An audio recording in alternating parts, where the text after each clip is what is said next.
flexing. Following the kid like a stoplight. Why you keep asking the same question? Grizzly going crazy, nigga. Roller coaster motor at the stoplight. Catch me at the finish line flexing. Following the kid like a spotlight. Why you keep asking the same questions? Roller coaster motor at the stoplight. Catch me at the finish line flexing. Following the kid like a spotlight. Why you keep asking the same questions? I remember going to school, never had the latest shoes. You was raised to make it cool, I was raised to make a move. We was playing with different bags, so I kept getting shitted on. It was motivation, telling myself stay patient. Package touchdown, gotta relocate it. If that body got took down, guess it was donated. Plug ain't from round town, but we both native. Yeah, sliding with my body, I got a Joe waiting. Can't let these hoes spend the night, ain't got no home training. Heard your damn mixtape, gave it a low rating. Yeah, streets reply, I look right in the Mercedes. Creep at night, the city lights going brave. She popping it like that is meant for, can't be no road and extendo. Bitch, I put me in the friend zone till she see me in the end zone. Hoes calling from other zip codes, trapping hard, I need a flip on. It's the new pack, the last one been gone. Coaster motor at the stoplight, catch me at the finish line flexing. Following the kid like a spotlight. Why you keep asking the same questions? Roller coaster motor at the stoplight. Catch me at the finish line flexing. Following the kid like a spotlight. Why you keep asking the same questions? Stepping out cool, rock and roll my watch and shoes. They scream wave, ain't bring a pool. Mainstream think they scream my moves. Jack hit me up like gotta leave round 2. Know what's going on, man, you need it, come through. I'm the neighborhood superintendent. Dogs in the den, got the kush in the kitchen. Look here, baby, I'm on real time. Needle in a haystack, but still shine. Wave guard, grill gold like a face guard. I did a bid and tell him wait for it. Grill gold like a face guard. I did a bid and tell him wait. Roller coaster motor at the stoplight. Catch me at the finish line flexing. Following the kid like a spotlight. Why you keep asking the same questions? Roller coaster motor at the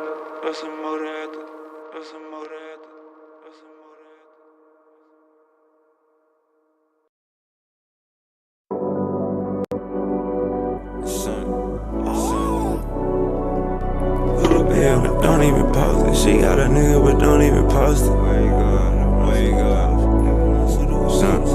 Son. She got a nigga, but don't even post it. I pull up with the runs and the potion. Niggas no suitor who keep me some motion. Put a play on the play. Put a bay on the bay. Screaming free out my bodies upstate. Screaming free out my niggas downtown too. I be high as fuck making LeBron. She got a nigga, but don't even post it. I pull up with the runs and the potion. Niggas no suitor who keep me some motion. Put a play on the play. Put a bay on the bay. Screaming free out my bodies upstate. Screaming free out my bodies downtown too. I be high as fuck making LeBron moves. Should be bad like in no time. Hit a C like it's go time. My bitches in the game like the old line. Hey, and when I come down, you get no shine. Scissors on the backseat like a little kid. Time been gone for a little minute. Ain't back and forth, I just post a pic with a bankroll, pounds in the mix. I can't parking like pimp. Hey, serving coffee shop him. Hey, got you walking around still. Hey, all that cash on him. Then put a bag on the cracker, but you put a bag on him. Hey, for black on black violence. Hey, let's go smash on them. I just paid my rent late on the block near Kimbe. Chopper got a little shake, hit the jerk like Benjay. Money calling me today, I'ma pick up every time. Bro just brought a whole bottle, gon' distribute every line. Shawty came with her ass like the city had dying. Wi-Fi around the trap, this shit like a airline. Shawty came with her ass like the city had dying. Wi-Fi around the trap, this shit like an airline. She got a nigga, but don't even post it. I pull up with the runs and the potion. Niggas no suitor who keep me some motion. Put a play on the play. Put a bay on the bay. Screaming free out my bodies upstate. Screaming free out my niggas downtown too. I be high as fuck making LeBron. She got a nigga, but don't even post it. I pull up with the runs and the potion. Niggas no suitor who keep me some motion. Put a play on the play. Put a bay on the bay. Screaming free out my body's upstate.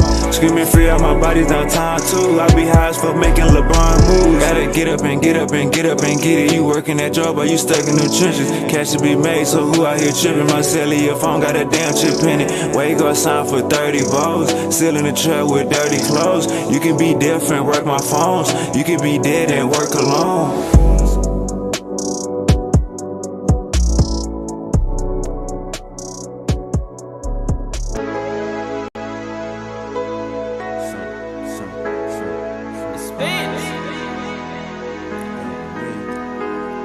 She'll be down with God, but she be down with me. She'll be down with God, but she be down with me. She'll be down with God, but she be down with me. She'll be down with God, but she be down with me. You niggas be trolling, licking on my lips, biting down, bitch, I'm rolling. Square ass body walked up like what my hoe went. In the street shit, keep it real without a trophy. Baby, what's the weather like? Wavy, get the better price. Ice on my left and right wrist, burning megabytes. Rolling up megahertz, feeling like gelling hurts. Nigga, what's your nigga, what's your network? Better find some better work. Better find some. Nigga, what's your network? Better find some better work. Look me in my eyes. Shout it. Look me in my eyes. Can you see my vision? Can you? Hey, she'll be down with God, but she be down with me. She'll be down with God, but she be down with me. She'll be down with God, but she be down with me. She'll be down with God, but she be down with me. Best gas on the north side, tell me what you need.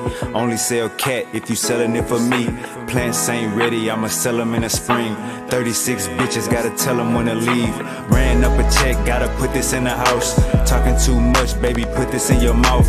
Pancakes and eggs, I'm just cooking what I bought. Schedule kinda full, gotta book me when I'm out. Had to tell my dog that his name getting hot. Every kind of tool like a maintenance shop. Hook back some bread for the same little spot. 409 miss me so the game still rock. Shit, wait.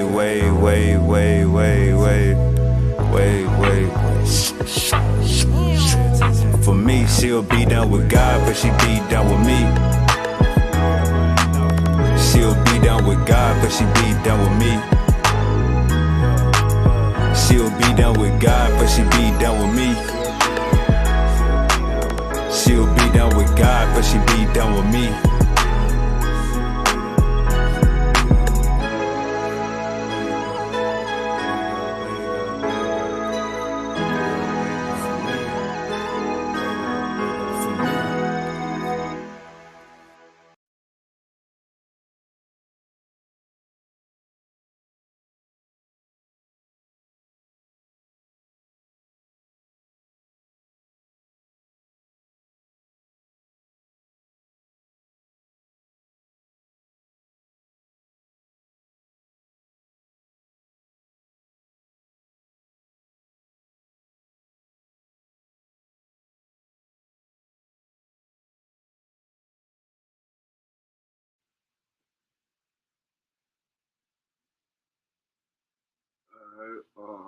Alright.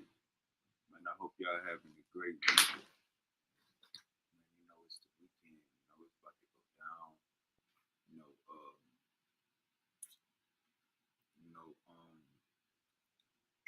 it's about to go down.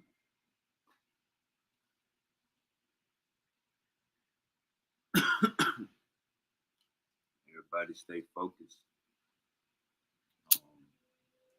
Whether you're attending a party tonight, whether you're attending a date tonight, whether you going to the movies tonight, no matter what you're doing tonight, just understand that we must remain focused. The main focus is to remain focused. So we on day 3 of this Malcolm X marathon. We on this goddamn Malcolm X marathon now. Yesterday we heard from Wesley Muhammad. And he was pushing the blame game to Oh, it was Malcolm X's family. It was Malcolm X's camp. Malcolm X's camp is the ones that blase, blase, blase. You know what I'm saying? So we heard from um the first day we heard from the captain and the FOI. He made a bunch of claims. Um, the next day we heard from Wesley Muhammad playing the blame game basically. Now we gonna hear from Farrakhan. Now remember, Wesley Muhammad said yesterday on our live stream that Elijah Muhammad's orders was to not touch Malcolm X. Elijah Muhammad told the that's what Wesley Muhammad is saying. Elijah Muhammad orders was to not touch Malcolm X. That's what Wesley Muhammad said, right? That's what Wesley Muhammad said, right? Now we're gonna get into what Farrakhan said. You know what I'm saying? I think one of the things that Wesley Muhammad admitted yesterday, he said that when he asked when Barbershop Conversations, Fred asked Wesley Muhammad, did Farrakhan Jr. I think it was maybe Wallace. Did Farrakhan Jr. said he want Malcolm X's tongue on the platter? And what was interesting was Wesley Muhammad said, we all wanted Malcolm head.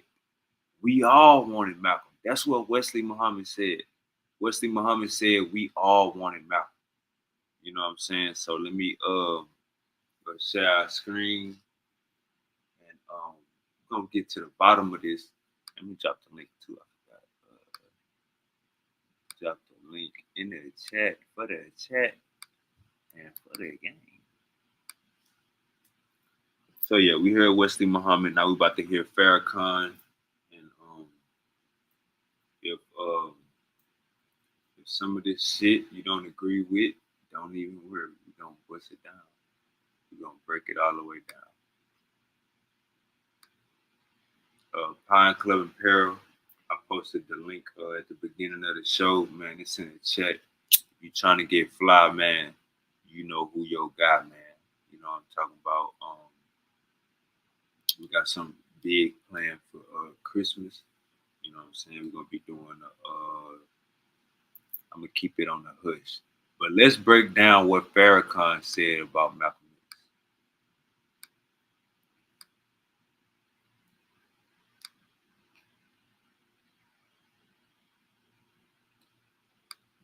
X. Tradition. All images is of the devil. And this is what our fathers, gave us. I said, and what if your father was a fool? Would you follow him? Did I jump on him, brother? I beat the hell out of them, man. Because they sounded silly to me. So I came back to America. There was no movie. And I met my brother and I stood up to rebuild the work of the Honorable Elijah Muhammad. Now the movie is made. But what was Warner Brothers' motive? Do you mean the Jewish people who run Warner Brothers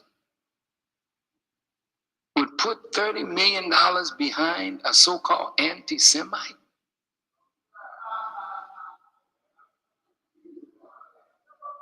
When somebody is dead, it takes a living person to get a dead man up out the grave. Even though many of us love Malcolm, you don't have the power to raise him from the dead, but white folks do. And for the last 6 years, they've been raising Malcolm in periodicals and writings that you ain't got nothing to do with. This is white folks orchestrating this. Why? Because 6 years ago or more, Jesse Jackson stood up to become president. 6 years ago, Louis Farrakhan burst on the international scene. 6 years ago, they started battling Louis Farrakhan. And every Negro that they battled, they made him buck. But Louis Farrakhan is the only one so far. He ain't bent his knee. He fought back. And God has blessed me to get stronger and stronger and stronger. So the white folks said, we ain't got no living black man to raise up against Louis Farrakhan. They tried it with Jesse, and it didn't work. They couldn't try it with Ben Hook and others because they have no standing in the black community among the little people. So the only way they could get Farrakhan, they had to raise a dead man with the purpose of using a dead man against a living black man that they have no power over. I want you to listen, brother. This is their motive. They cleaned up Malcolm. They never mentioned that Malcolm was an anti-Semite. Why? They don't give a damn about Malcolm. They wanted to use Malcolm against Elijah Muhammad and bust Elijah Muhammad down as the foundation upon which I stand. But their plan was even more diabolical than that. He said, we're going to raise Malcolm. And Spike, born to make this film, but trying to get even. Little vindictiveness. He makes a movie. Denzel was brilliant. I don't think they could have got a better Malcolm. They searched the world over. Denzel did that job. Even the brother that they cast to do Elijah Muhammad, though I don't like his script, he did a good job. And even though there were negative things in the movie, and yes, the intent was evil, but I'm telling you, brothers and sisters, that movie will do a lot more good than any harm than it could do. It's what we do with what is generated from the film. Now look at this. 2 weeks after the movie came out, CBS comes out with a documentary, The Real Truth on Malcolm.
All right, so basically what's happened, Farrakhan is all right, yeah, we good. Damn, so how the hell I don't got, let me see.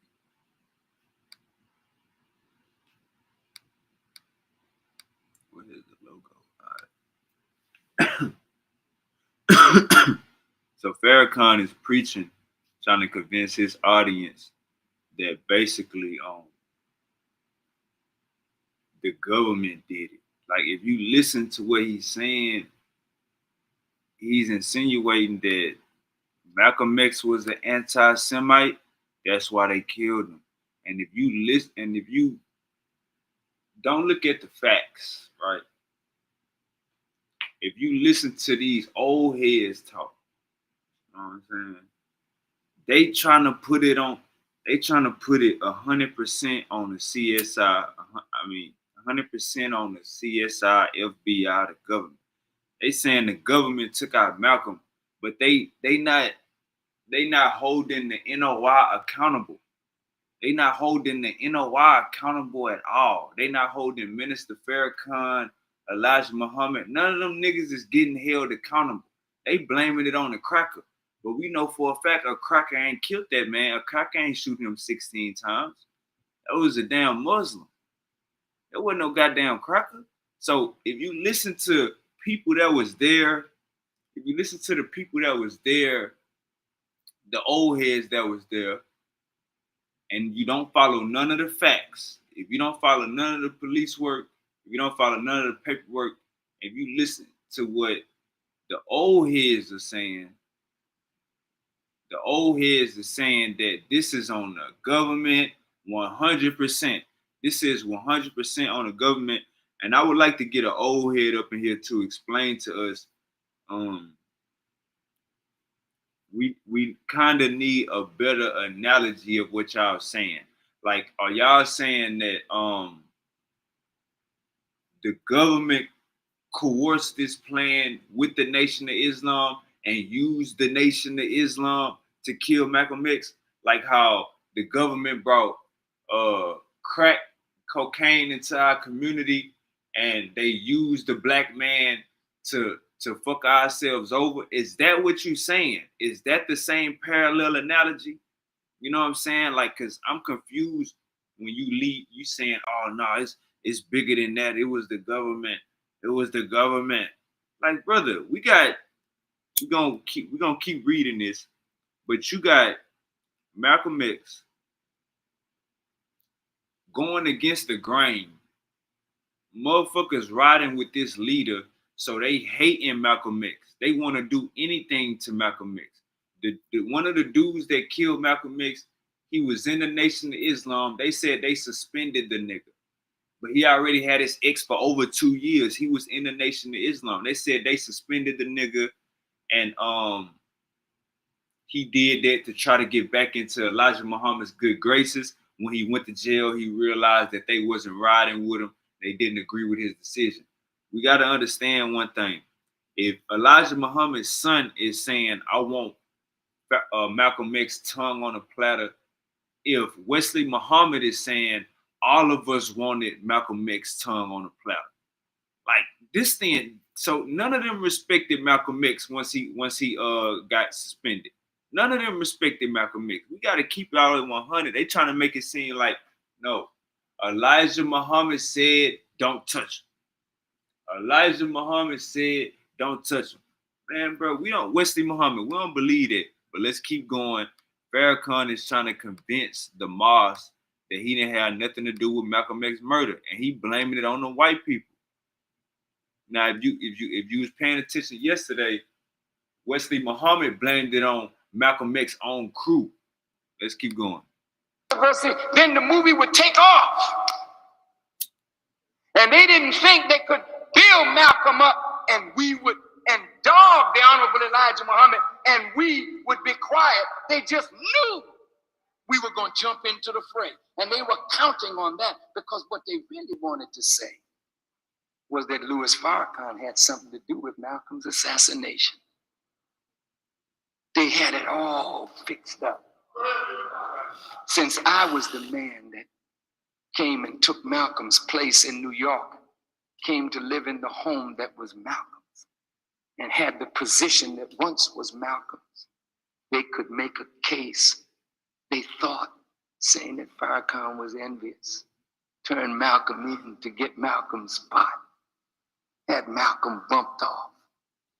And the agents that are working among the gangs they would be down among you. That's why it was so important to get the youth to the movie. Because they know our youth got vengeance in them. And if you niggas kill Malcolm, man, we ought to take vengeance on them cats. You mean Farrakhan was involved in that? Then they wanted to turn the guns in the community on the Nation of Islam.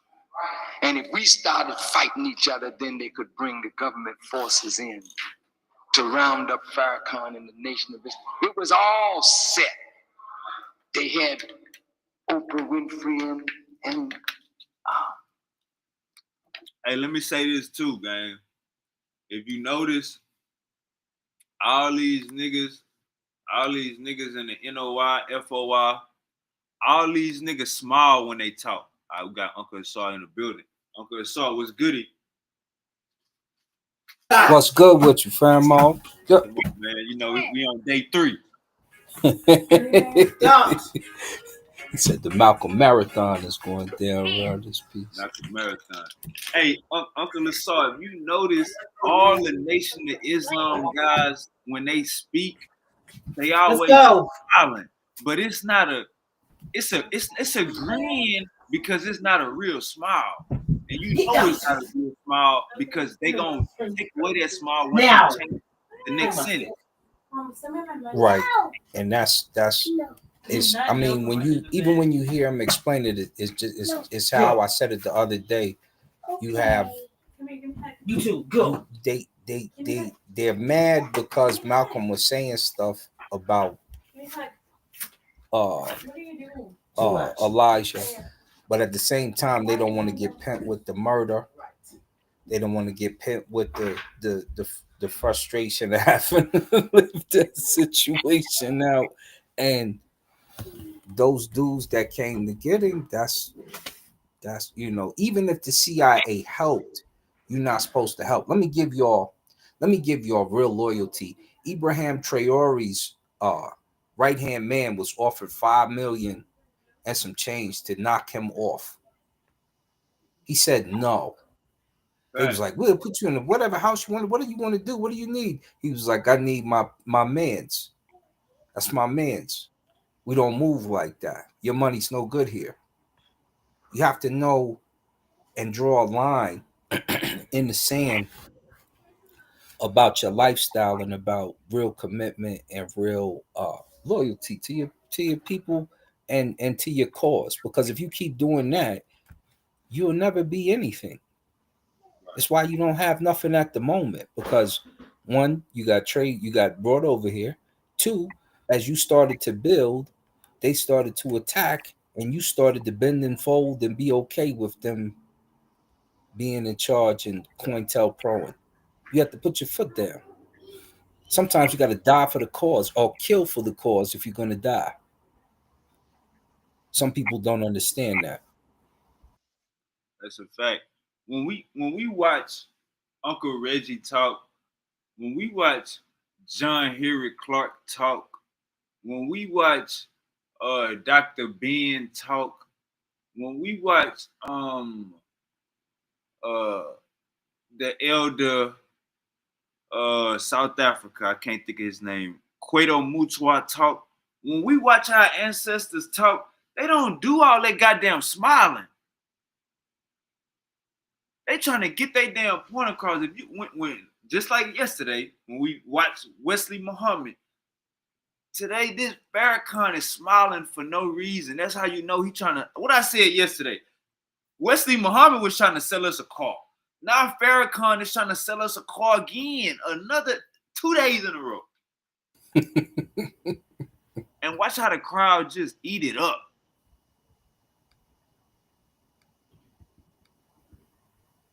Roll this game film. Oh, I thought you was going to the video. Yeah.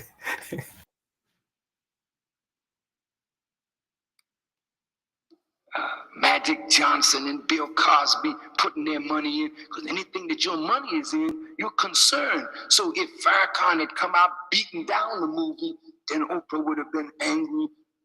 Magic would have been angry. They would spread it among those people. So we would have been against the middle class and against the people that say they love us. You understand what I mean? Oh, they had it out. But Farrakhan was made wise to what their plan was by a hidden God. And Farrakhan told everybody in the nation, be quiet. I'm silencing the nation for 90 days. I don't want you out in the public saying nothing, and I'm not going out in the public saying nothing. But they wanted to raise Malcolm and kill him all over again. Wicked. They wanted to raise Malcolm and then kill him. Kill Elijah Muhammad again. And above all, get Farrakhan, because the people are beginning to listen to him. But when I didn't say nothing, I got a stack of invitations from television, from Australia, from Germany, from Italy, from, where else? All over in Europe. Then I got all kind of offers in America. I have nothing to say. And everybody among us, we just went quiet and had nothing to say. You notice the nation obeyed.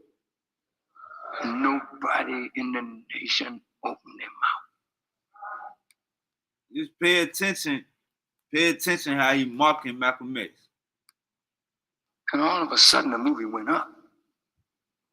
And then Home Alone 2 came.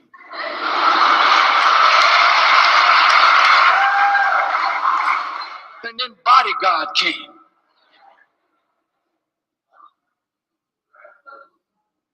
And then A Few Good Men came. Then Aladdin came. And all of a sudden they couldn't get their money out of the movie anymore. You saw it. And many of you were angry in one sense. And then some of the brothers in the hood said, I like the Malcolm that was with Elijah. Looked like Malcolm went overseas drinking tea with them white folks and sold out. This is what some of the brothers were saying. Then on the other hand, when they were talking about Elijah, he was just a dirty old man. People hollering out in the fields. Now you got the truth. I know Malcolm's shoes because I walked in them. I became the national spokesman. And dear brother Isnt. And by the way, for the chat, we listening to somebody who Malcolm X was teaching at the mosque in New York. I think it was number 7. I'm not sure. Then we listening to the guy that took over basically every responsibility that Malcolm X had.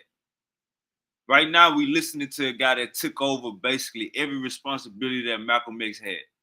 Let's keep going. Listen to him. Listen how he listen to the conniving and he throwing shots.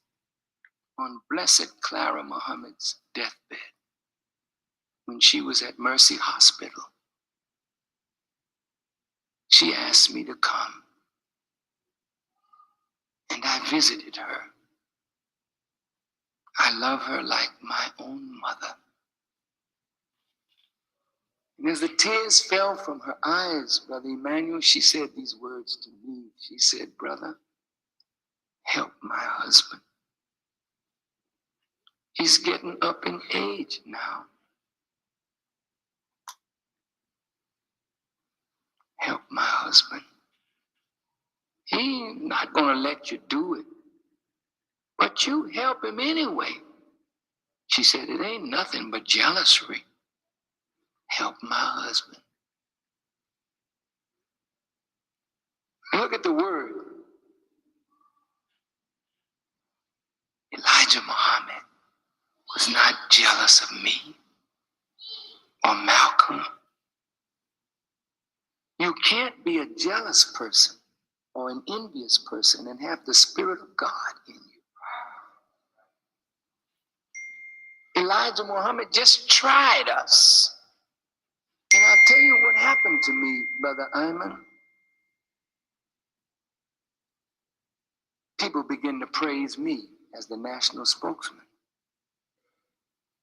That Malcolm was smart. He told me before we left each other who my enemies would be. He said, my enemies are going to one day be your enemies. And then he said, brother, I wish it was you being an example for me rather than me being an example for you. He knew. I Cap. began to think That's cap. as people begin to praise me and the ministers started. No, that's true. That's true right there. Hold up. What part is true? when he's saying that Malcolm was looking out for him like a younger brother and telling him what was going to go down, and that's how it went down. Nah, what he just said, that what I said cap on. He wishes it was him instead of me. Yeah. Hold on. Let me.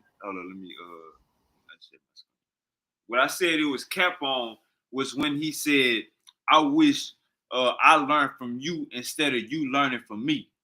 You know, goddamn well, nigga ain't gonna say that shit. No, he's saying he wishes it was you being the example, meaning you about to get you're gonna have to deal with these knuckleheads instead of me having to deal with these knuckleheads. That ain't what he said, Uncle Saul. That is what he said. He Right, said, I wish you were the example instead of me. Meaning that's because he's about my elder, not the example to get ostracized and kicked out. Come on now, Uncle Saul. What the hell? He just told you his enemies was going to be his enemies. Uncle Saul. He's going to have the same enemies. He knows he's going to his death the day that he dies. He knows that they're coming to get him. He said, I wish it was you instead of me. Uncle Lassar, no, you confused. Okay, I'm trying to tell you. Well, go ahead. He's acting like Malcolm X is giving him game, and then at the end, telling him the whole game plan, telling him what's gonna happen, what's about to happen, and then told him, "I wish you, Uncle Lassar, let's run it back because come on, brother, we gotta be way more. Come on, let's run it back real quick. Gotta have way more context. This nigga just lied on Malcolm for no reason. Check it out. Brother, I wish it was not jealous of God in you. Elijah Muhammad just tried us. And I'll tell you what happened to me, Brother Ayman. People begin to praise me as the national spokesman. That Malcolm was smart. Now look, now he about to talk about Malcolm. Listen to this. He told me before we left each other who my enemies would be. He said, my enemies are going to one day be your enemies. See? And then he said, bro. Do that sound like a threat? That's not a threat. That's him informing him of what's going to happen to him. All right, so how you come to the conclusion from those words, this whole context, this whole conversation, how you come to the conclusion that Malcolm X is saying, I wish they would suspend you and kick you out instead of me and kill you? How would Malcolm? He never even mentioned suspend. That's adding words. He said, I wish what was about to happen to me would happen to you, concerning them being the enemies and them coming after you. Because he knows a better way to get out of the situation, but he couldn't change his situation. He would have did things a little differently. That's more insight for you. Hold up. Who are the enemies? Who are the enemies? The people who are about to kill him. And who are they? That's different factions inside of the Nation of Islam. Uncle Lassar, I don't know where you been. Maybe you confused. Hey, look, this is what we gonna do. See, this what happened when you wasn't there. You think you know. So this is what inside the Nation of Islam, you have different factions fighting to be the boss. You know this, right? That don't got nothing to do with the conversation. I don't know. That got plenty to do with it. He just told him about his enemies. You're talking about him giving cap about something. That ain't no cap. He's telling him, look, they about to try to line me up. I wish it was you as the example and me coming after you. Not, I wish that you taught me, oh, you great student. That had nothing to do with the context. They got brother. Why would I'm I be telling you. giving? Why would I be giving you some game? Why would I be giving you some game? And then at the end of that, say, I wish they would, they would, I wish they would be about to do you how they about. No, you confused, brother. This nigga he giving him game. He giving him game like, hey, look, the same motherfuckers that's after me, they gonna come after you. You know what I'm saying? Correct. And Yeah. how you know he lying? How you know he lying? Because why would I give you all this game and then backdoor and say, they gon'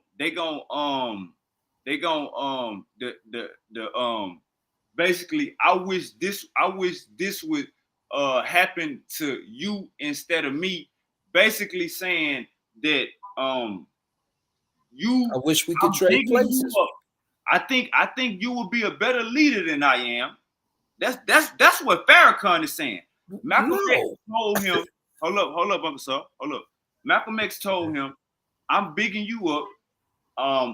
I think you a better leader than I am. But at the beginning of the conversation, the nigga is saying, the same thing that's going on with me gonna go on with you. Malcolm X basically is telling the nigga, you know what I'm saying, the same way that they ostracizing me and handling me, that's the same way they go handle you. So when you say they didn't add suspended, that's adding words. Malcolm X was suspended. What are we talking about? Malcolm X was assassinated too. That's what we talking about. And he That knew he ain't was got going nothing to to die do the with day the he died. conversation. So you think Farrakhan was talking about after Malcolm X died, he talked to Farrakhan? Listen to yourself.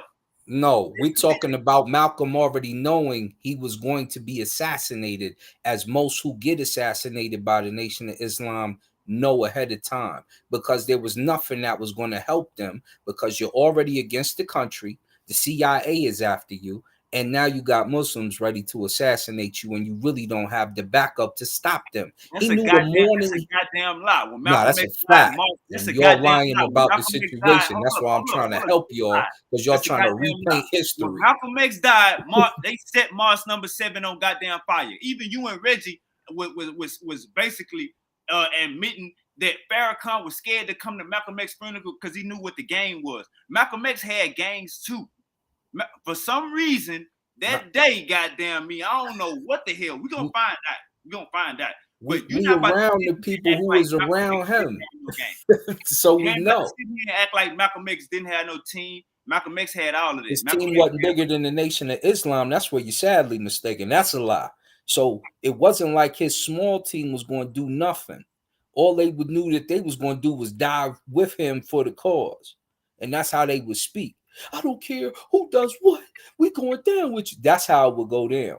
So when you see these cats, like you got the you brother who saying he Malcolm watched the X? video the So first you day. saying Malcolm X wished that he had the same army as Farrakhan? Listen to yourself. You sound. Hey, You look. wilding out now. You You know, just throwing words around. Ain't nobody even said that. You just so, throwing stuff so in why would he the say I wish? air. Why would he say I wish I was learning from you instead of you learning? Why would he say that? He ain't say learning from you. He said, I wish you were the example, Why would he say that? because he knew he was going to die. What do you mean? Why did he say that? How All did you right, get so look, that? He I'm wished gonna tell you I how. taught you instead of me. He ain't say Let's, nothing about teaching. He said, I wish you was the example instead of me, because they about to make an example that out of don't me. mean he want the And then nigga they to made an die. That don't example mean he out of want the him. nigga to die instead of him. You just made. Hey, look, this how we gonna catch you, Uncle Asar. We gonna keep playing the video and watch. He never bring up what the hell you saying. I'm gonna Okay. show you lying. He Okay. bigging up his ego. He's saying, I wish that I learned from you instead of you learned from me. Watch, he gonna make the context. I don't know if you never watched this He before. want him to switch plots. I don't know if you never watched this before, but Malcolm X wouldn't threaten him in his face after saying all of this shit about him. Like, no, Farrakhan lying. You see it plain and simple. Why would he say, man, I wish you be about to die instead of I'm about to die? Listen to yourself, Asar. Because who want to die? They don't want to die. And he knew he was coming. He understood. Hey, look, we're gonna play the video. Okay. You know what I'm saying? I ain't saying you acting biased or nothing. I don't know what's going on right now. That ain't biased. That's what it is. When I talk to old heads about this shit, they act like it's never the NOI fault. So let's run this video and See, now you just adding stuff. You if done he added threatened like 6 different Farrakhan. things. You just said We gonna see if Farrakhan you say wish he was the anything teacher. about Malcolm X threatening me. You just said Malcolm X threatened him. So we gonna see if I didn't Farrakhan say Malcolm X threatened nothing. That's you said that. So make sure you mark that down. just said, I wish you said died. Malcolm, I wish you was about to die instead of me. Nigga, yeah, that's a how was threat. that a threat? What you think He the threat said, I is? wish you was the example instead of What you me. think the I know threat I'm is? about to die. I wish I What you could think? come What you think? second. What's the example? What's the example? Him about to die. What you think the Exactly. example is? So What do the you threat, mean? What's the I wish you example? was about That's to die plain and instead of me. simple. Yeah. You sound Uncle Assault. Uncle You Assault. sound I a don't mess know. right now, Maybe and you done it's added like 6 different things, and maybe it's you 9 done o'clock tried to in put the Colorado. words you said in my mouth on top of that. Maybe it's 9 o'clock in Colorado. But we're gonna Maybe run you was this born thing back. yesterday, but he ain't said that. He I said, I wish guarantee you on was this the tape, example. He ain't I say guarantee nothing you about the other Farrakhan. part. Hey, look, I guarantee you Farrakhan ain't gonna say shit about Malcolm X threatening me. Now watch this. He ain't gonna say no threat because he ain't make no threat. You said that. Nigga, you said that. You I said wish threat. you would die. I wish you would be about to die Watch instead this. of me. I'm gonna rewind hold YouTube on. real Hold quick on, for you, and we're gonna listen to you let's say play the video. Let's play the of video. the threat. Maybe you trying to walk your words back. Maybe you trying to No, walk your words back. you fibbing. But we And live. so watch. We I'm live, gonna go so right here to the video, all right, and you we can live. hear I yourself got call him a we threat. live. Let's run it back and watch Farrakhan don't say shit about no threat. Watch this. He about to big up his ego. Don't walk back nothing you said. See Listen. there, you said it right there. Hold up. Don't walk back. Hold up. We about to listen.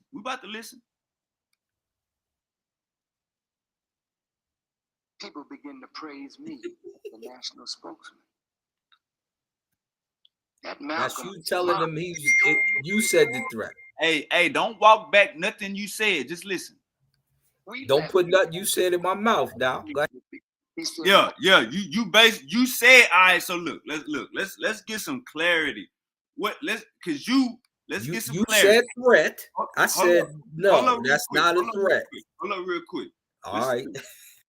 You saying that Malcolm X told Farrakhan, I wish you was about to be the example than me. What is the example, Uncle Saul?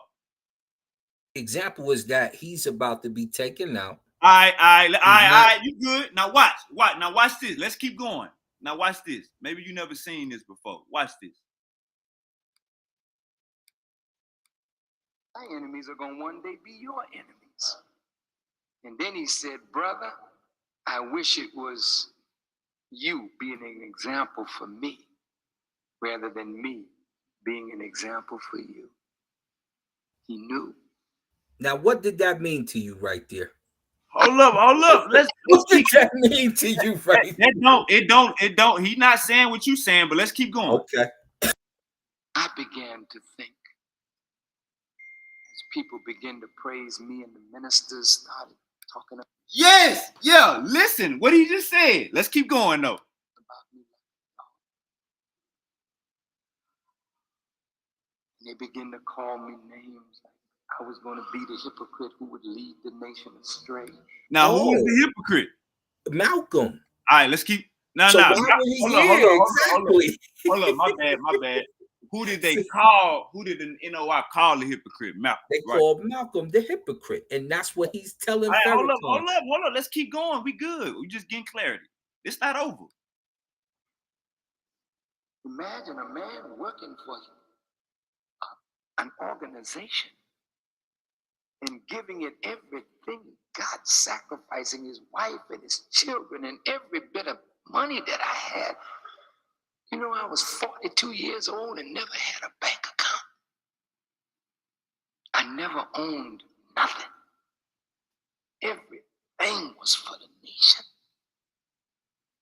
And some of these people talking about I was a hypocrite, stealing money and all kind of crap like that.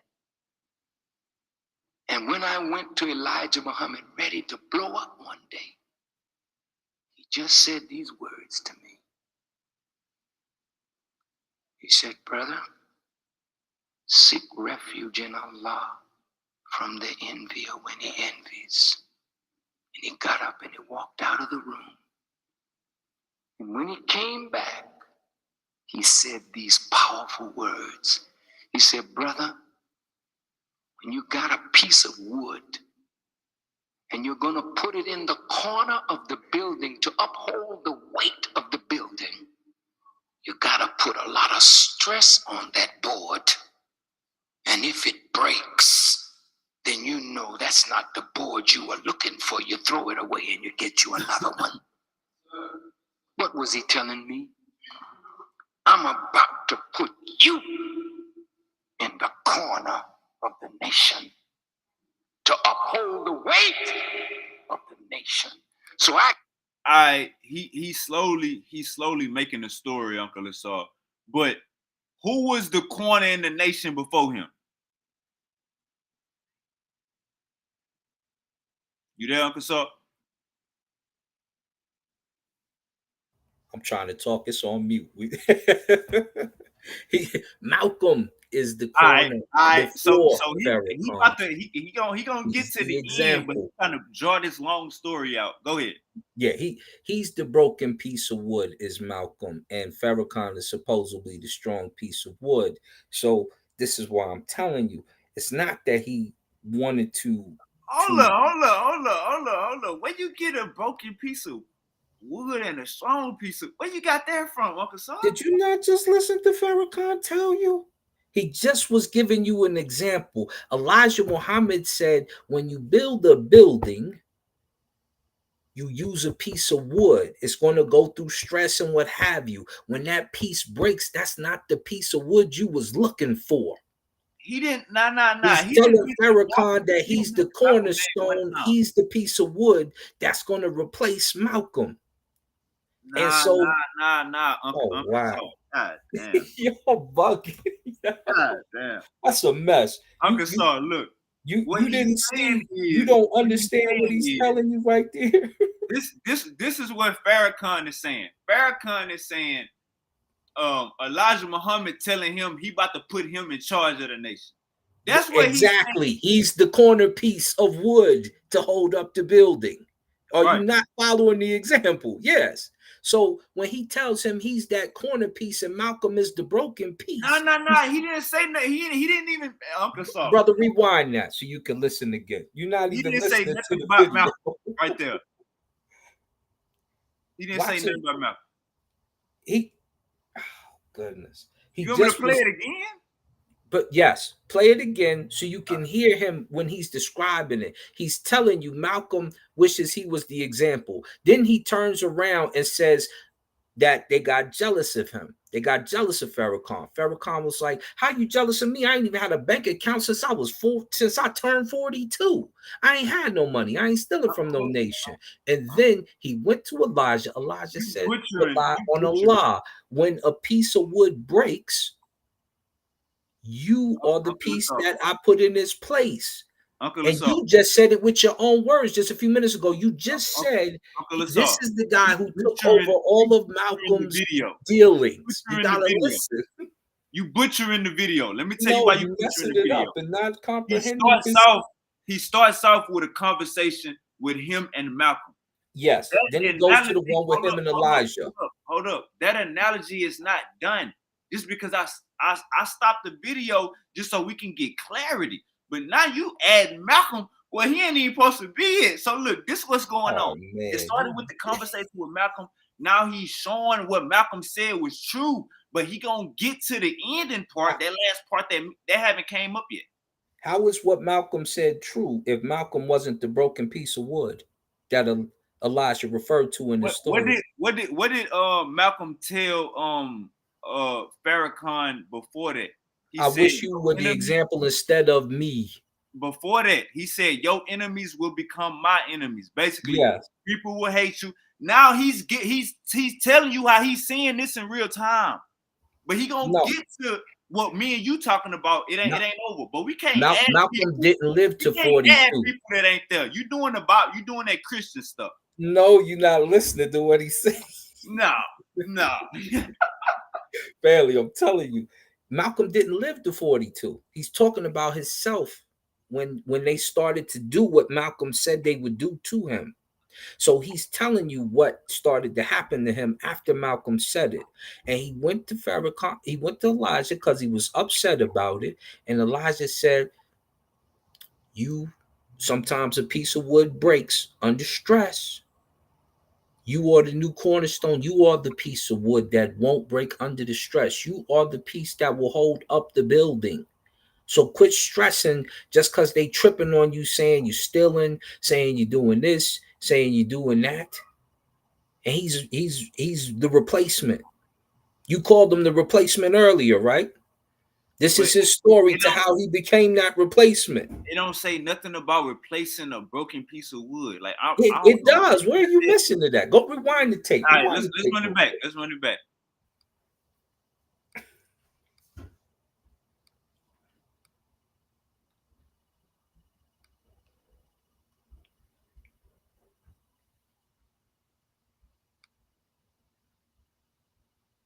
The building to uphold the weight. Envies. And he got up and he walked out of the room. Come back a little more. When he came Come back, back a little more. he said, Oh nah, this He Elijah just was Muhammad. talking about the building and holding the weight. Come back just a tad more. This is him talking to Elijah. he just said these words to me. He said, brother, seek refuge in Allah from the envier when he envies. And he got up and he walked out of the room. And when he came back, he said these powerful words. He said, brother, when you got a piece of wood Uh-oh. and you're going to put it in the corner of the building to uphold the weight of the To building. do what? Hold up, Uncle Saul, just listen. Because he not gonna say what you saying. Just listen. Gotta put a lot of stress on that board. And if it breaks, then you know that's not the board you were looking for. You throw it away and you get you another one. Oh. What was he telling me? What was he telling me? Put you in the corner of the nation Oh. to uphold the weight. Oh. Okay. That might was All right. That You might missed was that there. part. I'm telling you. So That might go ahead. he's telling Farrakhan that he is going to be that new piece of wood that holds the nation up. And as you had already pointed out, now you would be going against your words, right? As you pointed out, he's going to take over everything Malcolm is doing. Malcolm is the piece of wood that is to be thrown away. Farrakhan is the new cornerstone of that building. He's the new piece of wood. Okay, let's keep going. You got that one for sure. So I got to put stress on you to see if you will break under that pressure, because I can't have no weak board in the corner of my nation. I tried Malcolm, and Malcolm broke under the pressure. He didn't think I'm safe. Oh yeah. You feel me? For sure. But look at what you have done to me.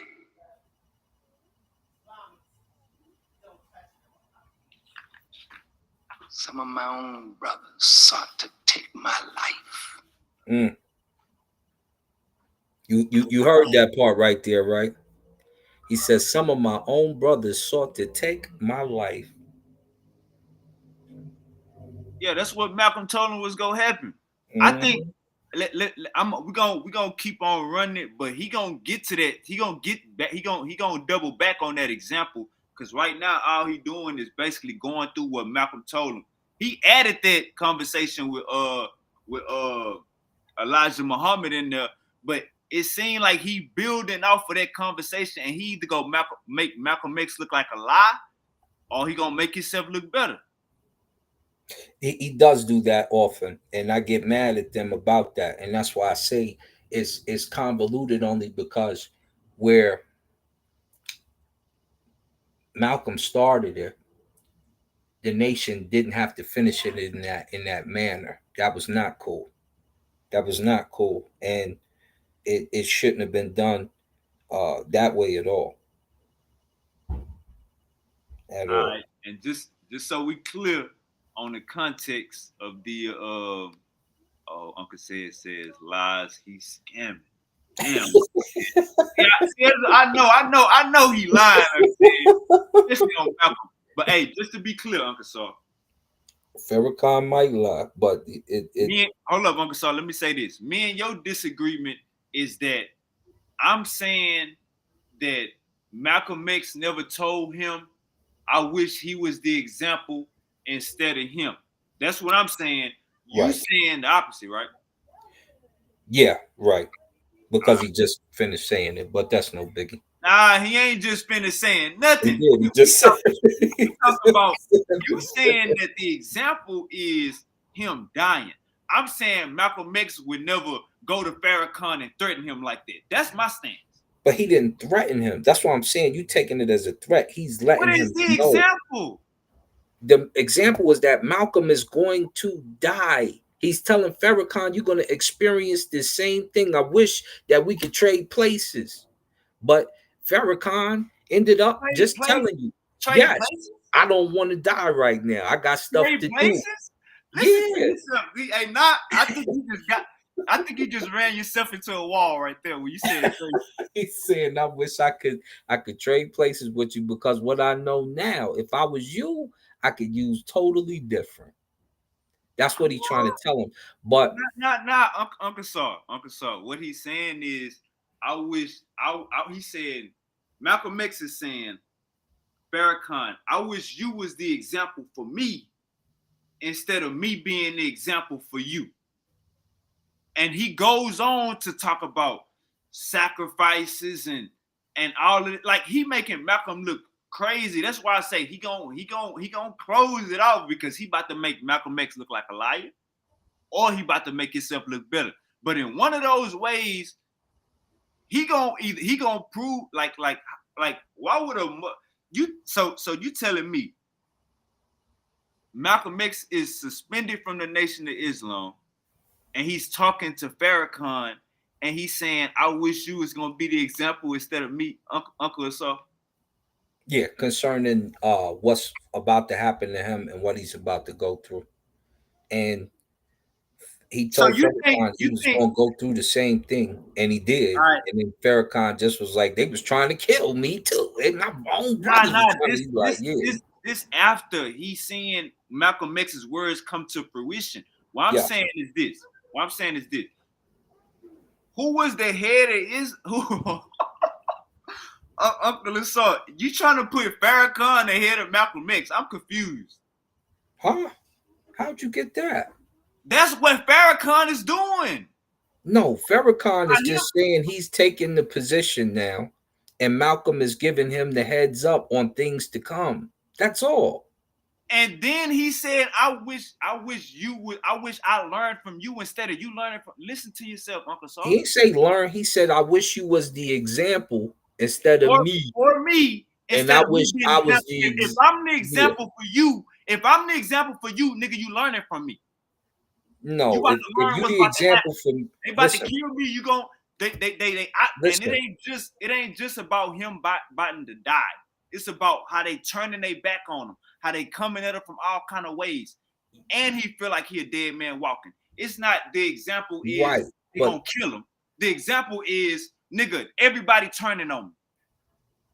right. And in that situation, he wished that he was coming behind Farrakhan because he would have a better plan to deal with the situation. I'm the And national leader of Islam in America. not Nigga, no more. I You got Mars suspended number now. 7 in You New York. suspended. And you talking to your replacement who you raised up to be the man. So why would you That's say what some he's telling crazy? him. So why I would you tell? wish. Hey, Uncle Saw, that's like you telling me. That's like you telling me, Uncle Saw. Hey, Wavy, I want to be like you when I grow up. Nigga, you No, grown. watch. This is me talking to you, right? The same way.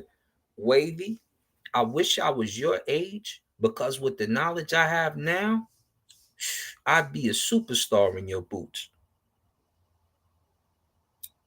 That's their conversation. Because if I was your age now, younger, with all the game knowledge I know about hip hop, about money, about trucking, about banking, about if we Hey, switched and if you was me, I agree, Uncle Saul. yeah. I agree. That's what Farrakhan was saying. That's why I called that cap. Okay. You feel me? Okay. Okay. I agree with you. That's what Farrakhan was saying. Like he was basically like saying Malcolm X was trying to big up him, and I'm saying that's cap. You know what I'm saying? Farrakhan has never been guilty of anything. All right, Daryl Jackson, man. Hey, Farrakhan guilty tonight, nigga. He about to get it. His old ass about to steal his medicine. He ain't taking his medicine no more. Uh-oh. We about to take his caretaker. He ain't gonna have no care provider. He got the shit on himself. It's over with. Over. Wavy said no prisoners, man. We keep going, keep Let's going. keep running this game film, and let's. I ain't gonna lie, Uncle Saul. This my I think I watched a little further than this, but this my first time running through the whole actual video. Ah.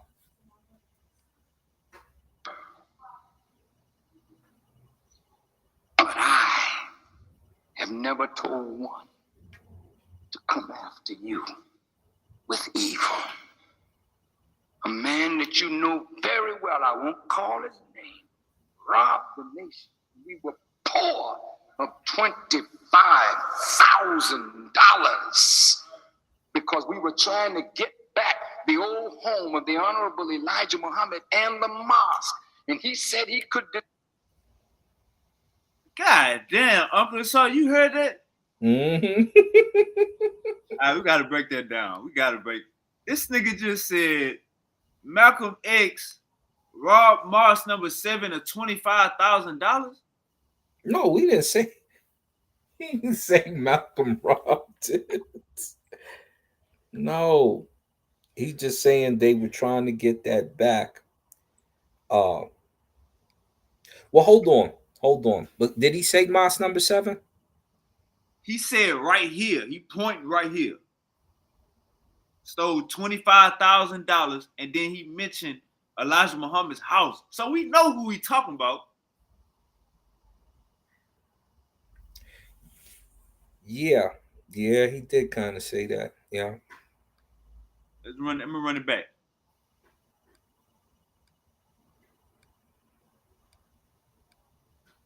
Deliver. He needed 20 old home of the Honorable Elijah Rob. But I have never told one to come after you with evil. A man that you know very well, I won't call his name, robbed the nation. We were poor of $25,000 because we were trying to get back the old home of the Honorable Elijah Muhammad and the mosque. And he said he could deliver. He needed $25,000. He was a friend of the Honorable Elijah. Oh, nah, he might not be talking about Malcolm X right here. He might be talking about somebody else. But yeah, he and it's not Warif Deen Muhammad. I'm trying to think who did they have beef with at the. It wasn't from the Black Mafia family. We probably talking about John Ali. He said we all know him very well. Yeah, it might be John Ali because Ali, he was around like that. I'm trying to think of the Black Mafia member though. The Black Mafia. It was somebody playing both sides for sure. Yeah, they had this set up in Philly, and they would take money and flip it illegally, and then do. So that's a whole other story here. Yeah, that's a fact. Let's keep running. I'm about to see who the hell he talking about. Muhammad, so he said, but he took our money. And the brothers were so angry they wanted to take his head. I said, leave him alone. I've been slandered by my own brothers. And I've been evil spoken of, but I keep on plugging. And you don't hear me on the radio condemning Imam Warithuddin. You don't hear me on the radio speaking against those who speak against me. Let them say. I figured it was. That's what he said. He said Warif Deen. I thought it might be Worf Dean's situation, but So that mean if he gonna say his name in front of all these people, that mean Warren Dean, he wasn't in the NOI at this time. they was beefing anyway. Him and Worf Dean and Farrakhan was beefing for a while. So that's He crazy. Farrakhan name drop Yeah, I ain't gonna say his name. Worf. I ain't talking about Worf Dean in the paper. in front of hundreds of people. Let's keep going, man. Yeah. I'm a strong piece of board in the corner of the building, upholding the weight not of the tiny nation, but of 30 million or more black people in America. God has made me a better man for you than Malcolm X. Oh, See, now he tripping. oh man. Now he tripping. See, that's And when Malcolm X is dead right now. but he know him, so he gonna speak. He gonna do. He gonna disrespect. And he taking that with the story from Elijah, who they consider to be God in person. So now, that's wild. That's What you about to wild. say now? What? Now that's wild. That's wild in the mall. But he said exactly what I said. He's supposedly the replacement board. He's the one. He's the cornerstone for blacks in America. Supposedly, that's his. They Yeah, wild. I definitely ain't catch that the first time. You was right on that point, and then he went back around. He doubled back and said, "I ain't like Malcolm." God damn, man! And then all the women start everybody started standing up. Let me see what's going on. Yeah. Nah, that's wild. If he had the character to stand where If he had the character to stand where I'm standing. Elijah Muhammad and the test that he gave me, and I say to all of you, stand firm behind the Honorable Elijah Muhammad. And Basically, what he's saying is, turn your eyes to. And let me ask you this question, Uncle Saul, because we learned something new yesterday. Basically, what he's saying is, turn your eyes away from an elder that's getting out of his body. Is that what he's saying? Yeah. He's saying, turn away from looking at Malcolm and look at me. I'm Tupac. I'm Tupacalypse now. And that's how he wrote. And in case you doubt it, Elijah Muhammad stamped it. Hey, Daryl Jackson, he literally just said, "I'm not like Malcolm." So when you say he not talking about Malcolm X, he just said the nigga Just name. said Malcolm's name, B. Yeah, Daryl, you have to. When it goes down, it goes down. I don't play any biases. I know why Malcolm was attacked. I don't agree with the attack. You could have just been verbal, and All right. that would have been that. But they went and they not only assassinated one of the greats, they turned around and to this day, because Farrakhan just did a speech, it wasn't that long ago. He's over there talking about and they say this all the, but you don't know what Malcolm was teaching. What was Malcolm? What is Malcolm's legacy? What is it Islam? Was he on is and so they play him like that often. And I don't like that. I don't respect that, and it's raggedy. And we could say the FBI, but we just covered that example. You can't always take money. All money ain't good money. So yes, they played us against one another. CIA played us against one another. You knew that when Theodore Roosevelt created the situation and took out Marcus Garvey. But what you still doing taking money from the CIA for? When you know what they trying to do. It's one thing, my family member Khalil over here from the Hebrew Israelites. It's one thing when you have a situation like that, when they trying to kill you for no reason and you doing their work and they trying to be sissies with you and trying to, That's one thing. This is a whole nother thing. This is one brother pushing a faction that's strong, that's building America, and coming and turning around and you knocking him off over jealousy. What are you doing? Look at this. What you got? Hey, we learned something yesterday, Uncle Saw. You want to buy a Chevrolet though? I learned. What you wanted a Nissan? Keep talking. I'm listening to you, family. We learned something yesterday.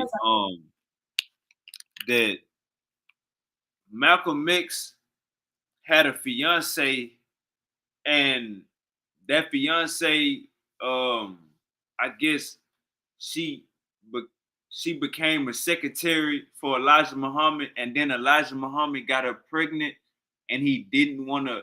I guess he suspended her and another sister from a mosque that he got pregnant. You know anything about Malcolm X having a fiance that got pregnant by Elijah Muhammad, and that's the reason why he came out? There was something going on with a female situation which led Malcolm to say the stuff about the younger ladies. But I don't know the full in-depth story on that. It was just something that kind of circulated, and I did hear about that, but I can't really give you the full skinny on that.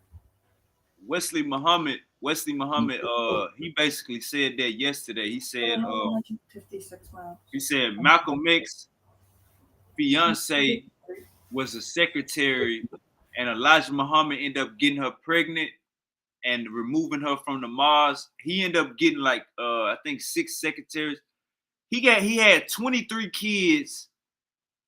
15 of them was by secretaries outside of his marriage, and 8 of them was with his wife Clara. But basically, Wesley Muhammad said Malcolm X was mad because Elijah Muhammad got one of his fiancés got his fiancée pregnant, and then he wouldn't. He stopped it at that. He basically made it look like Malcolm X was jealous because he got his girl took. That's why he started exposing Elijah Muhammad. Do that make sense to you? Uh yeah, I guess so. I mean, I think that I don't know so much that that girl was such a big thing because Malcolm was running through females when he was younger, and as he got older, Betty was his main situation. You know what I'm saying? So I'm not sure that that was such a big deal. So much as him speaking on Kennedy and him mentioning the stuff about who Elijah got pregnant when she might have been underage or whatever the case. Matter of fact, Rob Bourne had me dig up the book because it's only here in this library from that particular lady. And I dug it up for him, and he was looking through there, but we didn't find anything compelling. I still got it in one of my phones, as a matter of fact. Wesley Muhammad said that inside of the courtroom, Wesley Muhammad said that Malcolm X paid for the attorneys for these 2 secretaries. Wesley Muhammad said that Malcolm X encouraged them to file paternity lawsuits. And he also said that inside of the courts, Malcolm X was saying that these girls was Elijah Muhammad's wives, but outside of the courtroom, when the press get in his face, this is what Wesley Muhammad said. He said that Malcolm X was calling them teenagers and young secretaries, but inside of the courtroom, he was calling Elijah Muhammad's wives. So is there any validity? And then Wesley Muhammad said none of these girls was teenagers. Wesley Muhammad emphatically said none of these girls was young, that Elijah Muhammad was getting pregnant. Is there truth to that? So the last part is not true because she was underage, but the first part is not. Like Malcolm would do that. He'd be like, "Oh yeah," when he was dating them, you know. So them speaking on stuff like that is one thing. And me and Wesley, because Wesley Wesley kind of pisses me off. He used to be down here in Colorado with us, So we had a few discussions directly. And he be with my man brother Jeff still. So some of the stuff Wesley says is convoluted. So take what he says with a grain of salt because he's strictly on Elijah Muhammad's side Right. and doesn't cater to Malcolm at all. Hey, one And thing that he Wesley, said if you listening, yesterday, you know you biased, B. So you know what it is. one thing he said yesterday, um, he was asked the question, um, was the NOI involved in Malcolm X's murder? He said the NOI as an institute was not involved in Malcolm X's murder.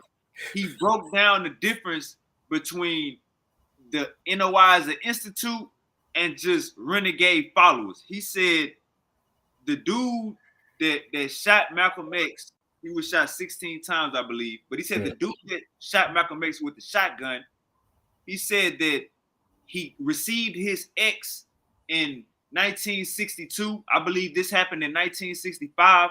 He said at the time that he killed Malcolm X, he wasn't in the Nation of Islam, but he kind of got caught up because he was a follower of the Nation of Islam. But they say he got suspended before it happened, and he did it. He shot Malcolm X to get back in Elijah Muhammad's graces. Wesley Muhammad said when the dude went to jail, he realized that the nation was not pleased with him killing Malcolm X. Is there any truth to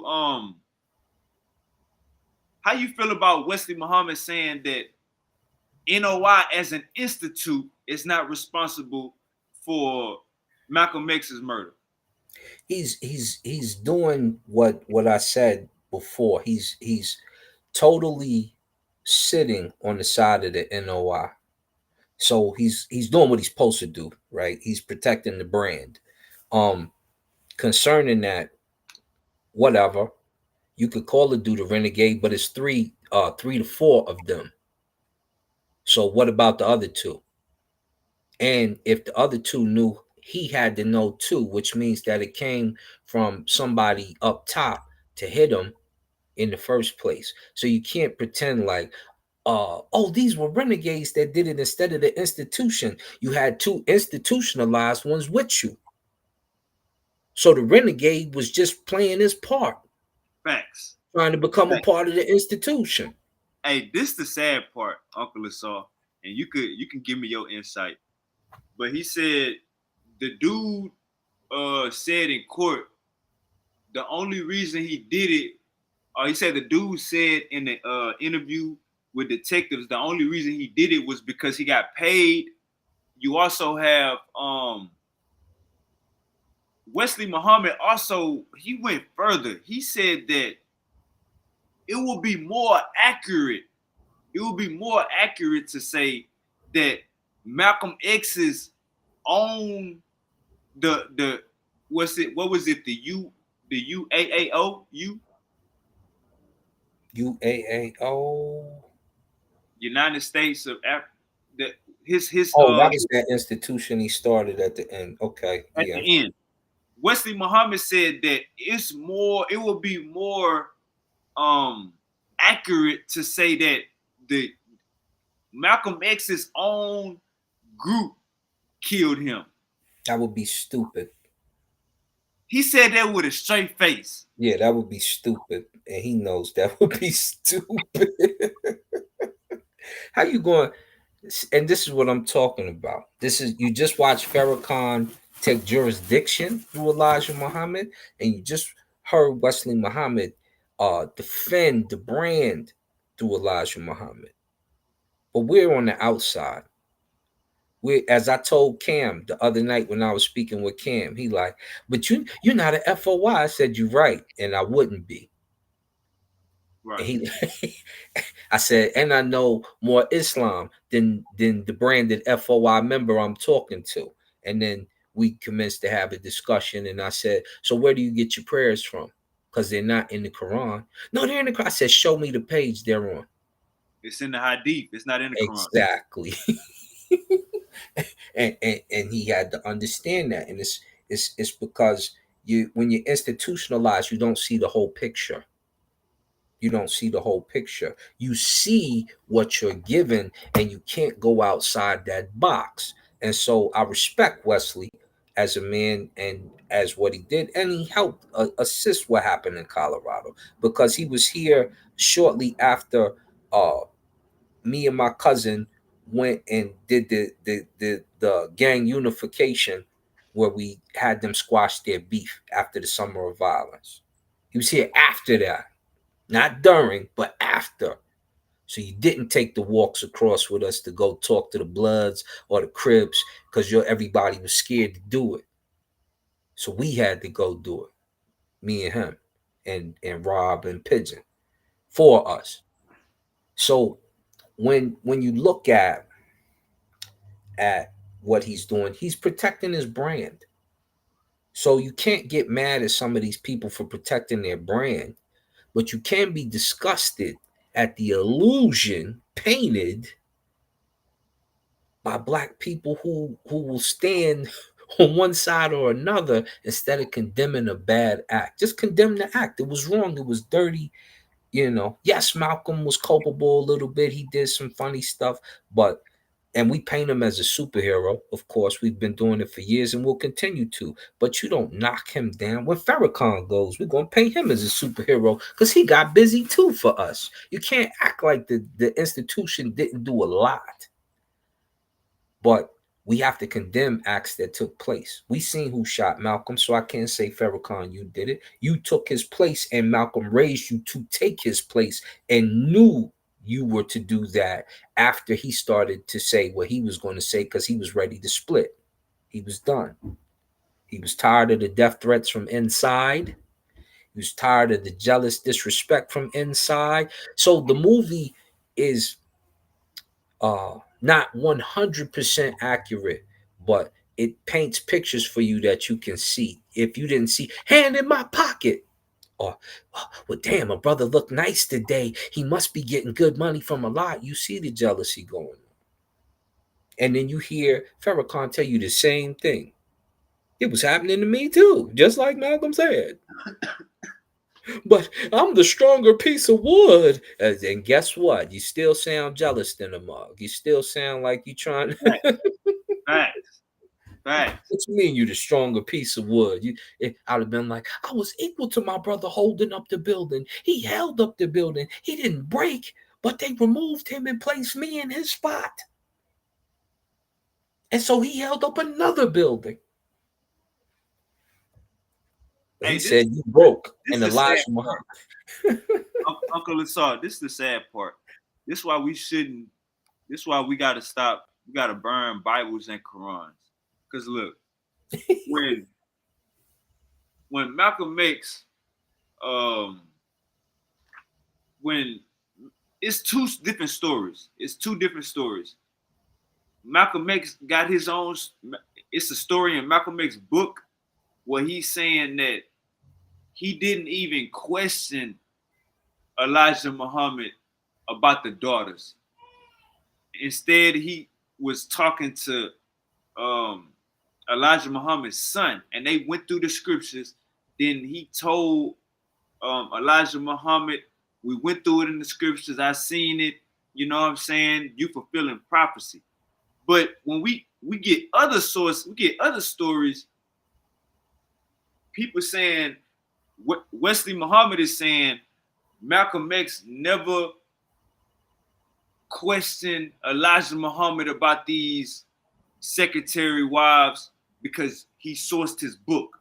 Now you got other people saying that when Elijah Muhammad was questioned about getting these women pregnant outside of his marriage, he showed the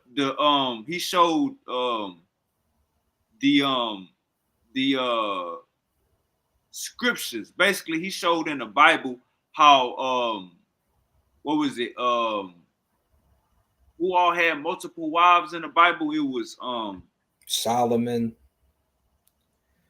What was one of the Solomon had them. What was the one where his wife got a wife? Solomon, I think. I think that's Solomon's Nah, story. it was who was Hagar's husband? Abraham. Abraham. So he was showing stuff like Abraham, probably Solomon too, but he was showing biblical figures or Quranic figures that had multiple wives.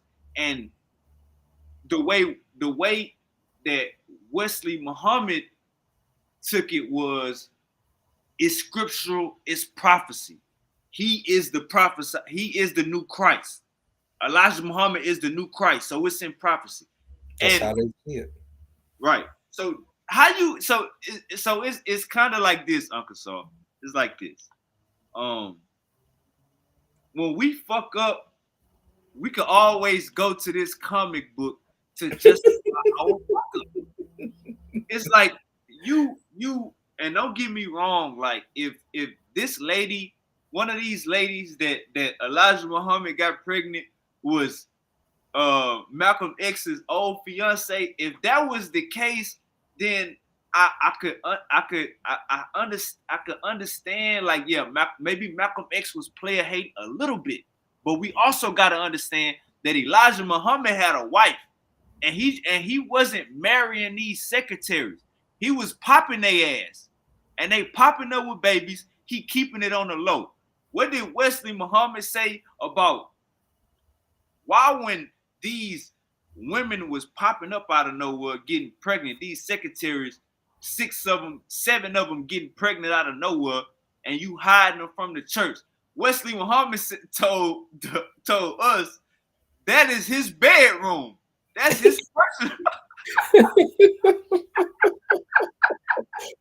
Wesley, protect that brand, my brother. You kicking your baby mamas. You kicking your baby mamas out of the church.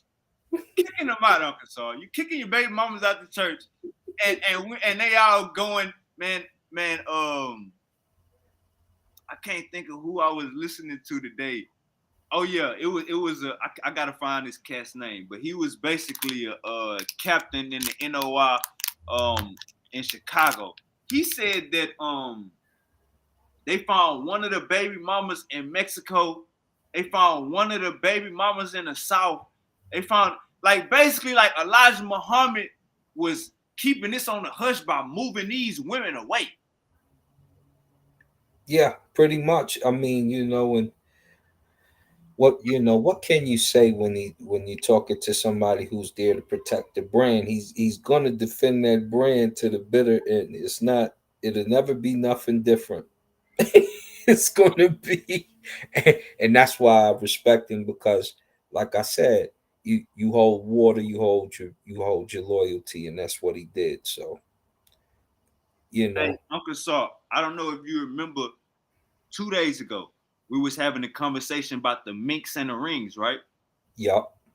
All right, so I got a little bit more context. What happened was, it's a strict dress code in the mosque. Yeah. It's a strict dress code in the mosque. Elijah Muhammad's daughters are wearing mink coats, fur coats, and jewelry and shit inside of the mosque. What Malcolm X was complaining about, he was saying that none of the other sisters can do the same thing. One of the captains from Chicago, when he went to a mosque in New York, he said his wife was ghetto. Like, his wife, you couldn't tell her nothing for real. She came into the mosque with the coat on, and they was telling her at the door, "Hey, ma'am, you can't wear no coat." She told, I guess, one of the doors men, or whatever you call these people, ushers. She told one of them, "Well, go get Elijah Muhammad." And they couldn't, know what I'm saying? They couldn't go get him. So she basically, know what I'm saying, woo her fur inside of the mosque. But that was the thing, Uncle Asar. I didn't have enough information on it 2 days ago. So we both could have conceded that, well, I didn't concede, but you was like, man, Malcolm's just jealous. Malcolm's jealous of the daughters. Now we finding out, Uncle Saul, jealous of the daughters. You don't remember saying that? I say he was jealous of the daughters. Remember because I said them was Elijah's daughters. He gonna do what he wanted to do because he run the X. But Now, remember I was saying Malcolm X was the one complaining about it. yeah. You don't remember saying nothing about Malcolm X because he was complaining? Yeah, I was saying, yeah, that's not really his place to do that. But the he Malcolm wasn't jealous of the daughters. I don't think I said that. Uh, Malcolm is trying to get equality for all the people, all the Right. women in the Hey, mafia. he calling out the hypocrisy. Right. And I'm like, this is the dude who came and got you out of jail. This the dude who did this, that, the other. If his daughters is going to look fly, it's going down. Let it go there. Oh yeah, that's what you said. That's what you said. Yeah, I remember that. Yeah, because he kind of overstepping his bounds, even though he's right. You're right, but who built this house? You know what I'm saying? So when your parent talk to you, you know, they say, do what I tell you to do, not as I do. So in that situation, it's like yeah, you're right. But if he wanted to let his daughters do what he do and the rumblings start, let them deal with the rumblings as it come to him. Because Yeah. certain things you're doing too much when it's his house. If that's what Uncle he want Saul. to do, let him do Uncle it. Saul. Malcolm X deserved that goddamn house. He wasn't getting paid. You know how much? I'm gonna say. I said this 2 days ago. It went from 5 miles to Yeah, 100 miles with Malcolm X talking. You and telling me he don't deserve a house? I don't. Well, he do, but who is he to tell Elijah how his daughters is going to dress if he's the original builder of the house? Elijah was pushing the uniting the nation. B. He was uniting the nation. The fact that he got a charismatic speaker and made it move faster is another thing. But it wasn't like he didn't move the people on his own. Elijah was getting busy. He only had 5 miles. But he knew how to choose a speaker. He knew how to set his plan up. What did Man, Farrakhan do after that? Malcolm X read that goddamn message to the black man, and Malcolm. Now. This is what we gotta understand. Let me ask you this question: do you believe that Malcolm X thought Elijah Muhammad was God or the new Jesus? No, and he said as much, which is why most of that break started to occur after a while. So where Farrakhan and them do, and even Farrakhan understands his role now. Farrakhan would tell you he's the lamb now. He he understands the This is what I was going to. process. I had a follow-up question. Oh, go So, ahead. Girl. if you believe that Malcolm X thought that Elijah Muhammad was God or was the prophet in the flesh, wouldn't that leave for a cause to pause if you see that this prophet is acting out of order and acting freaky? Oh yeah, and that's part of what disillusioned Malcolm in the first place. You see all the happenings going on.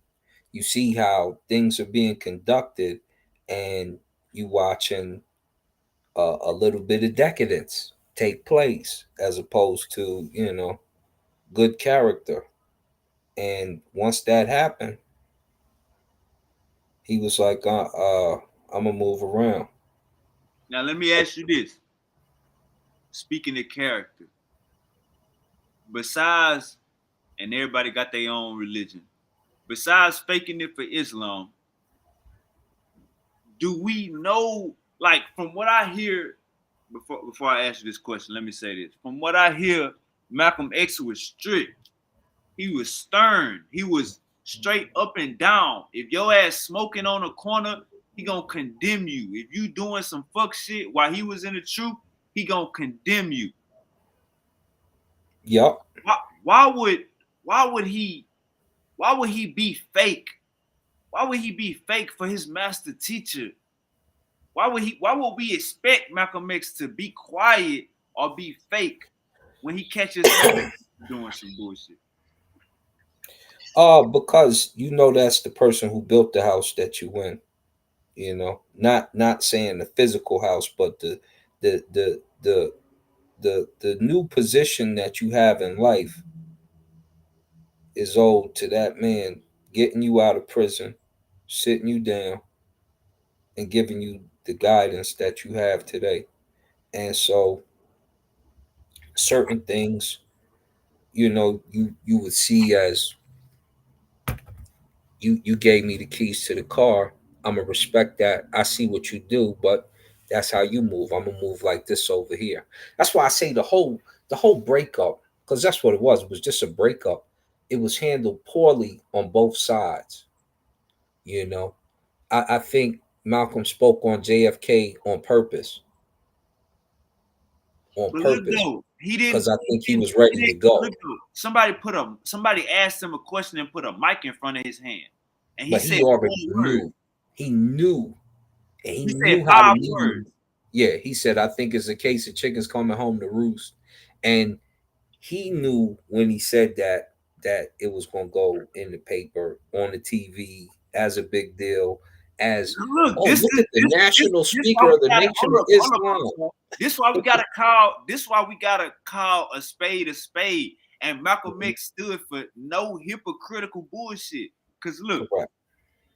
you in this mosque with hundreds of people teaching that the white man is the devil. You Yeah. in this mosque, behind closed doors, with your cult teaching that the black man is God and the white man is the devil. You teaching this behind closed doors, but and this another conspiracy that him speaking about JFK was not the final straw, but he was already lingering with the secretaries, and that JFK was the scapegoat. How you feel about that? JFK wasn't a scapegoat. I think Malcolm was ready to go, which is why he said what he said. He's like, you Oh, see what I'm saying? He like, you know what? If I do this, we this gotta would be speak the about risk. it. We gotta talk Yeah, about why he was ready to go. yeah. Because there's not only did he see how much money was coming in and what he could do possibly on his own, which he started to do, he just recognized that he could do his own thing the way he wanted to do it, and he could get out of this situation. All right, um let they'll me. try to say, oh, he recognized the real Islam all of a sudden, which he brought that in, but that never changed his feelings concerning. um and when you step outside of that, you have to do it a certain way. You have to do it a certain way. Me, as a former Salafi Muslim, Oh it was shit! dangerous. You Peace, understand? Uncle Reggie. Peace, Uncle Reggie.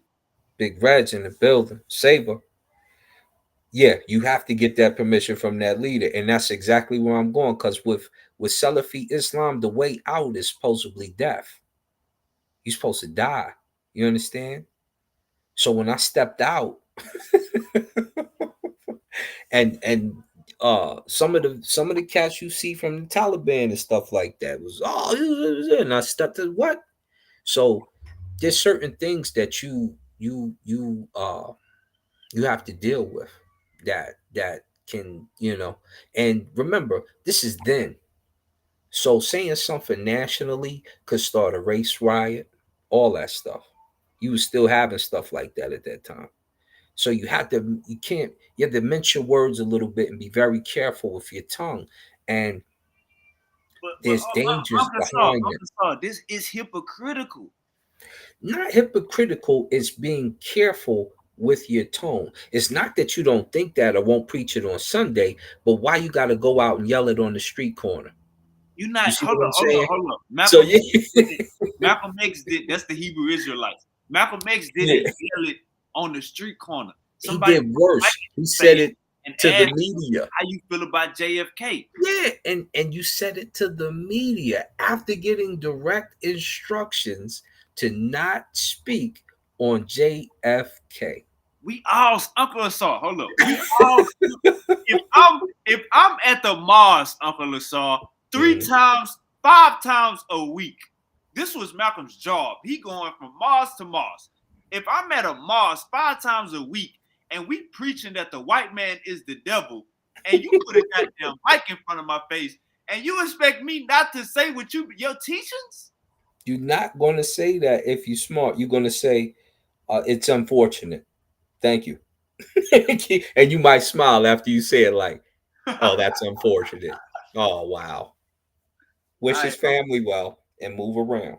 You ain't Uncle got to Reggie do that. says, There's a million ways you can skin a cat. He did not have to say that. But when he did, it put the nation under pressure, a lot of pressure, because then all of a sudden they're getting harassed and stuff. It's not, and that's why he specifically said, do not speak on this JFK situation. all It's right, going now to check be me out. something Now check me out. serious. Now check It's, me out. Didn't Dr. Khalid Muhammad do the same exact thing? And he's in the 80s, though. It's a little different. Ain't no Bull Connor on the corner about to sick some dogs and hit you with water hoses for being black outside. In the right, so 80s, it's a right, little so different. why? So if we learning these things, if we learning these teachings over three times a week, 3 days out the week, and hold on, let me say this real quick. Um, there's another.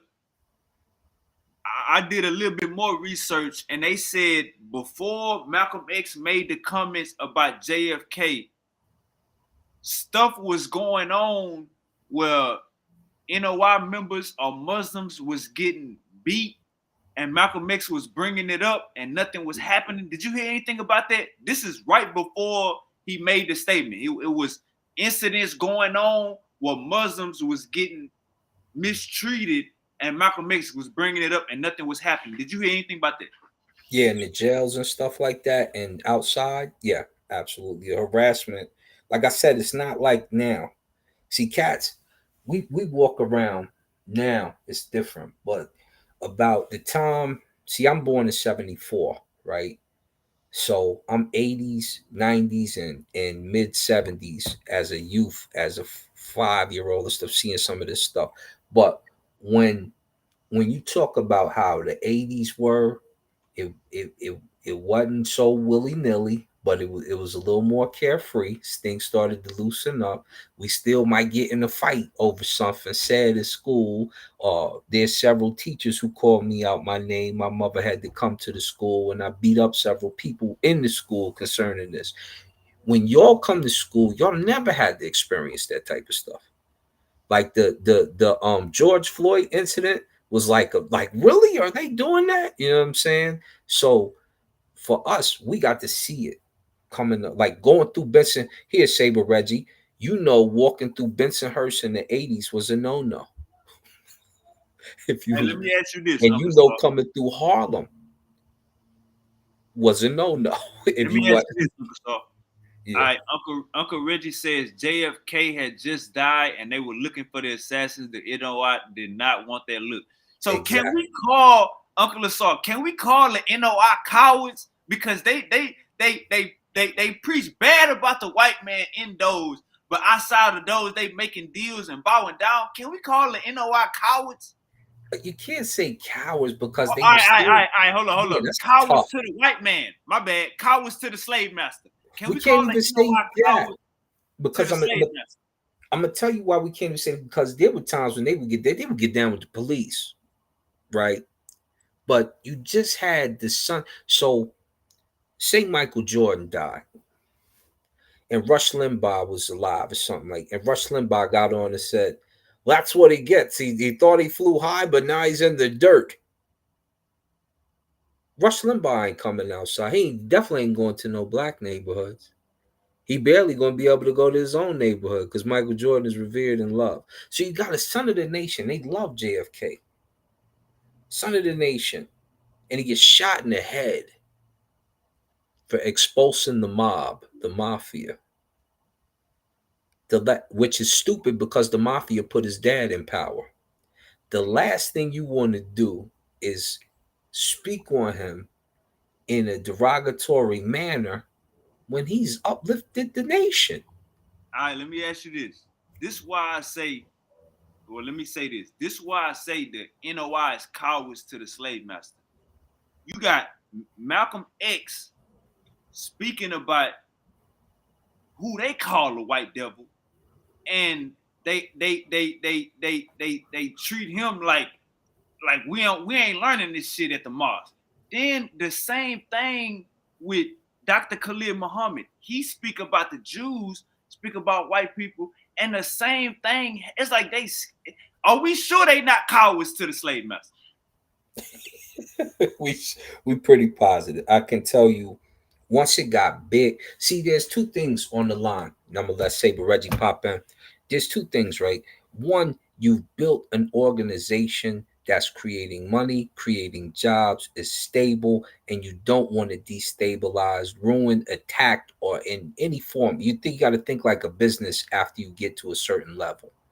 You got to think for the greater good and the bigger good. Me just getting the word off, trying to, oh, y'all ain't, as opposed to somebody throwing something at me and I just look at them and keep it moving that day, because I know my business is at stake. I know the people in my business are at stake is one thing, right? So sometimes you have to So they move were for the scared. So they need to go in the corner. No, that's not scared. That's You not know scared. what? Take your. Look, watch this. If I know Dana White, right? If I step to Dana White on camera and say, you a punk, you hit your wife, you hit so and so and so and so, is Dana White going to swing on me? No. Why? Two things. If he hits me, the lawsuit I could give the UFC is ridiculous. Number two, oh, he attacked you and we fight and we brought, and I'm gonna win if we fight, but if we fight, that would be that. And then he has a really bad look with his family. You understand what I'm saying? It sounds like hypocrisy to me.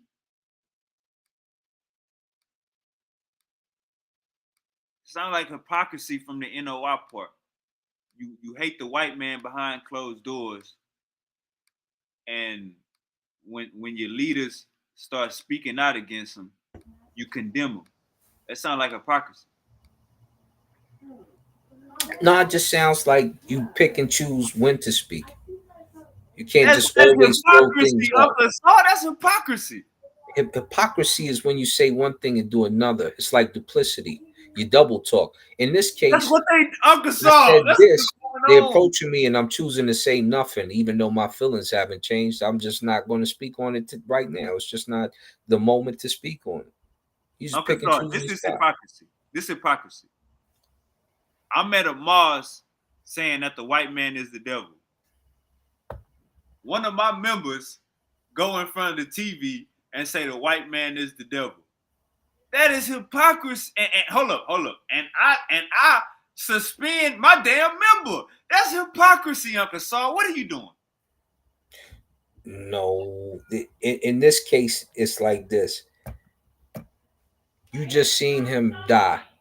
You seen somebody who runs the government die. He's beloved by this nation. We're a minority in this nation. You think white they caught the killer the same day? You think white people thought NOI had something to do with Kennedy's assassination? No, it's throwing So a why they slur acting at him for scary no then? reason. Why they acting scary, Uncle Saul?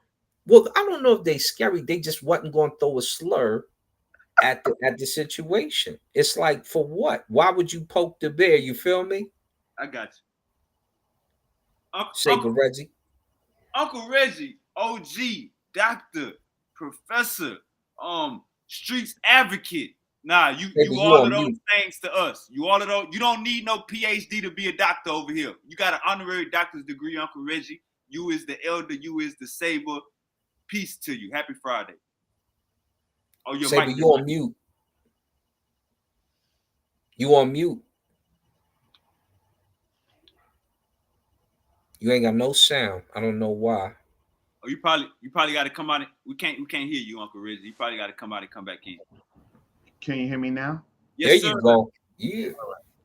Okay, so um, I've been in a several black organizations, uh, but the one I had been in the longest, um, we had a structure, and in that structure, and I was in one of those black organizations that was on a watch list.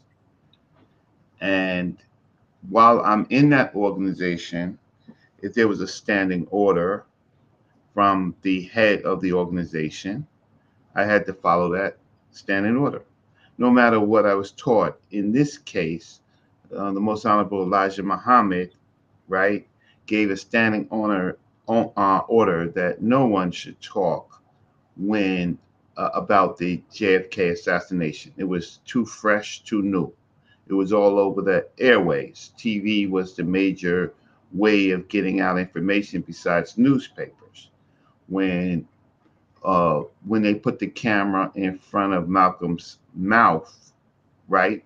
Malcolm at the uh, he wasn't even in second in command. Uh, uh, there was a national, and he was a head of a one of the mosque. So he was Minister Malcolm X. So he was a minister. He wasn't even as high, believe it or not, in that structure as John Ali. So and they call them student ministers. They don't even just call them ministers; they call them student ministers. And the only minister is the Most Honorable Elijah Muhammad. Now, in a black organization, when the top gives a standing order, you follow that standing order. Now, if Malcolm was outside of the Nation of Islam, if he had decided to leave the Nation of Islam, he could have done what he wanted. But what uh, if you want to call them scary, you can call them scary, but you weren't in those time periods where the Nation of Islam was on the chopping block of America. And America, at that particular time, was a war type country, meaning that they were fighting foreign wars, and so their military was at its highest, right? And we can see some of the civil rights shootings where white folks even shot white folks, right? During the civil rights movement. So America was very intolerant. And the Nation of Islam, though you have their feelings, you let the Most Honorable Elijah Muhammad speak for the organization. So I don't think that the Nation of Islam was scary. I think that they made a decision to let it blow over because they were looking for the assassins of John F. Kennedy, and you didn't want the Nation of Islam at that time to be on that list, right? Because America was looking for scapegoats, and so they made a decision. And this he was young, 38 years old, made a statement that went again as a minister, as a student minister, against what the Most Honorable Elijah Muhammad's order was. And if he could do that, then the other minister can do that, and that would sow disunity in the organization.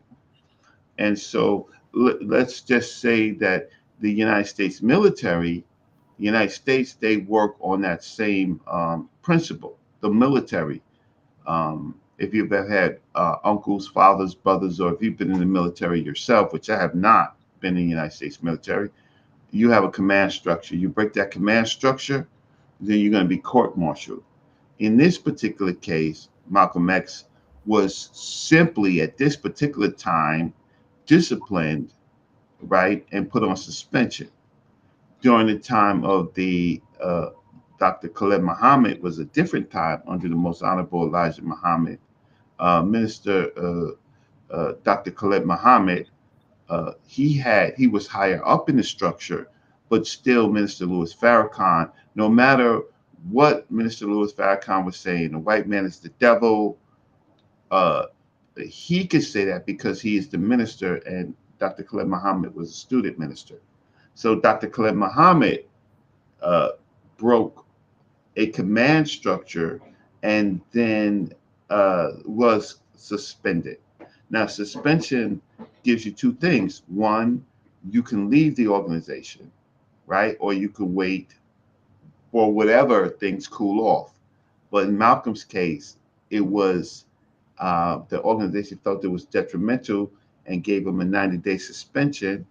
And after the 90-day suspension, after trying to communicate to say, well, let me back in, he didn't hear any words.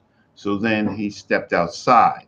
But when he stepped outside, the danger is now talking about the organization, right? Now, in the United States military, you could step outside of the military, but you still can't talk about the military. You can't talk about your missions. You can't talk about anything that you did for the uh, uh, Military. It's military, confidential. Yeah. unless it's kind of civilian released.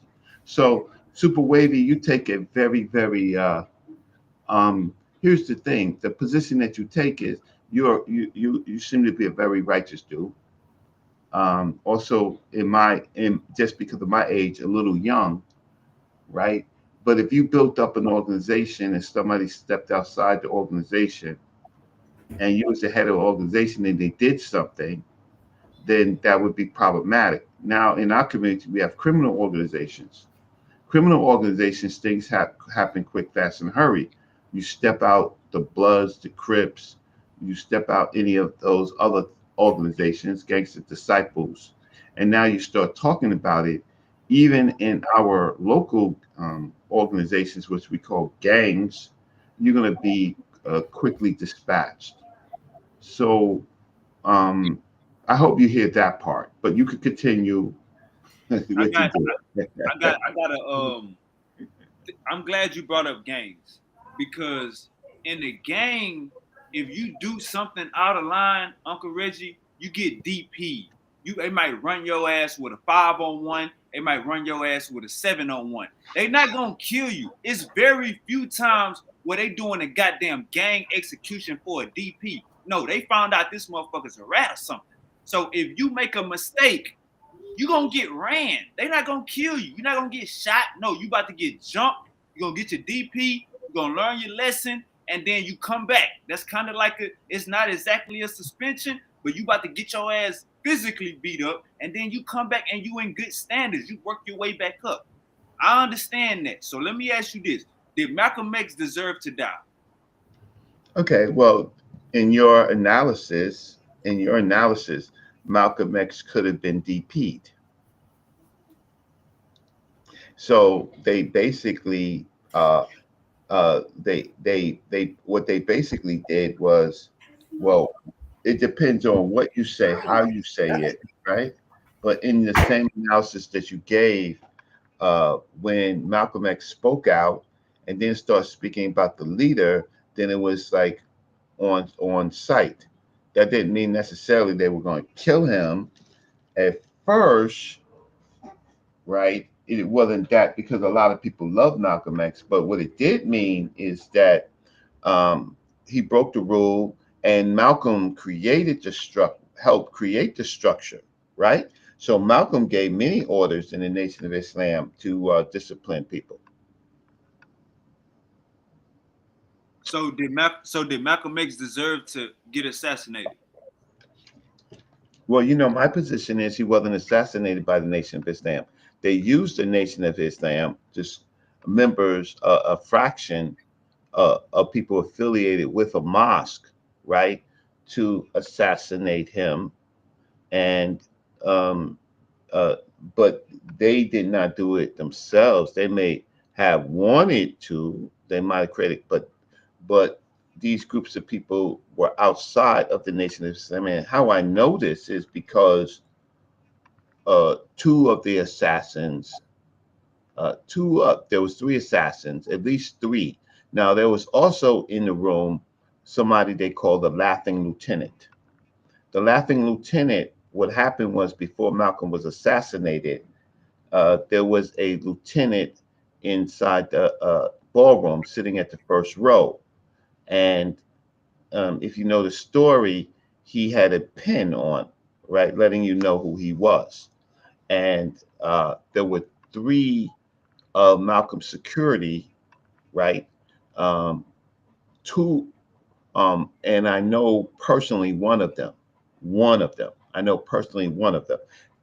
And one of them, um, well, what they did is they took him to the back, they searched him, right? And he had no weapon, so he wasn't a threat.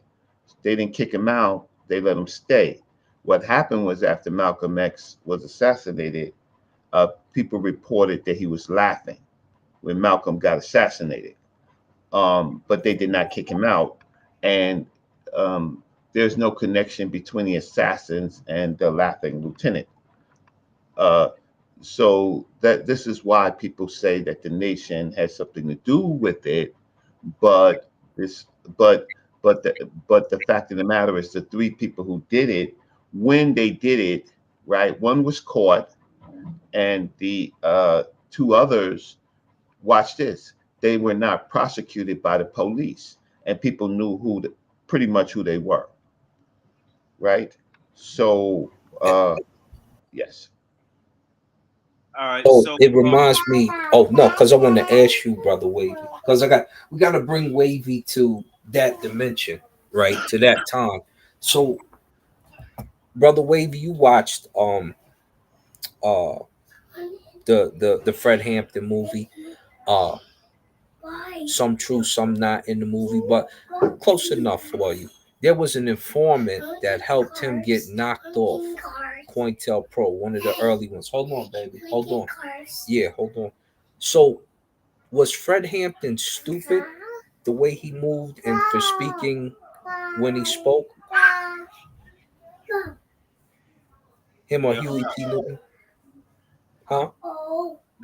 hell no. Okay.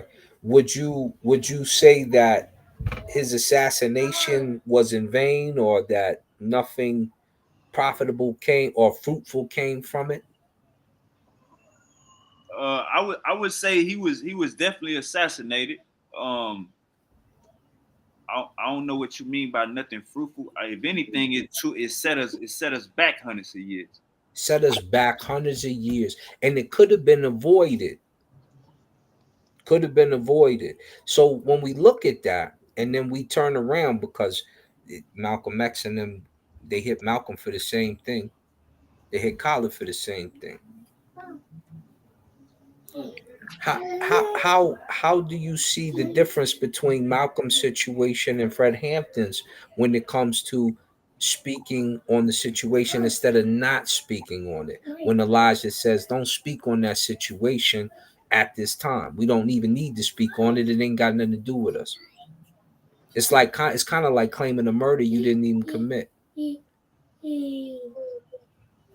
Nah, I disagree. I think what Malcolm X was saying is, you know what I'm saying? We seeing what the fuck going on. They was doing dirty work. Now it's happening to them. Now they killing each other. That's what Malcolm was So saying. Fred kind of laminated the same thing, and then spoke on, instead of using capitalism, we should use what's the other one? The Russian Communism. communism. Yeah, they got communistic, and the U.S. started knocking off a bunch of communist groups. Right. That's what they was about at that time. It was like, you need to roll with us. And if you communistic, you getting hit. Let It me wasn't let even me going ask from this, unit. Uncle Reggie, and hopefully, and I know you know a little. You can give us better insight than me.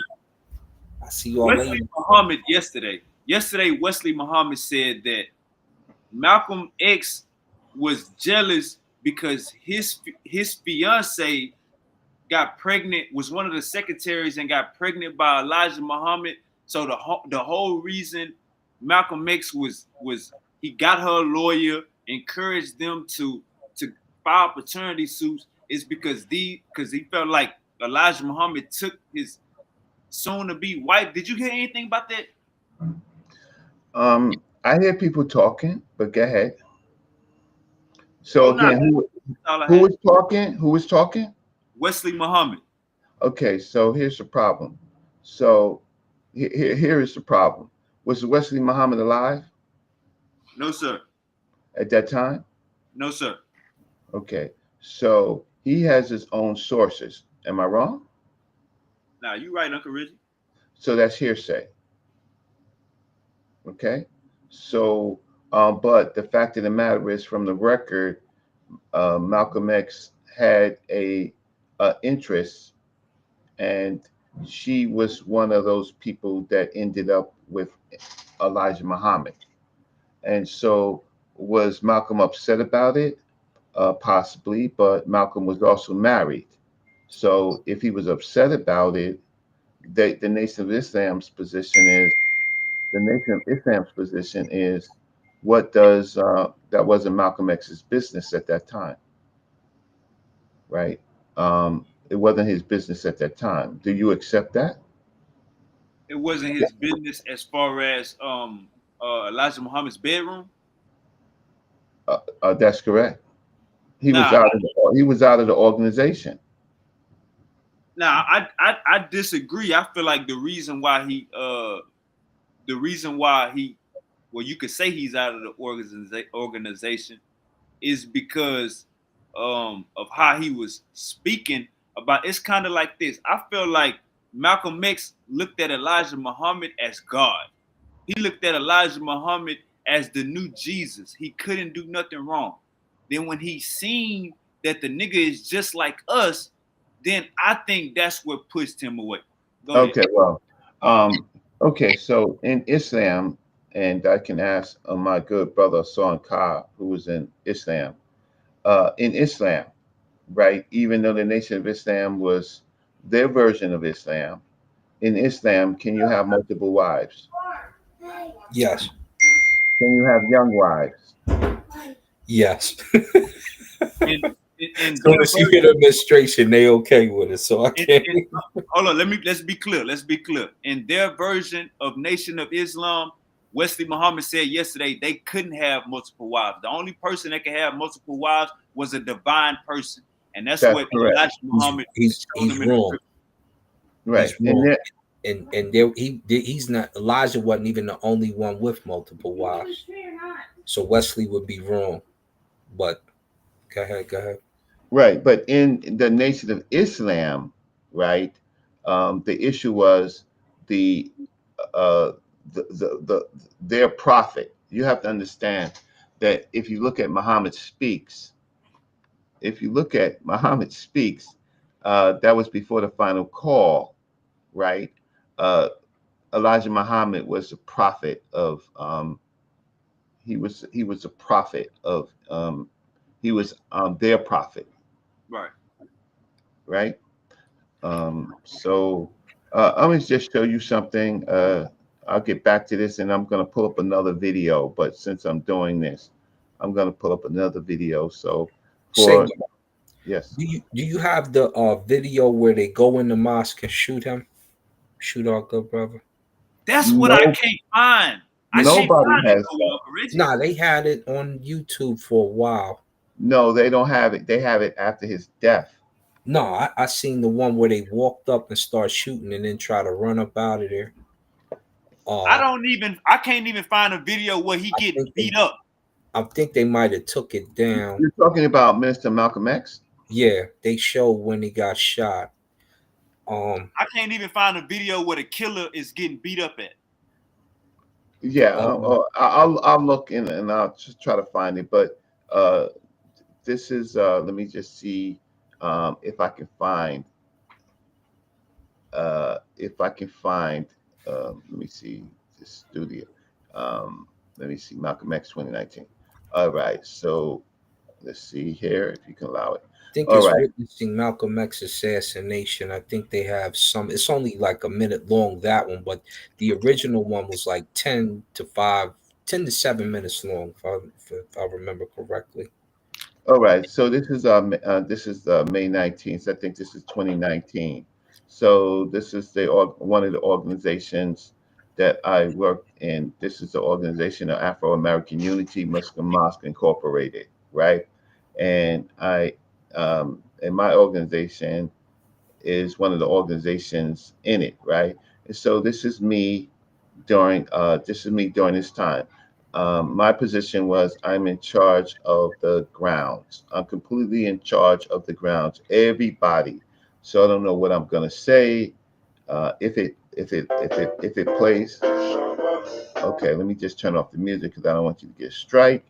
But for the 300 people that go, I coordinate the grounds up until the activity, right?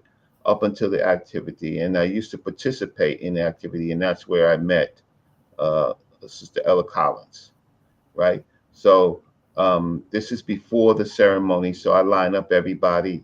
I don't know if they got me talking, but I line up everybody. I give the instructions of the day, right, to everybody on the grounds. That's what I do. Uh, I've turned it over to another good brother in the organization, but that's what I do. So now I'm gonna stop sharing, and I'm gonna see if I can source a video for you. All right. So give me a second to see if I can source a video. So I have been doing this for uh, th- um, well, I was second in command uh, outside Professor Small in that structure, but I'm no longer. I am no longer. Uh, I gave up the position. There are younger people that need to be trained to do what I was doing, and so that's what it is. So let me trying to okay stop sharing screen. So I'm gonna give you a stop sharing screen. Uh, yeah, I don't. Yeah, I'm just trying to figure out. Okay, so I'm gonna give you the uh, one of the major websites that used to keep a lot of this information. So let me just see if I can source it right now while you're talking. So now in my organization, yes, While you looking it up, Uncle Reggie, I'm gonna play this video real quick, and just let me know when you're ready, Uncle Reggie. I'm ready. Oh, you ready? Oh, go ahead then. My bad. No, I'm ready to watch the video while I do this. Okay. All right. This is John Henry Clark on Farrakhan. Hmm. In New York, Farrakhan bought the story of the curse and said, and I've got it on tape, I got it in video, and I got it on audio, that people with dark skin and woolly hair, a certain kind of nose, was cursed. And that the texture of your hair and the texture of your eyebrows supposed to be the same. So Shabazz was not permitted to stay in that area, so he took his family into the jungle of East Asia, which we now call Africa, to make a people close to nature. And the Honorable Elijah Muhammad said, this is the origin of kinky hair, because we didn't have kinky hair prior to that. The hair on our head was like the hair on our eyebrows. The hair on Hey man, hey, shout out to the ancestor, Dr. John Henry Clark. Shout out to the ancestor, man. He calling it how he motherfucking see it, man. Well, I don't have any problem. Dr. John Henry Clark uh, is our standing elder. He has a right to criticize uh, Minister Louis Farrakhan's views, and science also will say that the Nation of Islam was taking a point of view of the Asiatic black man rather than the African, and that at that time period and still to this time period, uh, they don't study they don't study Africa correct. So Dr. Khalid Muhammad, to his benefit, right? He was the one who who began to break with some of those old teachings, and that was one of the main reasons that actually ended up getting him uh, suspended. Um, so so that's my point of view. Do you see my screen? Because I can't see it. Do you see my screen? Yes, sir. Yep. I just put it up. So Omar Shabazz, uh, he he has all of the files of Malcolm X, everything that ever was videoed. He sells it. He's my brother, and everything on Malcolm X. And so these are the videos. Let me see, the Carly attack on Malcolm X extended. Let's see if I can bring up a little bit of this. And this is where he goes through the attack of Malcolm X. So let's see where I want to go with, if I want to find this. Um, so he goes through. If you go here, I would recommend that you actually view this tape. Um, and give me a second. I'm just scrolling through to see all of the people. Uh, um, this is one of Malcolm's close associates. And they all begin to talk about the assassination date. And he doesn't play. I'm just not going to play his video, uh, but you can actually play it. This is Brother Herman Ferguson. He was with Malcolm in the OAU. Um, he left after the assassination. He left the country. This is just a clip of when he was after he was shot. Let me just see. They talk about all the leaders. I just had that clip, and I'm just scrolling around. So he does an excellent job of talking about the what actually happened. So I would say Super Wavy, you need to you actually that's that condo. You actually that's the burning of the house. So there's a lot of clips of the people. This is the brother that they said shot one of the assassins, right? Um, but that may or may not be true. Malcolm's, this is a comrade of Malcolm, Yuri Kochiyama. She was Japanese. She was in the OAU. And let me just see. So he has a video called uh, uh, the niggas did it. And in that video, there's much more footage. But this is Brother Gittins. Now, if you've seen some of the videos that we did on 125th Street, you would see this man right here. This was Malcolm X's secretary in the Nation of Islam, Brother Gittins, who was one of our great elders. When Malcolm left the nation, this was Malcolm's secretary. When Malcolm left the organization, he stayed in the Nation of Islam. But he's one of our good brothers. And let me just see where else I want to go. Now, I'll see if I can pull up another video. So my purpose of this is that this gives you kind of insight Right. on on a lot of the figures that were involved in. This is Earl Grant. Earl Grant was one of Malcolm's top aides. So if you really want to know what was going on at that time, you would go to this site right here, uh, Omar Shabazz, right? And you would go to his website, and I think yeah. So yeah. And I thank you for that, Uncle Reggie. I just subscribed to that, and I'm definitely gonna check that video out tomorrow. I appreciate that. Yeah, this dude right here.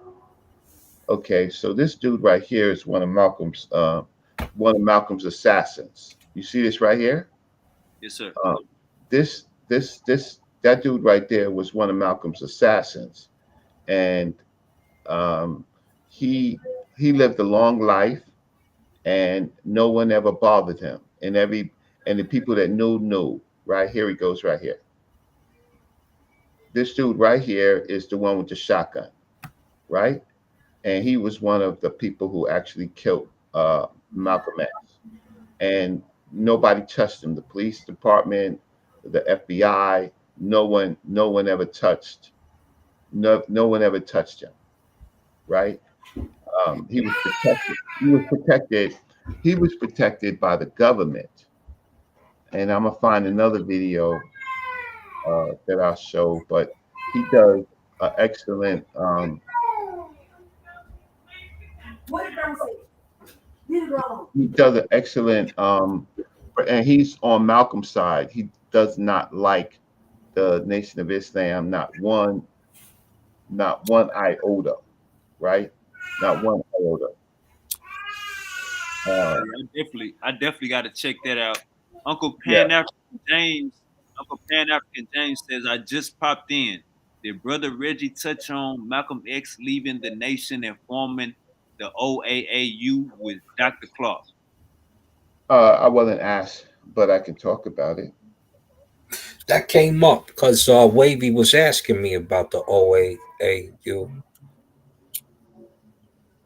So Because that was Wesley how Muhammad said yesterday. Wesley Muhammad said yesterday that you can't accuse the Nation of Islam of killing Malcolm X. It'll be more accurate to accuse the OAAU. Do you agree with that, Uncle Reggie? hell no. Of course I don't. But again, Wesley Muhammad is vying for a position. Let's see if I can stop sharing this. I don't know why. I got to figure out.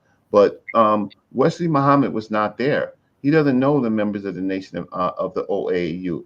I just had. You can still see my screen. Oh, let me put it back up. I got you. Yes, sir. Yeah, you are. Okay, so first you have to say who in the OAU was involved in Malcolm X's assassination. That's the first thing that you have to say, which members of the OAU, and he has to mention them by name, right? And you just can't say the OAU.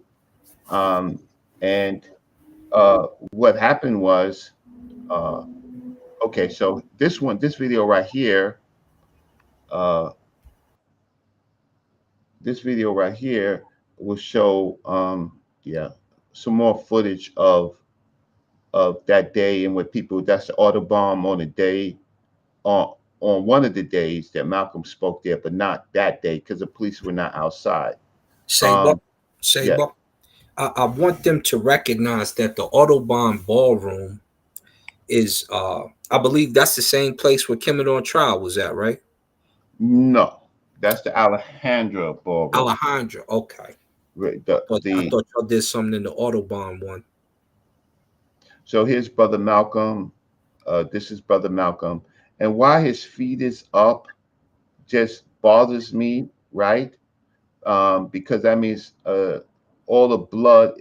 How can I say? Yeah. Yeah, that bothers me because all the blood in your legs is gonna rush into your body and rush out where the shots were. But uh, this is the dude That's the that shooter. was the shooter, and here's Malcolm X on a gurney. This is Brother Malcolm X on a gurney. After he gets shot, I'll play a little bit of them walking him out. See if I can play a little bit. Now, here's the problem. You see this dude right here?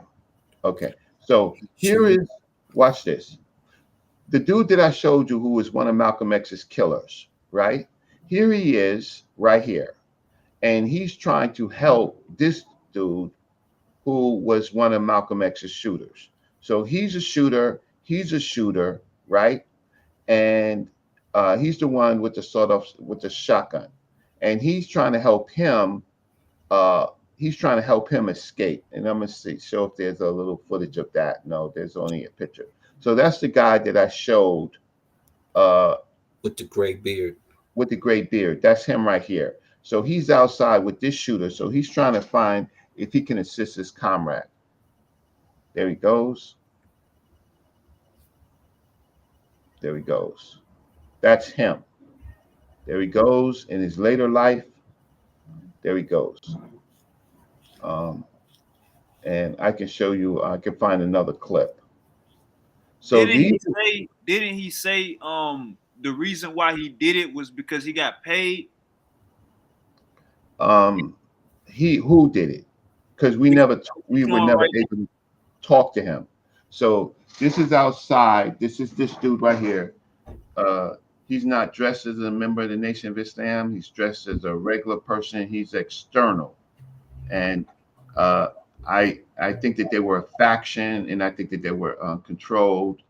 But getting back to Wesley Muhammad,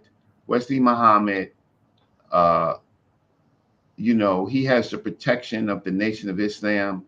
And he's saying things that to spark what I'm trying to stop you from doing. Just we need to learn from these mistakes instead of trying to relive them, right? We need to read Malcolm X's uh, material. We need to learn about the Organization of Afro American Unity.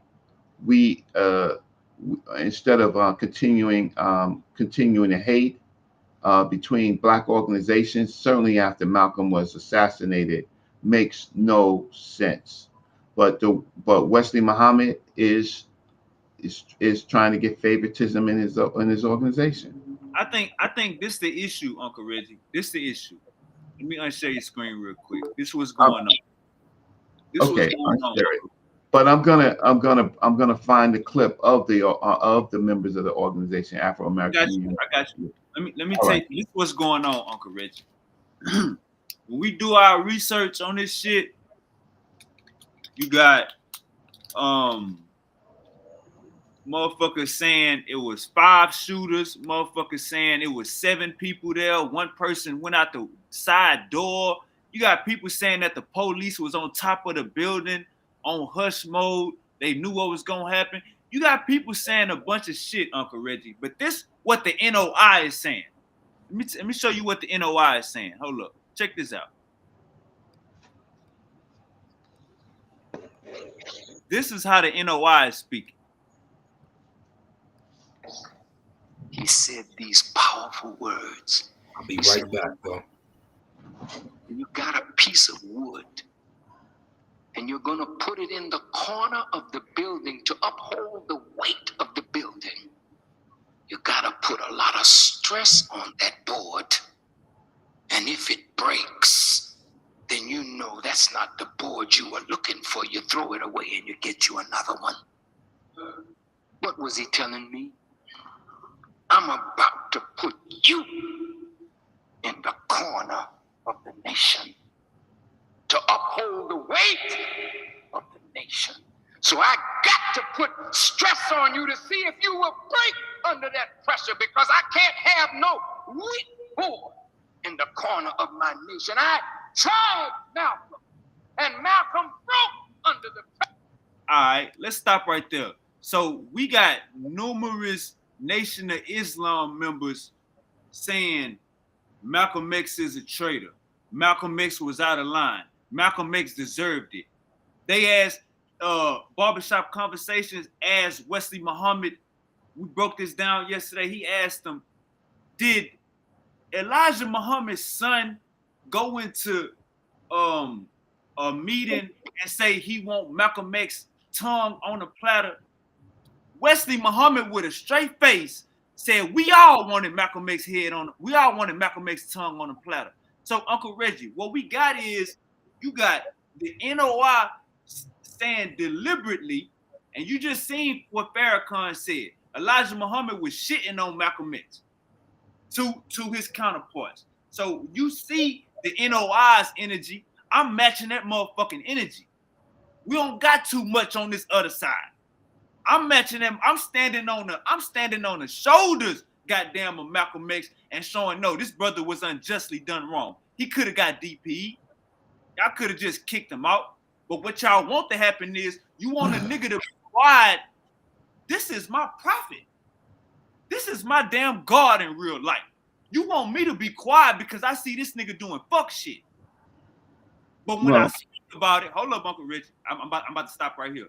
But when I speak about it, no matter what's going on, my damn house getting bombed. I got 3 false assassinations on my life from February 14, 1965 to February 21st, 1965. Malcolm X was going through hell But you know what the NOI gonna say? No, he wanted to come back. He wanted to come back. He was writing. He wanted to come back. He ain't kept out those attempts on his life. This is what I'm saying, Uncle Reggie. You either gonna match that motherfucking energy, or we gonna sit in a motherfucking corner and let the NOI bully Malcolm X till this day. And I ain't dealing with that shit. I end right there. Okay, well, I would say this. I was in that organization. I was in that organization of the Muslim Mosque Incorporated and the Organization of Afro American Unity. I have been on that other side. I've been on that side, right? And so what I said the last time was that those people who really loved Malcolm in a different type of way, at one point, maybe I was similar to you, but I wouldn't run my mouth, right? I wouldn't run my mouth, but I could tell you the Nation of Islam knows me. They don't know you. They might know you now, but they know me, right? And so I would say, you on both sides, there are young people who weren't even around during those time periods. I was born in 65, right? I was born in 65. And so I was born in March. Malcolm had died in February, right? So now I'm listening to people run their mouths, and I'm like, it doesn't bother me because they wasn't even there. They weren't there. So when someone makes an accusation about, I'll put this video up. When someone makes an accusation about that, you're just stirring up BS because you weren't even there. So we said we all wanted Malcolm dead. You wasn't there. He wasn't there. He wasn't there. Now there might be a sentiment of people who are trained. That's their sentiment, but they weren't there. And I could tell you. Were you there when the Egyptians built the pyramids? No. Were you there when they was speaking and writing in Metanetta? No. All right then. So you wasn't That's there. my point. Don't ever speak on Egypt no more in your life. You talking to me? You hear how you sound? You hear the logic? You hear the logic? No. Yeah. You wasn't there. You got those feelings. You got those feelings that you would disrespect me like that? Uncle Reggie, you gonna wait, keep wait, you saying got you wasn't there feelings. 100 times? Wait, you got feelings. You gonna keep saying you wasn't there 100 times? Was you speaking in Metanetta with the ancient Egyptians? Don't ever speak on Egypt in your life no more. How that sound? How that sound me telling you that? Listen to yourself, Uncle Reggie. Okay, I'm grown. So are you. Right? So I'm a member of these organizations. That don't mean nothing. Hell no, that don't mean nothing. You ain't slide on shit. You ain't watch shit die. You ain't watch shit die. The hell is you talking about? Did you? You was there. Wasn't you there? Didn't you sit? Didn't you know these people? No, I know. What you talking about, Uncle Reggie? This is what I'm saying, OG. This is what I'm saying. We ain't gonna go left. I respect you too much to go left. I saw in Kyle.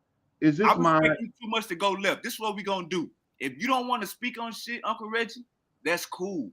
But don't sit up here and act like it ain't no youngsters out here that's taking that shit the wrong way. We taking Malcolm X assassination the wrong way. I don't give a fuck how mute you feel.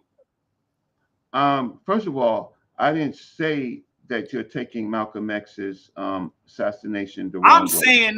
I'm saying that. I'm fucked up by Malcolm X's assassination. If you niggas want to act like it happened 30 years ago and you scared, fuck all that. I'm fucked up right now. Yeah, we gonna stir the pot. So you would be hold on. So you would be so upset about me trying to educate you about the time period and some of the people that you would say something like, and when I teach ancient Egypt, right? When I teach ancient Egypt, I teach ancient Egypt for the good and for the bad, right? So I read the text. So I know when there's Egyptian propaganda, right? And I know when, and I know that there were good kings and I know that there were bad kings. And I could be critical. I know that there were good priests and there were bad priests. And so my job as a researcher is to teach it. As a researcher, I don't have to have feelings. Now, what I'm trying to say to you is I had feelings, right? But I could tell you one thing that changed my feelings is that when Malcolm X's daughter was at risk, and all Minister Louis Farrakhan had to do was uh, work with the FBI, right? Minister Louis Farrakhan saved Malcolm's daughter for being in the hands of an agent, and I was there at the Apollo Theater. I was there Hold when up, hold up, hold up, hold up. If Malcolm X's daughter is trying to kill Farrakhan righteously, I don't give a fuck if my victim take the stand and get me out of jail. Nigga, I'm still gonna complete the mission. So we ain't giving Farrakhan no motherfucking credit for not taking the stand. Fuck all of that, nigga. It's a reason she tried to kill you, because that video I just played. Okay, well, just to give you some more information, it wasn't all they were trying. She wasn't going to kill Jack Daniels. What it was this white agent, right, was preying on her feelings about her father, right, and they cooked up a conspiracy. But she wasn't trying to kill nothing, right? And so ultimately, that's why the case was not prosecuted. So, but what they weren't trying to do was create aggravation in the black community and disunity for the purposes of the bigger oppressor. All right, And let me ask so, you this. Maybe we got two different facts. Are you saying that the same daughter we talking about, Malcolm X's daughter, are you saying that she did not try to get Farrakhan killed? Is that what you're saying? I'm saying that this agent, this confidential informant, because he's the one who's working with the government. He's a government person. He's the one who is creating a story, the same stories that get many of our black leaders killed. He's cooking up a story. He's the government. So she was talking to a government agent, right? So he was the one who was interacting with her. She was talking to a government. So you saying the government agent brought the plan up. She didn't Yeah. have no pain in her heart. She didn't feel no No, pain. no, she has pain. She So has what are pain. you, Uncle Reggie? Are you saying the government witness went up to his Yes. daughter and said, "Hey, let's kill Farrakhan," or she had that pain in her heart? No, he surrounded her. He contacted her, came in her sphere, gave her his ideas, but it wasn't his ideas. I mean, it wasn't her ideas, right? Come on, man. And because he's the one who's cooking up the story. She's being quiet.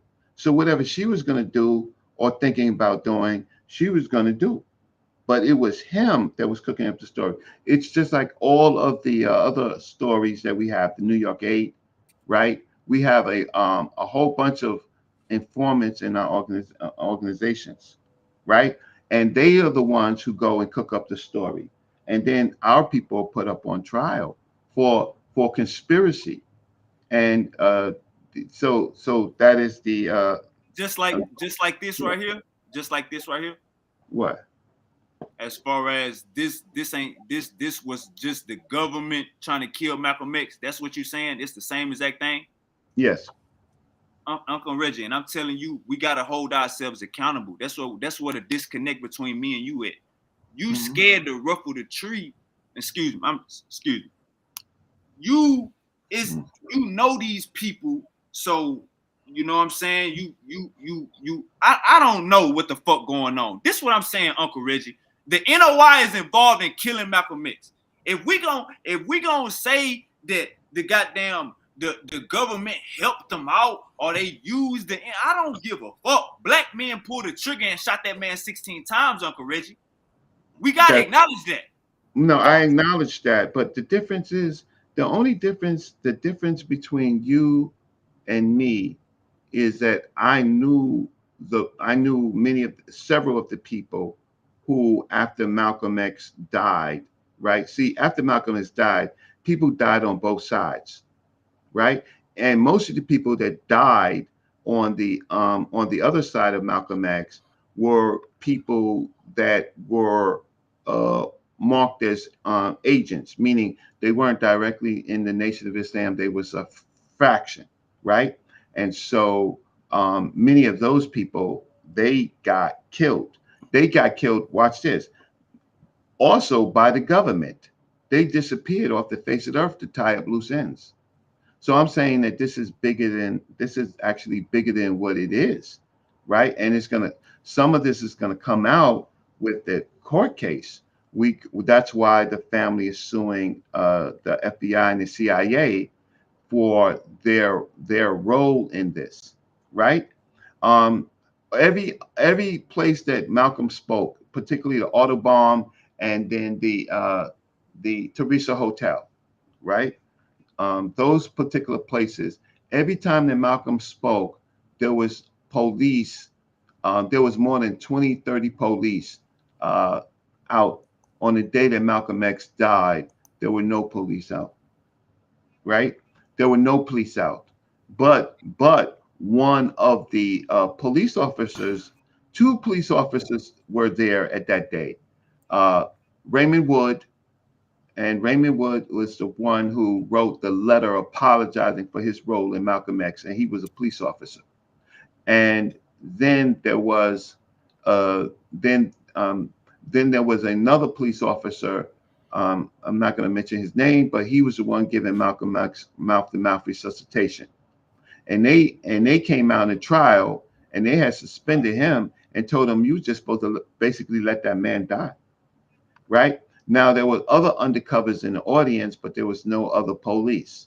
So now, given all of the statements that Malcolm had said against the Nation of Islam and the firebombing, you would think that there would be police outside. On the day of the assassination, everything was all clear, right? So I'm not gonna. My job is, um, believe it or not, believe it or not, in my role during this, oh, I was not scared. Oh no, right?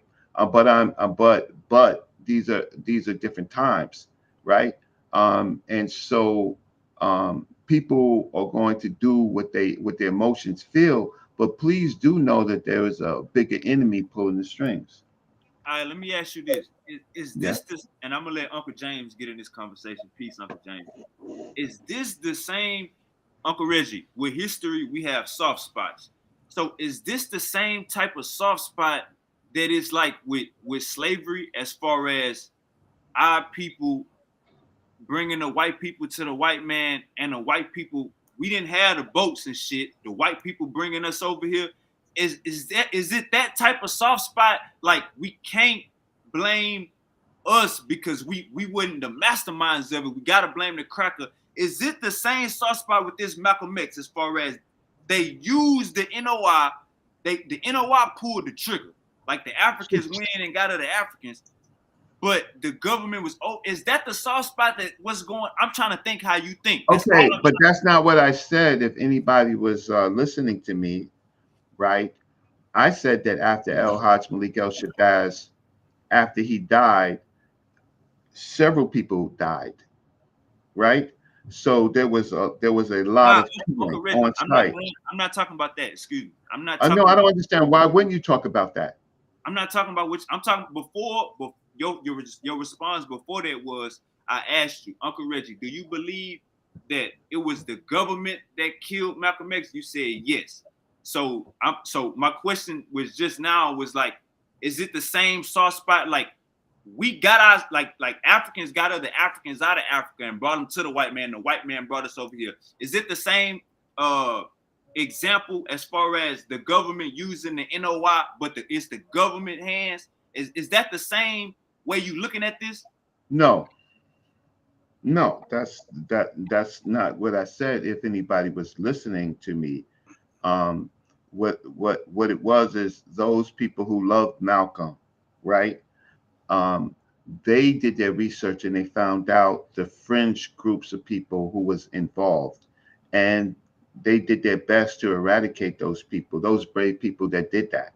So black folks took it on themselves to find the black people that was operating or were agents of the government, And so then everything else was to lay for them. I don't want to talk, but because I know people who worked around Sister Ella and stuff, and and I know who they are, and I would get a phone call from them because they would say, "Brother Reggie, you know who we are, right? You know who we are. You know our story, right? Uh, I why are you trying to? We're old people now. Why are you trying to implicate us and Right. get us involved? Because there's no statute on things that they may have done or they may be accused of doing. Why? Because I care about black people. Now, I care and I care about them, and I'm in a structure where I'm not in that structure directly, but because I know some things, right? Because then the fact of the matter is, my job is to, if they want to say what they did, who they did, they can say it. But that doesn't mean anything for the large amount of black people, because a large amount of black people were not there on that day. They didn't soldier with Malcolm X. So I interviewed one of Malcolm X's security on the day, who relieved, who was first with Minister Benjamin when Minister Benjamin spoke, and then they redirected him after the Laughing Lieutenant, after they frisked the Laughing Lieutenant, and he told me blow by blow, right, what exactly happened, right? And so some of these other stories that people didn't have guns and stuff is untrue. Uh, but the bulk of Malcolm X's security, they were snatched up in another security, another sting by the FBI, so that they couldn't be there. So the people, Malcolm had fringes. He had people in the Organization Afro American Unity and Super Wavy. Even though you said some things that it couldn't make me emotional, right? Malcolm X had fringes. He had groups of people around him who were not in the Organization Afro American Unity, but loved Malcolm enough to kill and to defend and kill those other people. But they were snatched up and taken out of. Um, I did some research. I know. I know when Malcolm X, after his house was bombed, Malcolm X, you see Malcolm X with a particular type of assault rifle, right? I know who gave him that rifle, right? But it wasn't the OAU, right? It was a group of young fringe people, like with talking to not talking the way you talking, but loved Malcolm, and they gave him the assault. They came to his house, they made sure his family is well, and they gave Malcolm a present. And that and I mean, not after, this is before the house was bombed, when they was threatening him, they gave him that assault rifle. So I know who those people are, right? So now I'm not saying that, what I'm not saying, what I'm trying to do is, all we can do is history, right? But and you can have the feelings that you want to feel. And I don't, you know, with Zach Kondo and not Zach Kondo, with what's his name, Wesley Muhammad, and the former head of the mosque, Mosque Number 7. I was there in Harlem at the Harriet Tubman, where Zach Kondo and them was speaking about Malcolm X assassination, and the Nation of Islam pulled up, right? They pulled up, and they didn't want Zach Kondo to speak, but the black people allowed, the black people that was in the audience, even though the Nation of Islam was there in full force, they allowed Zach Kondo to speak about the assassination of Malcolm X. They didn't want him to say nothing. But the community said, F all of that.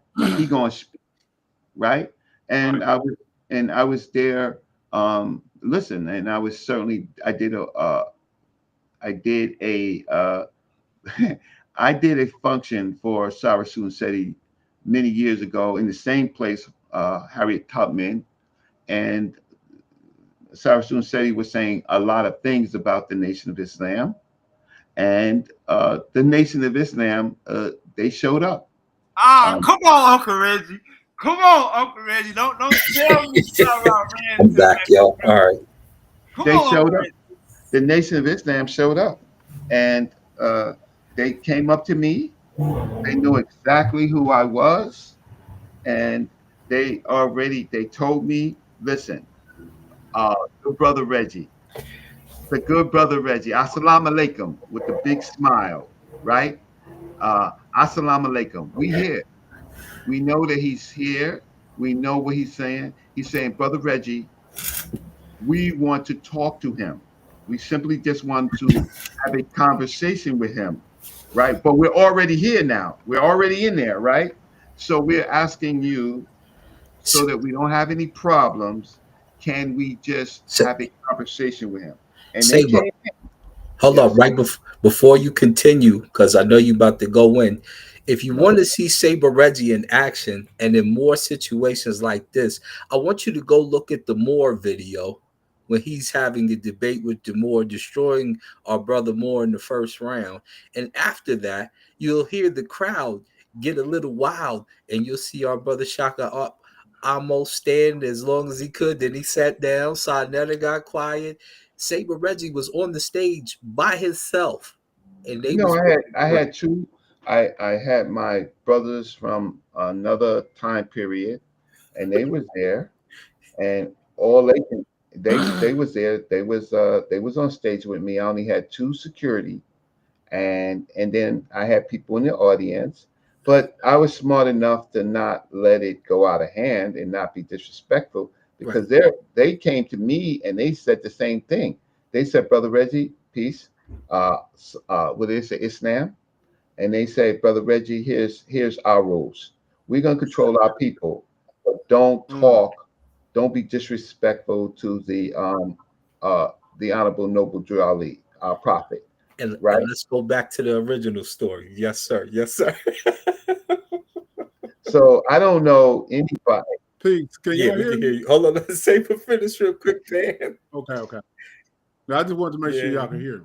So uh, so the issue is, um, so so the issue is, I've been in those circles, and the difference is that, like I say to everybody, uh, these people, a hot mouth will get you into, a hot fire. Did And Seti fold up? said he didn't say anything disrespectful about Minister Louis Farrakhan. That night.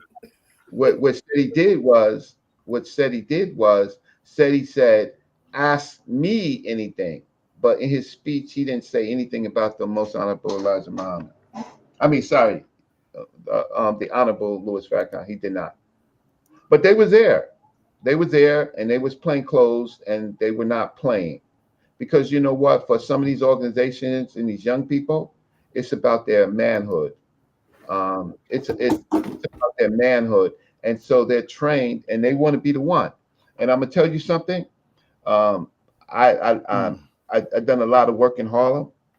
I was actually in Harlem when the police came up in the Nation of Islam's mosque that was in the where we do the lectures at the African National, what is it? I forgot it right now. But they came up there on the third floor where the mosque was, and the police tried to get into the mosque, chasing somebody. Somebody did a crime, ran up in the mosque, and the police officers came in there and chasing the person, and he ran into the mosque, and then the police come, and quick, fast, in a hurry, the members of the Nation of Islam disarmed them, took their guns from them, held their guns, and then there was a meeting to give the guns back, kicked them out, took the took everything from those police, everything from those police.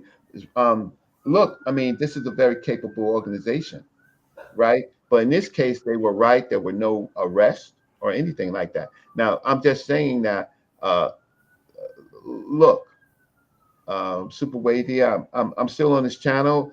Some of the things that you said about me personally, about how I am, that's like messing with my manhood. And I'm like, okay, that's fine. But my bigger picture is if I'm on and spending my time at 11:06 for the hour or so, everything that I've given you is things that you could go and find to get more educated about the circumstances. And you still my brother. I would just ask you to not say anything imply anything that I am a coward or muzzled. What I'm just trying to say is that I we my the group of people that I work with, uh, they the people who worked with Malcolm X. They was there during his assassination. They was alliance of El Hajj Malik El Shabazz, and uh, they gave me their advice. Hey, Uncle Reggie, no matter how spirited these conversations get, you still the elder. I will never cross that line with you. You know what I'm saying? That's just me being respectful. You know what I'm saying? I honor my ancestors and my elders. Yeah. Yeah. So you have people in your chat, and they have names. The difference is I'm not just a name. I could show you. I could show you my work in the community, right? I could show you my work. So the people with the names that pop up, show me your work, right? Show me your work. See, the last May 19th that happened on May 19th, um, Sonny Akola was there. You know who Sonny Akola was? No, sir. Sonny Akola was the only surviving male of the attack on Assad Shakur. He spent more than like 45 years in prison, more than that, right? They just let him out because he's sickly. But I could talk to Sundiata Okoli, right? Um, many of the lions that we know in history, um, I've had conversations with them, and they know who I am. Sister Pam Africa. If you don't know her, she was with Move. She watched her family die in Philadelphia, right? Um, I could talk to Sister Pam Africa, right? Uh, I and so there are many people who did real work for the black people, put up to everything, everything, and so I could talk to them, and so that's why I know who I am because I'm when I was a soldier, I was respected as a soldier. People don't have to respect me now. I do understand, but Uncle Reggie, we respect you. You know we respect you, and we definitely need your insight. Let me ask you this question: Was it honorable for Elijah Muhammad to quote um biblical prophets as the reason that he got his secretaries pregnant? no, here's the thing is for him and his organization, right? He could say that. What do I agree with that? No, I don't agree with any of that. I don't agree with his conduct. I don't agree with anything. I just think that he was surrounded by yes men who stroked his ego every day that they saw him, right? And made him feel like he was more than a man, right? And then there was like you sent me an article on Malcolm's brothers, I think Filbert, who turned on Malcolm, right? Um, because they came to see him. So he turned on his own brother, right? And then I also know, listen, when they had the movie Malcolm X, right? I went to the premiere, right? I went to the premiere. I sat at the third row, right? Denzel Washington and them was in the back. They was watching. We all watched the movie together, the premiere movie. Okay, after that, right? I made some buttons. I go out there and sell Malcolm X buttons, and uh, tensions were high because some people thought that Malcolm X was a sellout. So I'm gonna tell you what happened to me. So I'm out here selling buttons, and some brothers from an organization that we all know. I'm not going to mention the organization, but they are let's say that they were gods, And I'm not saying it came from any of the particular places, but the gods went there. So I walked, I went to sell a button to one of the gods. It was my tribute to Malcolm X. I was by myself. And one of the gods said to me, Malcolm X was an effing sellout. And I just didn't argue with him. I just went to continue to sell my buttons and distribute the love for Malcolm. And then I went to sell to someone else and I got snuffed. Right? I got snuffed. Somebody So, snuffed you, yo? I got snuffed. Yo. Right?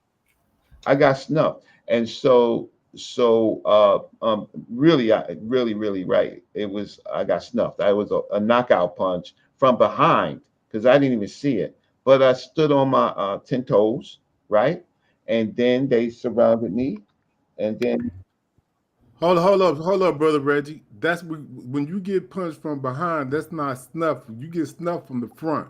You got sucker punched from the back he or came from a up. blind He came side. up from the. He came up. He was in my back. I turned my back to him.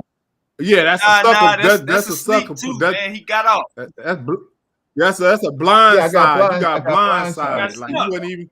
Yeah, you didn't even know the man didn't even stand. He was a coward. He didn't even stand in front of you and just and give you a chance to react. He snuck up from behind you and hit you. That's even worse than getting from a man-to-man situation. So he was a coward. That's who that was. And that so hit you, why? Reggie. And so what had happened? This is what had happened. They went in there and they saw the big screen and they took everything that was on the big screen as the truth, right? So all that stuff with Malcolm and the white women and all of that stuff, and Malcolm going against the Nation of Islam and all of that stuff, they took all of that.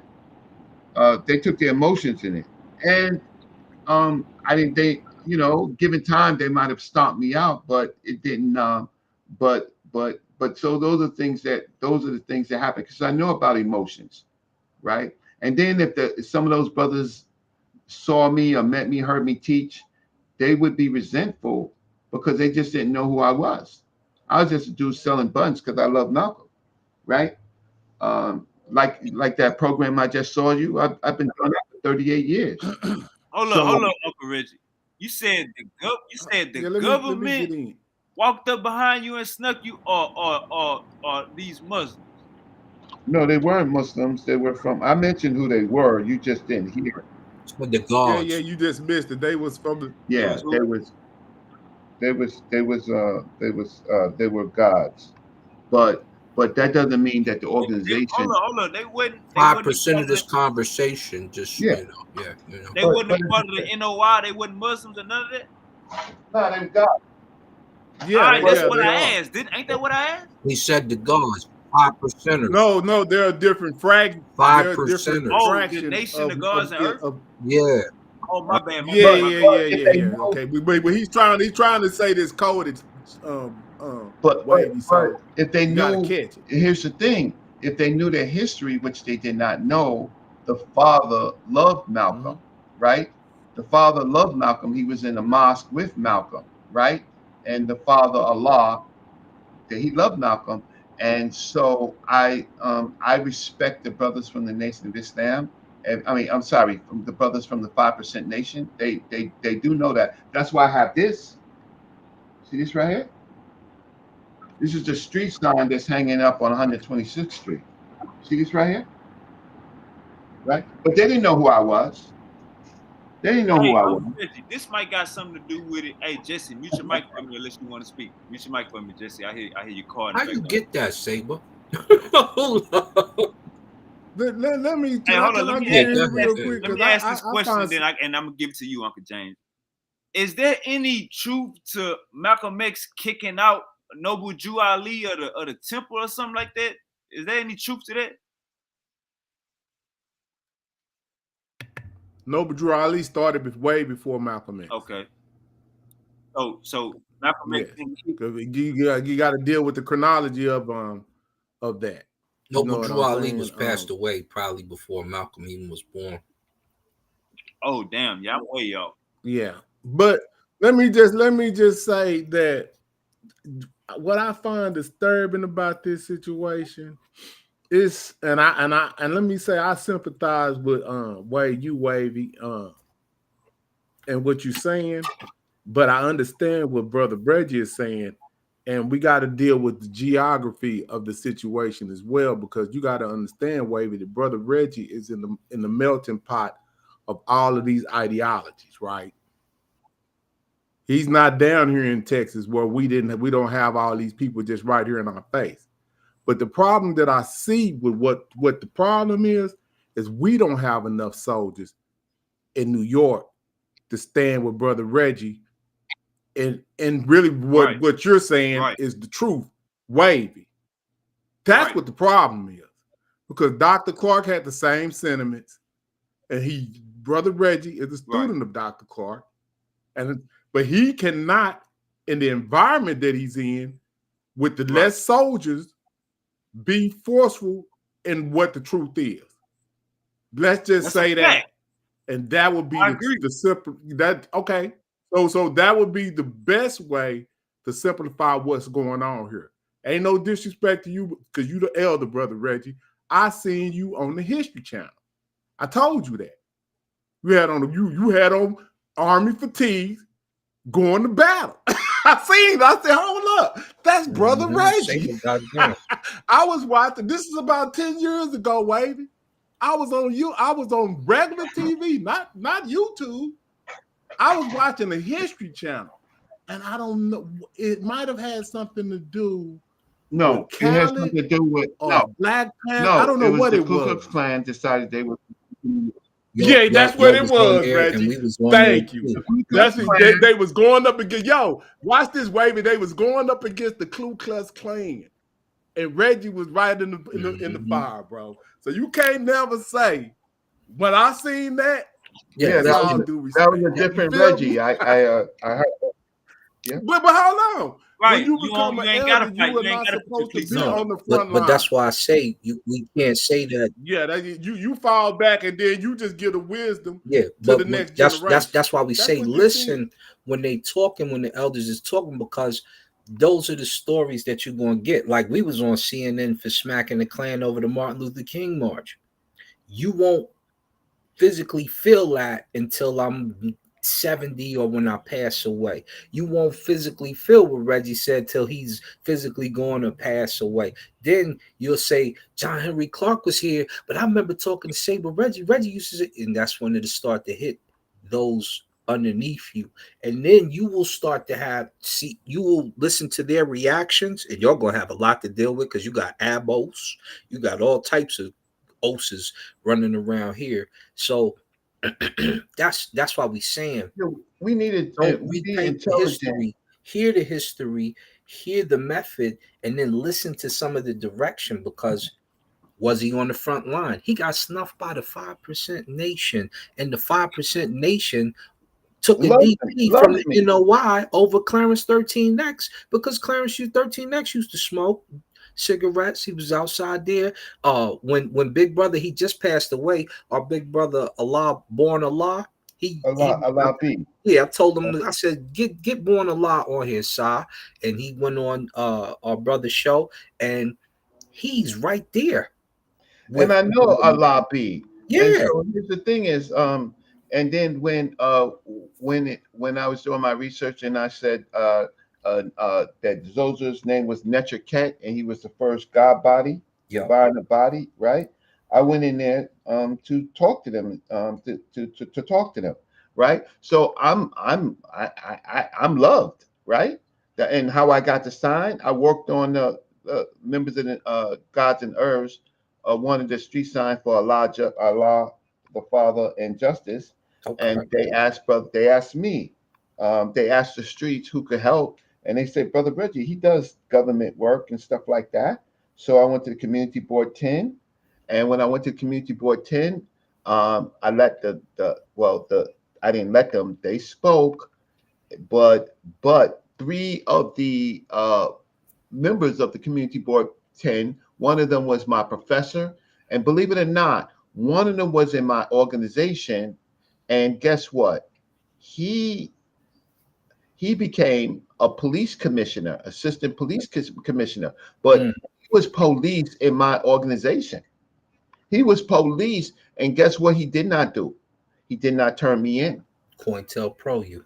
He did not do that, right? He's my good brother, but he was police. He was inside, right? And then let me tell you what happened to me. It's just now 2 years. Person I work with in the organization, they know some of my history, where I came from, and he called me up and said, "Brother Reggie," he says, "Listen, I can't talk to you on the phone. I need your help. Can you meet me?" One of those calls. So I said, "Okay." At that time, I said, "Well, I'll be at the museum. I'll be at the museum. Meet me at the museum." He ain't meet me at the museum. So then I said, "Well, the next time I'm downtown, I'll call you and I'll wait for you." He comes up to me, and we sit down. Now I'm waiting for him. He comes out the train station. I told him exactly what I was wearing, where I was. He comes out looking in the sky, right? Like he don't see me. Now prior, like not to acknowledge you. Watch this, Asar. Watch this. Prior, I'm waiting, so I'm seeing everybody come out the train station. So I see this man and woman come out the train station, right? And I glanced at them, and they glanced at me, and they sat down on the side. He comes out, and he says, we start talking, and he says, "Yo, Reg, I'm down in my luck, man. I need some work." And that don't mean a job. And he says, "Yo, I know where you're from and stuff like that. Do you know anybody in your old neighborhood, right, or anything like that can give me this work?" He coming from the police. Hold up. Let me preface this for you, Saber. Saber used to run with Sex Money Murder. Well, he's the founding member. Let me tell it like it is. And Lord Tariq, Peter Guns, all the little young dudes, because we used to holler with them. That's the world he came from and changed his life under John Henry Clark. All right, I was in the world really early, because that's just what happened in my neighborhood. But I'm a precursor to Sex, Money, and Murder. I know many of the people in Sex, Money, and Murder on the Castle Hill side, the Soundview side. I don't know those people because we didn't grow up together, because it was a neighborhood type of thing, right? But one of the informants lived in my building, and the super informant lived across the street. And the person that they killed, Frisky, right, at Sweetwater's, you can look it up. Sweetwater's. I knew everybody that was there when they killed them. Everybody, when they killed Frisky, I knew everybody that was there. Right? Hey, Uncle Reggie, let me ask you this question, because I said Noble Jew Ali, but I damn sure was tripping. I was thinking about Clarence 13X. Is it any truth that Malcolm X kicked Clarence 13X out of the NOI or kicked him out of the temple or something like that? No. First of all, nobody's kicking. Nobody, even Malcolm X, is not kicking Clarence 13X out of anywhere. He served in where did he serve? He served in Korea. He was a killer, right? He was a trainer of martial arts, and right. So he left. Clarence got busy. Pudding got busy. Yeah, Pudding was a killer, right? He killed more white people than he killed black people. So what happened? Right? Did he get suspended? There's any truth to that rumor? What happened? No, I think he just left. He created his own concept. He left the teachings of Elijah Muhammad. But hold on. From a chronological perspective, isn't that after Malcolm had already passed anyway? No. Like, I think Clarence, the Nation of Gods and Earth gets formed when? No. See, Puddin was, Clarence X, the father, who I put up the sign. He was in the Nation of Islam when Malcolm was, I think, minister. March number 7. Yeah, but I'm talking about, when does the Nation of Gods and Earth form? Does it form in 65? Clarence 13X, not the Nation of Gods and Earth. He's the one who brought them about. He's the leader. That's what he's known for. He's the leader of the Nation of Gods and Earth. We're talking about before that was organized. Yes. No. I'm talking about. I'm trying to get clarity on the chronology of when the nation of gods and earth Uncle is Reggie formed. just said it. Uncle Reggie just said it. Clarence 13X was in the NOI with Malcolm. Yes, Yeah. but the And he when left. does the nation of gods and earth form is what I'm asking. That's off topic, Uncle James. No, Yeah. No, it's not, because it's very important, because you're trying to say like that he formed that while Malcolm was living, and I'm trying to tell you that when he did I formed say that that? after When Malcolm. did I say that? If you play the tape back, you will. If you listen to what you're saying, you asked him, did he leave or did he get kicked out? We already know, because we know the history. He left, but he left way after Malcolm was dead. He formed the nation of gods and earth after Malcolm died. No, But when he left, the conversation is 1964. That's exactly right. He formed the nation of gods and earths in 1964, before Malcolm was assassinated. Okay. And he was a So now, student so now let's get back to Wavy's question. Did he now so that's even deeper, because he left before Malcolm's assassination. Why did he leave the nation of why did he get suspended? Clarence 13X. Did he get why? suspended? Because he didn't believe in what they was teaching. He couldn't stomach the fact that Master Farad was an image of Allah, and he said, "Oh hell no, we're all gods, right?" And so it was philosophical. It was like he could not stomach that Master Farad was this person that didn't look like the black community, and he just disagreed with that philosophy. But they took he had a damn good reason. They took 120. I'm with him. Assalamu alaikum, They brothers. How took y'all doing? aspects of the 120, and then Walaikum salam wa rahmatullahi wa barakatuh. Okay. Oh, that's Allah's noble messenger. Let Uncle Reggie, hey Jesse, let Uncle Reggie finish, and you go after Jesse. Jesse, let Uncle Reggie finish. You go after Jesse. No, I was just saying. I was just trying to give James a chronology. I got the facts. Yes, Clarentine 13X was disciplined and eventually cast out of the Nation of Islam. Now, my question was, did Malcolm X do it? But we still got to find that out. But he definitely got kicked out. I wouldn't say got kicked out. He kind of just. He didn't leave. They would say he got kicked out, but he kind of left, because the problem was cast out, brother. Well, here's Allah B telling the story. Hey, look, the truth is ugly, but we gotta be truthful. So when I asked y'all, did his ass get suspended by Malcolm X? Maybe he didn't get suspended by Malcolm X. But what's your source? Who did it? Who suspended his ass? Right. What's your source though? Probably what's my Elijah source? Muhammad, if he was still living, or Elijah Muhammad probably video suspended. account say he got kicked out. He's the leader of the whole nation at that time, so I would say Elijah Muhammad would probably have the authority to do that, right? Elijah Muhammad kicked he had the authority, but Allah B. Hold up, maybe Allah Noble can listen. Allah B was telling the story before he passed away. He said he chose to do, because he was still drink a little bit. He was still smoke his weed a little bit too. He got suspended. Hey, Uncle Assault, are you proving that he got suspended?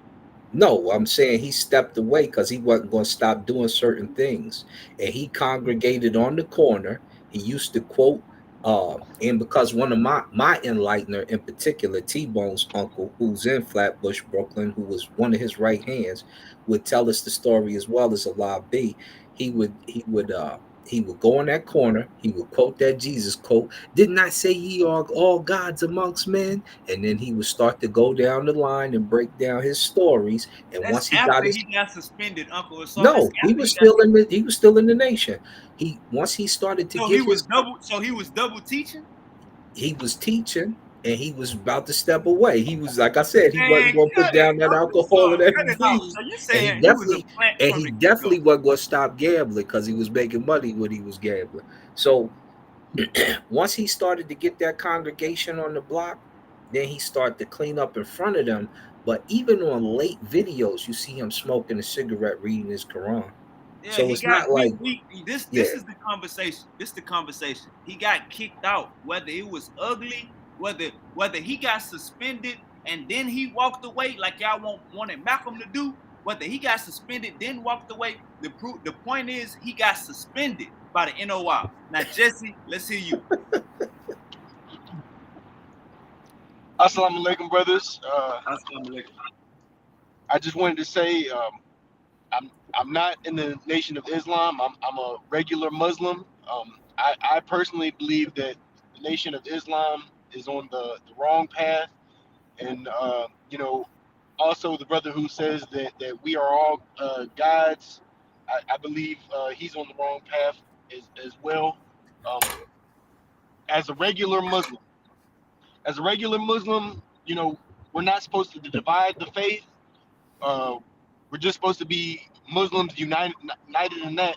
And a big problem that both of those guys have in theory is that when you get into the Quran says that there is no God but Allah, and God was neither begotten nor does God beget.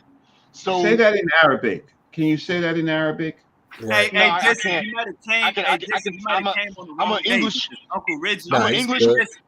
Jesse, you might have Yeah. came on the wrong day because Uncle Reggie and Asar could read Arabic. You might have came No, on the I wrong can't day. read Arabic, but a saw I can. So can. before you just start talking about what's in the Quran, right? Then you should read it from the Quran, not in English, because the Quran pretty much states in general that you have to read Arabic, right, to be a Muslim, right? No, Otherwise, you that's a very flawed theory. no. You know, Asar, as am a I Muslim, wrong? as No, a Muslim, Asar, am I as a wrong? Muslim, nope. we You're right. believe as a Muslim we believe that our scripture is 100% accurate, and basically Allah protects his word, and Yeah, his word is but going to if is you going to be translate it protected into the throughout devil's, throughout the whole if you time. translate But it hold into on, brother. the Hold devil's on. language, then it's corrupted. So But you what I'm can saying is mention this. me. Can we just What change I'm saying this? is this. We I'm have not. look. Say well, We like, have hold on, we let me have try. different. Let him finish. I'm gonna tell him. Hold So up, real look, quick. Let me Hold say up, real this. quick, go ahead, Uncle say Reggie. what you're gonna say. I don't speak All right, Arabic. hold up I real know, quick. I'm gonna be Hold up real real. quick. I don't Hold up, speak I Asar. Arabic. know. Uncle Asar, hold up. I speak Uncle Asar, hold English. up real quick. Let Jesse, I speak Jesse, English. hold up. Let Jesse land his Uh, plane. Hold up, Jesse. Let Allah's noble messenger land his plane. Then we're gonna hear from Uncle Reggie and Asar. Jesse, finish what you were saying. okay.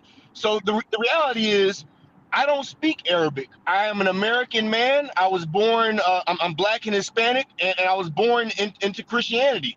I came to Islam through reading the English translation of the Bible, and then reading the English translation of the Quran. And what I've come to find out is that there's one God, and the scripture lines up accordingly. Now, as far as y'all saying that you can't really understand what the scripture's saying unless you're reading in Arabic, this is completely incorrect because we have different translations, and no matter what translation you choose, they all say the same thing. So you know the reality is, if everything is saying the exact same thing, there All is right, no Jesse. All discrepancy. right, Jesse, let him respond. So first of all, the Rasul sallallahu alaihi wasallam. When I say that, you should already respond sallallahu alaihi wasallam, like every Muslim, since you claim to be Orthodox. I'm a former Salafi, so the Rasul said that the sects would be worse than the Christians who split into 72, that you would split into 73. Only the one on my path, on my minhaj, would get to Jannah. So we already know you're wrong about that concerning this being the proper or this being that, and you can't speak the language. But when we talk about the best proof of all the above for the words of Allah. It says, the interpretation of the meaning is indeed, we have sent it down as an Arabic Quran so that you may understand it. That's Quran, Surah 12, Ayah 2. This is not only the verse in the Quran where Allah Most High emphasizes that the Quran has been sent in Arabic, which is also in Surah 41, Ayah 3, and Surah 20, Ayah 113. He chose the language as the vehicle for his revelation. So if you don't speak it, then you need to learn how to speak it. And you should at least know the first surah of it, Al-Fatiha, in it. So if you can't even say Al-Fatiha in Islam, let me ask you right now, when you became a Muslim, recite the creed for me. It's very simple. And there Say is no it. God but Allah, and Muhammad Say it like it's is his supposed. messenger. Ashadu Allah what? No, in Arabic. Ashadu Brother, Allah what? brother. First of all, Okay. it's not Can about we the So language you speak. you're not It's quite a about the Muslim. intention. You It's probably need to hold go on, check brother. into It's a not about the masjid so you language can that you take your speak. shahada, It's brother. about the intention It of the is. heart. You get what I'm saying? So you Quran, Surah using 12, language, Ayah 2. you let's using start. Wait, language super as wavy. an excuse Super wavy. is All not right, Brother, all right, gonna be hold up, valid. you're not following. Because Jesse, hold Don't up, even the get in verse, your even the verse Quran, that you brother. pulled out, you Jesse, hold said up real that quick. Allah has sent down this Arabic Quran Jesse, so that you would understand. And you read That's it in right. You English not so speaking that the I could Arabic. How you understand. going to understand it? hold That's the up, Jesse, language of God. hold up, All Uncle right. Sar, hold up, Uncle Sar. But that's Uncle the Reggie whole trying to point. say, It's been made clear in the hold language. up, Jesse, Of relax, Arabic. Jesse, relax. You behind the wheel, don't crash. All right, Uncle Reggie was trying to say something. Then I'm gonna let you go back in. Go ahead, Uncle Reggie. No, I'm not going to go. We can go back to the original conversation, but I will say this: El Haj Malik El Shabazz, he was detained in the Cairo mosque for not being able to say the prayers in Arabic. Jesse, you heard that? Yeah, it's ridiculous. You know that's some Nation of Islam stuff. Because any regular Muslim No, would he say didn't. if He you don't didn't know hear how what to I pray, said. just stand Stop him, Super alongside Wavy. until Jesse, Super hold up, Wavy. Stop him. Jesse, hold up. Listen to what he said. Listen to what he said. Say it again, Uncle Reggie. Okay. In Cairo, right? Malcolm X, right, was had to, before you see the famous picture of him in the Cairo mosque, right? He could not take that picture, right, and go into that mosque, right, without doing the prayers in Arabic, right? So in the Arabic world, right, if you're not respected if you don't read the Arabic.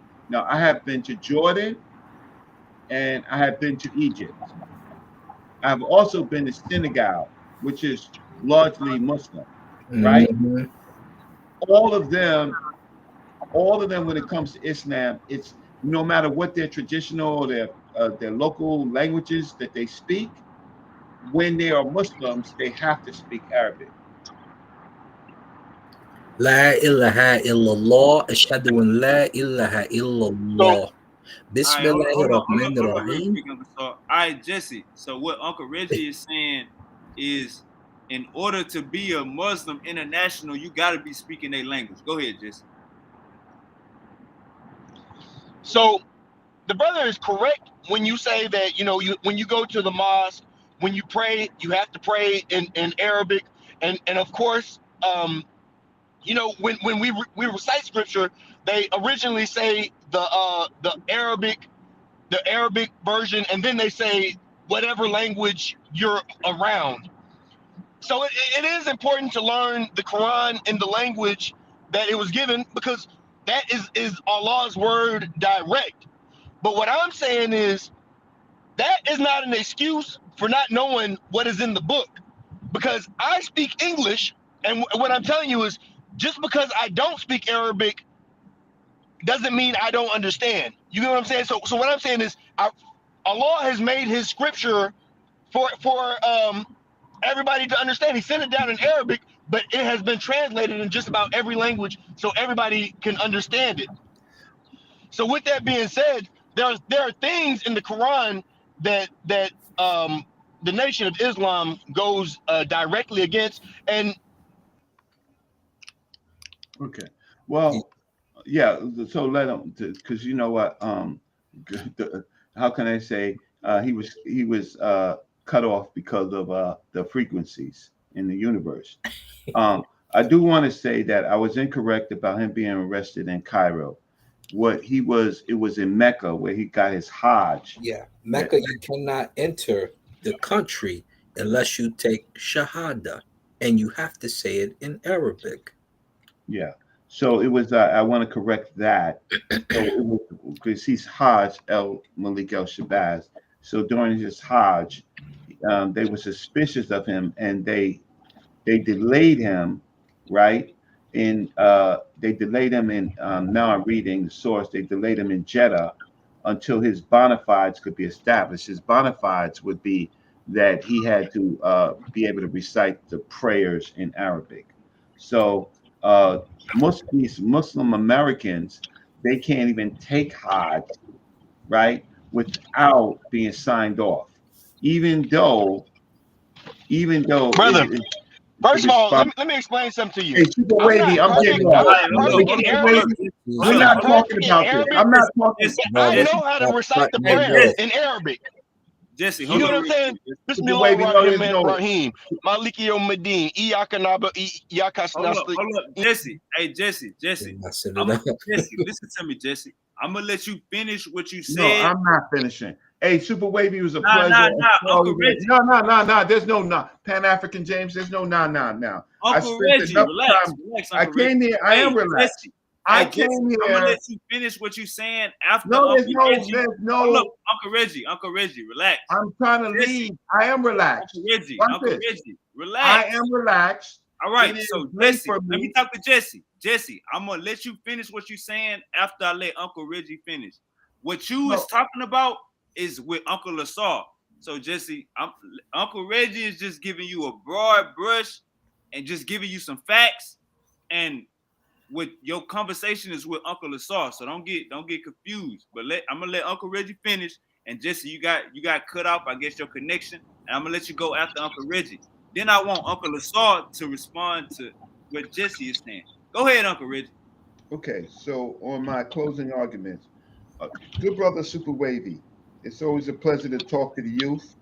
That has been what I've been asked to do by my teachers.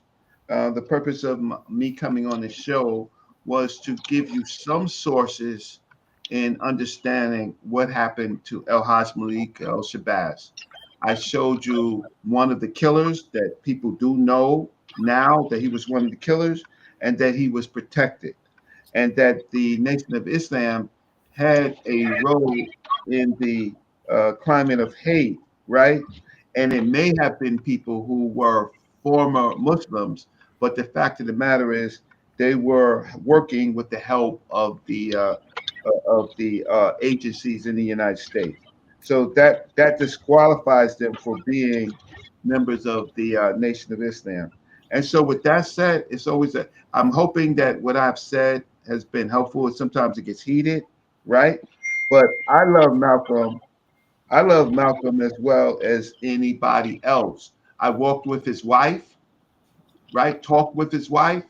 I've walked with his sister.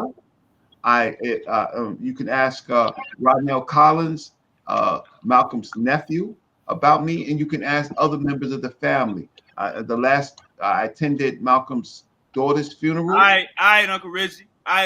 We appreciate you for everything. We having wow.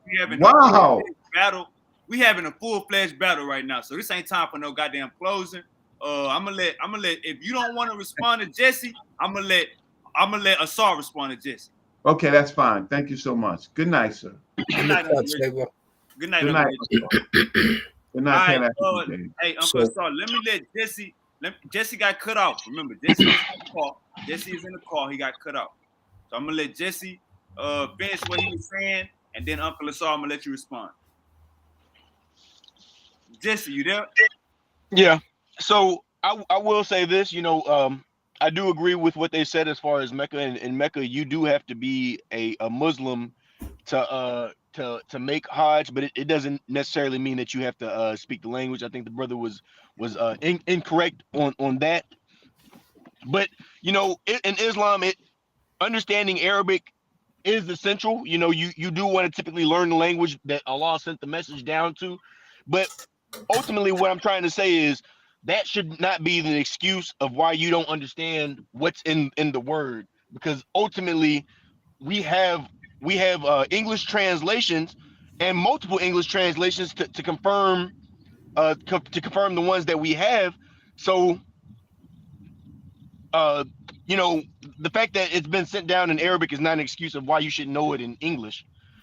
And once again, I had to say the main point that got me talking was I was saying that the Nation of Islam was on the wrong path, being that they think that a man is Allah, and also the other gentleman that declared that we are all gods. Both of these are wrong theories. Like I said earlier, God does not beget, nor is God begotten. So God is not a man, and and and ultimately we're not supposed to divide our religion into sects or factions. Allah has made our religion, and He's made it perfect the way it is. We have been determined to be called Muslims in Islam. Not anything else is going on what you want to do, or on your own whims, rather than what the creator has decided for us. All right, let him respond to you, Jesse. Let him respond, man. I thought you had some hit. I thought you had some hit rock. Go ahead. All right, so let's take him to school. First, let's go to the Sunnah, 17th chapter, the divisions of nations. It was narrated from Awef bin Malik that the Messenger of Allah, sallallahu alaihi wasallam, said, "The Jews split into 71 sects, one of which will be in paradise and 70 in hell. The Christians split into 72 sects, 71 of which will be in hell and one in paradise. I swear by the one whose hand is the soul of Muhammad, my nation will split into 73 sects, one of which will be in paradise and 72 in hell." It was said, "O Messenger of Allah, who are they?" He said, "The main body." Now, the messenger of Allah has corrected you. Let's go even further so you can get some schooling. Fardu el Ain. Remember the term. And remember the second term, Fardu el Kifaya. It is an individual obligation, Fardu el Ain, and a communal obligation, Fardu el Kifaya. In case you don't know, let's explain what that means.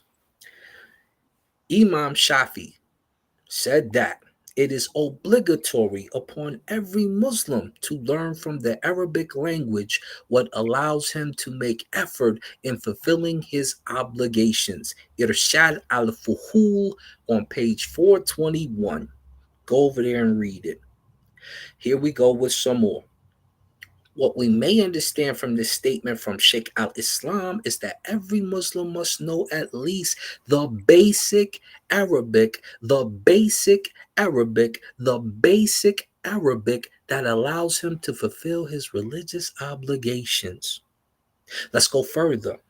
Though, as we know, having khushu, presence and humbleness in prayer, it's also an obligation for some scholars, and achieving that is easier when you have not only memorized a bit of the Quran, meaning you're a Hafiz, but you are also capable of understanding it. Now let's go to my favorite sheikh when I was in the religion. Ibn Taymiyyah agrees, but he goes a step further. He said, for the Arabic language itself is from the religion, having knowledge of it is an obligation because understanding the book and sunnah is an obligation. And the religion cannot be understood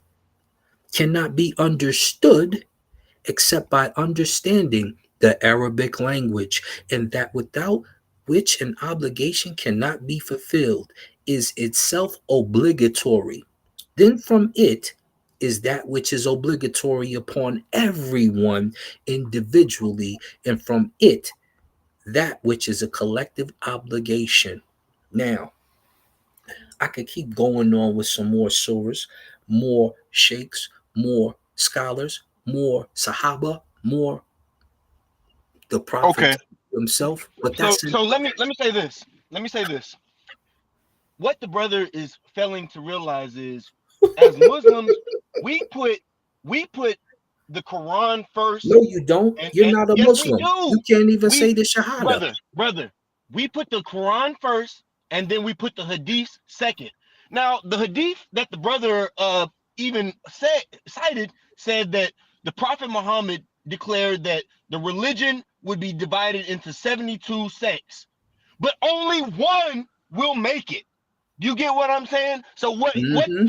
what the prophet declared is that the people would ultimately do the wrong thing as the previous people have done, because Like not the, learning the Arabic. Jews because the Jews have divided their religion into sects.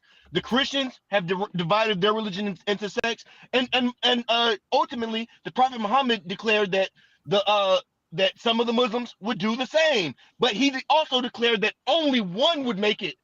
And now, with that being said, the I only ones bet you that are going that to make one it, knows the Arabic. only ones that are going to make it are the ones that have not divided the religion. So now I'm going to read What? I'm going to read a Quran verse that is direct. So here it says, indeed. So let me first tell you what Quran verse this is. This is Quran book 6, 159. It says, indeed, those who divide the religion and become sects, you are not associated with them in anything. Their affair is only left to Allah. Then He will inform them about what they used to do. Here's another translation, just in case you don't Hey, understand. Jesse. What does it have to do with anything? Hold Nothing. on real quick. Hey, Hold on, Jesse. let me read another English translation. Hold up. Hey, It says, Jesse. as for those who divide the religion into sects. Jesse, let me ask you this, Jesse. Listen to me, Jesse. Uncle Asar just made a claim. Listen to me, Jesse. Uncle Asar just made a claim. He said that you're not a Muslim, you don't know your Shahada. You don't know your Shahada, Jesse? Say your Brother, I can Shahada say, right now. brother, I can say my shahada in Say it right English, and now. what I'm telling you is Oh it's God. about the intention of the heart. You get what I'm saying? Like you over here. Nah. This is what's wrong with these people. These people over here are so caught up in the language that they're forgetting that you can say it in English and it means the exact same thing. Nah. So the shahada in English is there is no God but Allah, and the Prophet Muhammad is His messenger. Watch This is this. this is What's this is the what the one faith word is in about. English that describes Allah? What is the word? Allah. We don't What's the have one another word in word that, English that describes Allah? brother. In the Quran, even when we say it in English, Allah is Allah. You shouldn't I translate said, Allah. what's the one word in English that describes Allah? God, the Creator. No.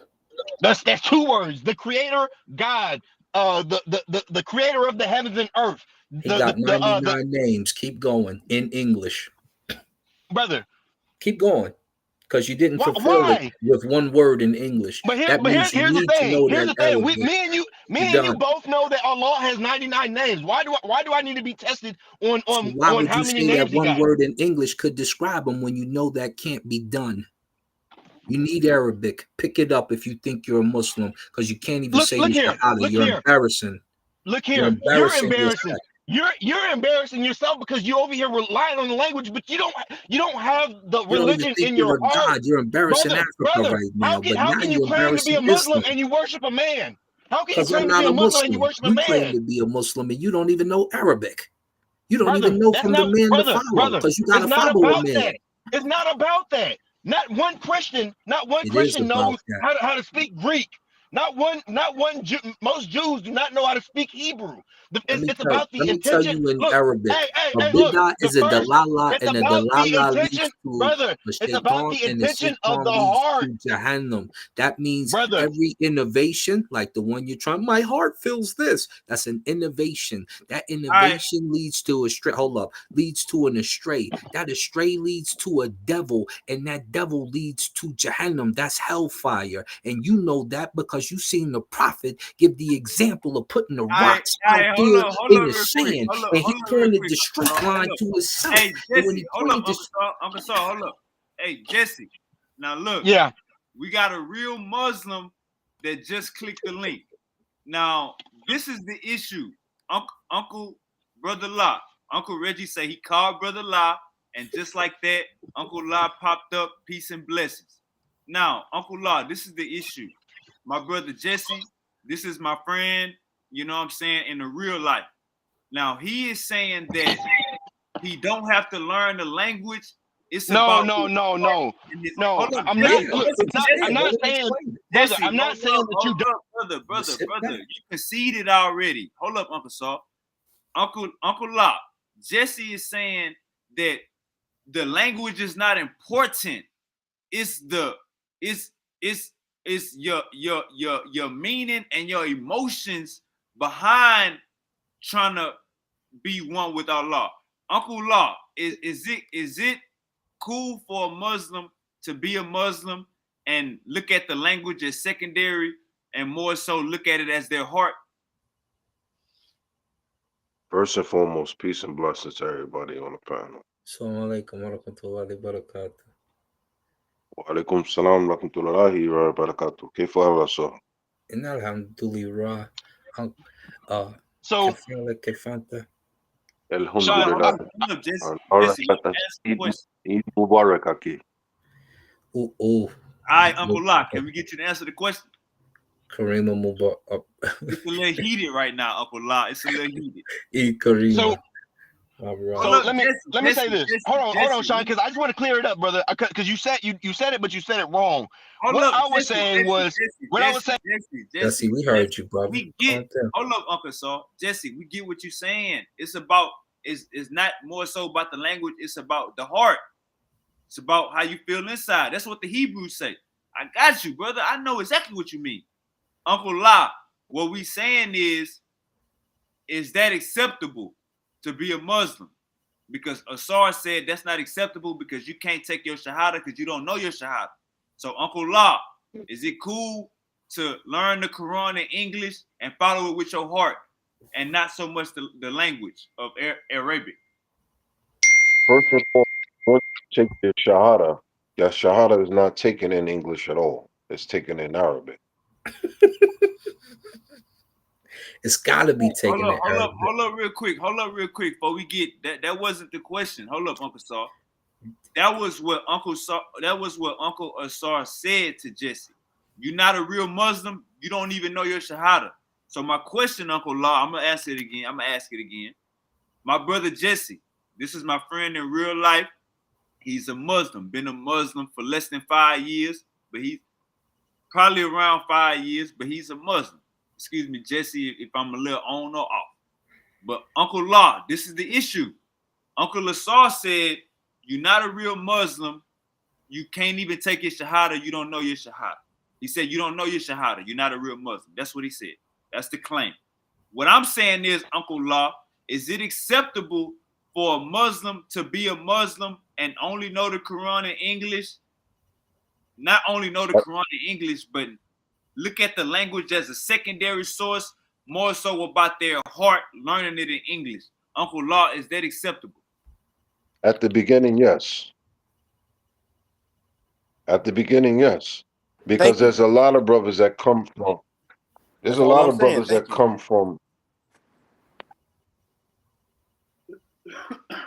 All right, let him finish real quick, Jesse.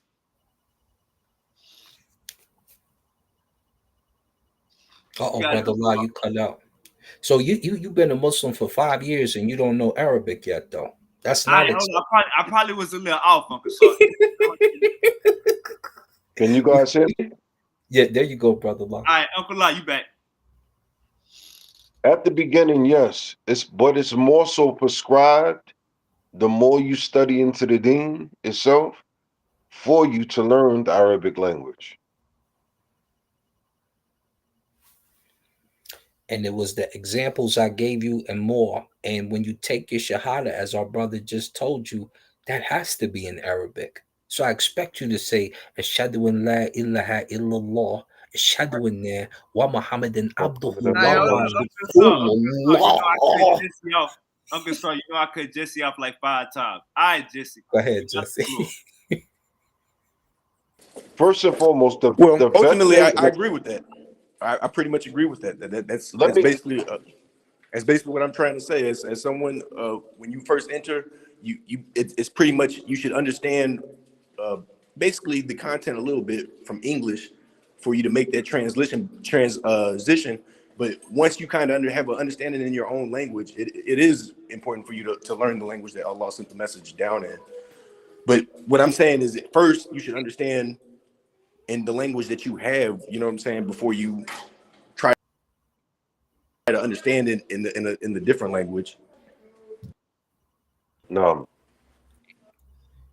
In fact, there's verses that they give you that are short because you don't know the Arabic, right? So Al-Fatiha is a must know in Arabic. Oh, yes, I was just about to ask him, does he know Al-Fatiha in Arabic? But I will say this to you, brother. Yes. There's a very short verse. Hold on. Hold on, Asar. Aki, do you know Al-Fatiha in Arabic? Say na'am. Jesse, he talking to you. Jesse, say na'am. Jesse, you got to unmute your mic. Yeah, say again. Say na'am. Hold on. Just say that. What I had asked you, Aki, what I asked you, Aki, is do you know Al-Fatiha in Arabic?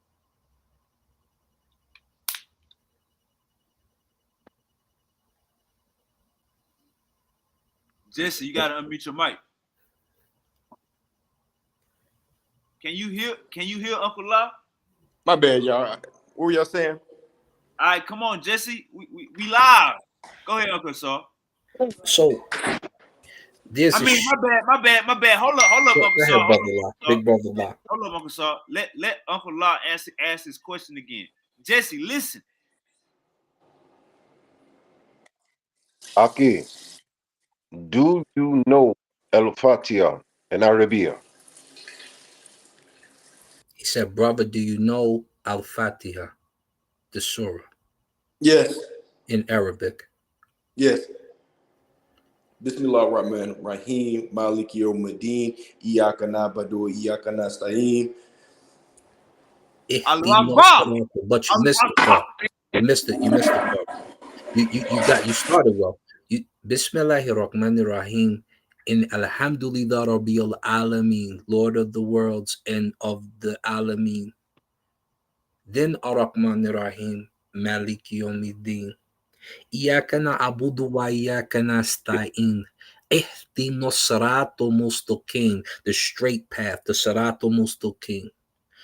Siratal ladin. Shiratal lazina antalim, hayril maghdubi alayhim wala dhalin, amin. So you almost know it. These are things that are important.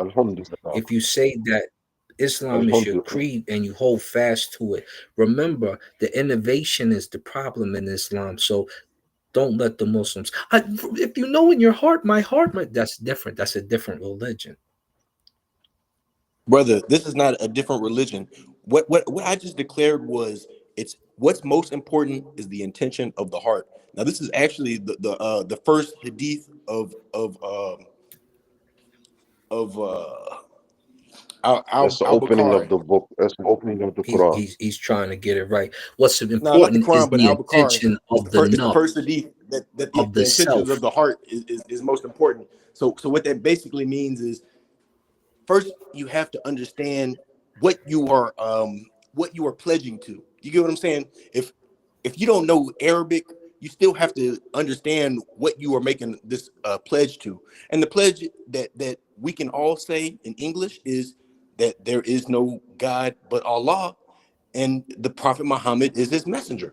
So with that being said, like, everybody should know that God is not a human being. Everybody should know that we are not gods. We are God's creation. And if you have this as a belief, that is the beginning. Now learning Hey, Arabic Jesse, is Uncle important Reggie. because you can't pray Hold on, I'm gonna give in, you, in, I'm in gonna the give masjid you, Uncle Reggie without says, learning hey Arabic. Jesse, Uncle Reggie says your name your is name is Haram. Haram. You What that know mean? who's the messenger of Allah, brother? Allah's Allah noble has many messenger. messengers. Abraham was a Who's the messenger. seal of the prophets? Jesus is a No, messenger. Who's the I didn't say I seal was the of seal the of the prophets. I just You said I'm said Allah's Allah's noble noble messenger. messenger. You're a messenger? Who deemed you so? Astaghfirullah. Astaghfirullah. Who deemed you a I Astaghfirullah. messenger am of Allah deemed subhanahu wa I ta'ala? am deemed a messenger because I read from the Quran. So think about it like this. Whenever That I makes read you from a the Quran, believer. That makes you a whenever I mu'min. read You messed up the Islamic from the name you Quran, give yourself. You are not a hold on, brother. messenger. Hold on. Whenever I read from the Quran, I become a messenger of Allah. So let me go ahead and read this verse to you as a reminder. Bitter. That's bitter. That's bitter, brother. That's shirk. That's shirk. You're associating yourself in a way you cannot.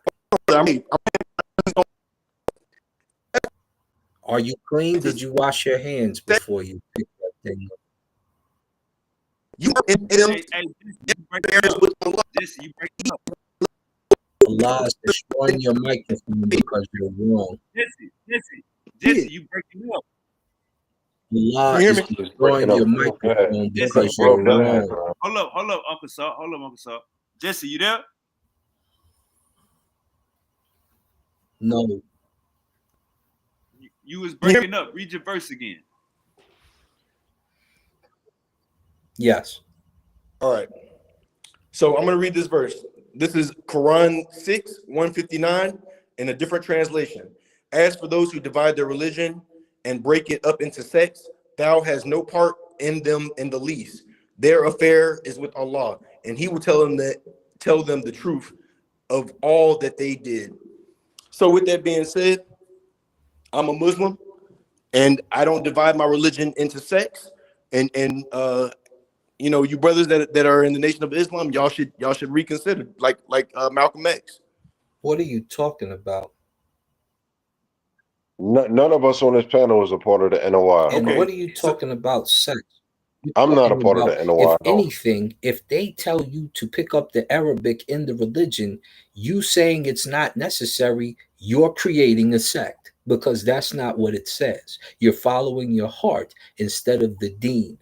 Now, my brother, brother, you are putting those we- words in my mouth. I never said that. What I said was it's important to get the intention of the heart first. You should know what it says in your own language before trying to take on the Arabic. you've been a Muslim for 5 years. When was you going to pick up the Arabic? I'm learning now, but you know, Okay. and this is a big problem. This Uh, like you who are judge. We have people like you who are going to judge people based off of how much Arabic they know. So what? No more Brother, Arabic. you You're a better came on Muslim here than attacking us. You called us Muslims. You All right, hold called on. us Let NOI. brother You Lot. called us Hold on. heathens, Let brother Lot pagans, get in here. Let brother Ronald Lot get in. Reagans. Let brother Lot get in. Go ahead, Uncle Lot. what? Hey, what the Quran says is Jesse, Allah is gonna deny. Jesse, We know it, brother. relax. You and Asar is not arguing. We having a conversation. Uncle Allah, you got the floor. What I'm saying to you, brother, is this. Just the mere fact of you adding your name as Allah's noble messenger and defining yourself with that name in itself is bitter and a shirk.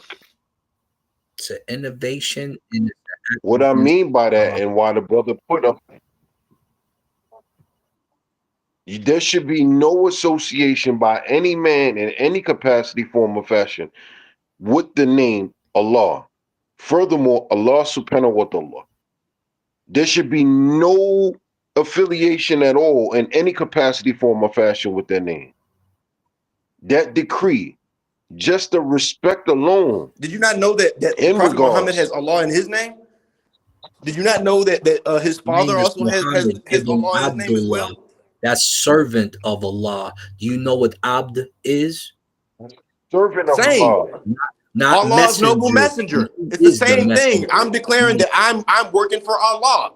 They called him the Nabi, the slave of Allah, while he was alive. You are creating a shirk. You are not the messenger. You are not chosen amongst the You're not the prophets. messenger. You are a mu'min. You are a believer. And that's okay. Take the Allah out of your name. You're That's not a okay, five brother. sinner, Hey. and you're not from the nation of Islam, as you said. You don't associate yourself as a god. So you don't tell people that you're Allah's noble messenger. You don't even read Arabic. You need to revamp your name and come back a little differently and take the Allah out. This is how we're not that close That's to always said, Islam, brother. bro. That's You're always said, getting there. brother. But 5 years, I want to hear Bismillahir Rahmanir Rahim and Alhamdulillah Rahman Ar-Rahim before you get to Ar-Rahman Ar-Rahim. Don't skip that out. Come on now. So this is Quran 19:30. Jesus declared, I am truly a servant of Allah. He has destined me to be given the scripture and to be a prophet. So with that being said, Are you Jesus? when I read these scriptures, do you get what I'm saying? Like, think about this. Allah You has feel like already Jesus, but given the are you message. Jesus? So I saw. Don't chop on him too much. I saw. So here's the point, man. Here's the point. Let me tell you. I read a Quran verse, and the brothers over here has problems because it has Jesus in it. Like we don't because you're not recognize Jesus, Jesus brother as being the Messiah. understand? So Jesse, let me tell you something. I want to address him as Jesus. His name is Isa. Yeah, and when you say it, you should say Radiyallahu anhum after. May Allah be Brother, pleased with I him. read the verse. I read the verse. You don't have to say nothing after when you read the verse. So you don't know the etiquette of Islam. It's just okay. It's what I'm saying. Hold on, real quick, brother. Allah.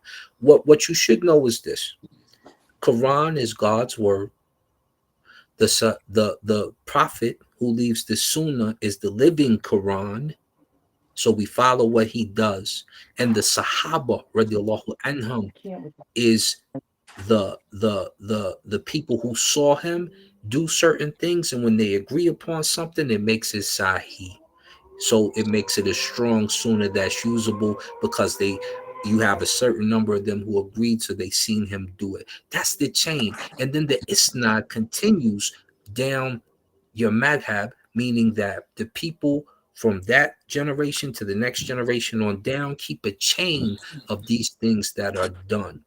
So if you're not keeping that chain and you're not keeping that tradition that they explain to you, you'll run into a mistake and you'll name yourself Allah's noble messenger, knowing that you lived after the Prophet Muhammad sallallahu alaihi wasallam, and that you cannot call yourself a messenger too. In fact, they called someone to account who said he was nothing but Allah in this cloak, a messenger of Allah, during the same time the Prophet was still alive, and they said, may you die of this disease and may we die of this disease if we are untruthful. And that man died of vomiting and defecating on himself as they wished upon him, because the messenger sallallahu alaihi wasallam had not passed away yet. Change your name. I will not change my name. And this is what I have to say as a response to what this brother just said. So we've already declared that both the Prophet Muhammad and his father had Allah's name in their name, and that they declared to be servants of Allah. And think about it like this: before not only have they declared to have Allah's in their name, but a majority of Muslims have Allah in their name when they put in their Arabic name. Most Muslims have it in their name when they have it in their Arabic name. So with that being said, the only difference going on here is that I said it in That's English. not true. That's not true, brother. It That is is. not true, Ak. So what does Abdul mean? I was What does Servant born Abdul of with the mean? Allah. name Ak. Servant of My, Allah. All right, hold up, Jesse. Ak, Let my Uncle name, my respond. name. Jesse, let Uncle respond. Hold on, man. First of all, they cut me off. They cut me off. But here, the point is this. So we just declared that Abdul. Go ahead. We just declared that Abdul means servant of Allah. So with that Not being said, messenger. all right. But think like this. The reason why I have messenger of Allah is because I recite scripture. So it's not like I'm coming up with my own deen or nothing like that. But because I recite the scripture, I am a messenger of Allah in today's time. Brother, the term for messengers of Allah in today's time are sheikh and imam, not Allah's noble messenger. Messenger has a different connotation to it. This is just a sheikh title. or an imam, and that must be earned. You can't just throw it on yourself like preacher. They don't play that in Islam. Brother, if you can call yourself Abdul, which is the same thing that the same name as the prophet, why can't you take the same name in English? Because you're not the prophet, and servant. I don't declare to be the prophet. What I'm saying is, think about this. You know people who call themselves Muhammad, but you're not going to sit there and say, well, you're not Muhammad. Muhammad is not the same. Muhammad is different. So we can take that name, but we can't take on his name as Allah's noble messenger. That's a blessing from Allah, Muhammad. That's not messenger. No, there are. But what I'm saying is, this name, Allah's noble messenger, this is also something that they called the prophet. But not you, because you're not the prophet. Brother, you is a hater. Brother, first of all, you is a hater. I'm not. I'm trying to help you. And hold on. I'm so upset. I'm trying to help. First of all, what religion are you? First of all, what religion are you? I don't know if the site itself is terrible. Jesse, listen to the whole panel trying to get in here. Is that Uncle James? Yeah. All right, go ahead, Uncle James. Yeah, I'm back, man. Yo, check this out. I wanted to. I kind of disappointed because Brother Reggie slid off. But I wanted to get back into what you was talking about with Malcolm, right? Because I was, I've done my own research on that, right? Because that's something that we all like. I was born in '69, so I was born still in the '60s. You know what I'm saying? I'm the last of the '60s babies. So I'm gonna fall out. I always and I felt like back. I was born in that Don't era. go nowhere, Jesse. Don't go nowhere. I'm actually at an event right now. Yeah, I'm at an event right now. I'm not hanging out with everybody, so I'm gonna call y'all back. Assalamu alaikum. Inshallah. Yeah, so I looked at a lot of documentation. That was one of the first books that I ever read was the autobiography of Malcolm X by Alex Haley. Now, a lot of people have their opinions on that, but coming out of pure ignorance, that was the first book that I ever had interest in reading because of his being so charismatic. You know what I'm saying? And he was saying something that kind of, after seeing Roots in 1977, 78, I knew that the information that we was being provided was wrong, but I just hadn't ran into the right information yet. I was a kid at that time. So as I, once you start, we all looking for the right history. So, what that brother was saying about being a Muslim, and I know Brother Law here, he's still a Muslim, but I always found that if you're looking at the chronology of our people here in America, we were just a people that was looking for our history. And along the way, we ran into some wrong ideologies and the wrong chronology of history. So I'd be really confused when a brother may be still dealing with Islam, but they know about Kemet and they know about the chronology of history as far as like, you know, Kemet comes basically first. Then you may have the Hebrews, then the Muslims. I'm just being, you know, kind of simplistic about it. The Hebrews, then the Moors. The Muslims, then the Moors, and then we can go into modern history, what we dealing with here in America, which is the Nation of Islam. You know what I'm saying? Stuff that, you know, so that's just the chronology of it. So when we dealing with how do we come into this history, you know, we came into it based on being indoctrinated first. Somebody gave us Christianity. We had to fight our way out of Christianity, you know, and what's the true history? Well, okay, some brothers found out about Islam. They thought in 1930s that was the right history. They didn't want to go with Christianity. We figured out that was the far. So some of our brothers fragmented and went into Islam. But later on, we come to find out that neither one of these are really the African teachings or the chronology of our history. So I don't understand why is it taking us so long to get on the right page from a chronological perspective on history, right? That's what's so confusing to me, because if we go, it's just like, okay, when I was a kid, I used to believe in Santa Claus and the Easter Bunny, right? Now I don't believe in those things because I found out that they're not real. And I found, just like we found out that history, that's not the right chronology for history for real people. I mean, and I am right there. James, I just want to say one thing. I only called Brother La because he is a Muslim, right? And I called him, and so I'm not. No matter what the chronology is, because I invited him because he is my good brother. I wanted him to help the other brother understand that his deen is a little off. It's fundamental. It's beginning, and so I don't want to say anything that's disrespect my good brother La, when I only called him in to address someone who says that he's in his faith.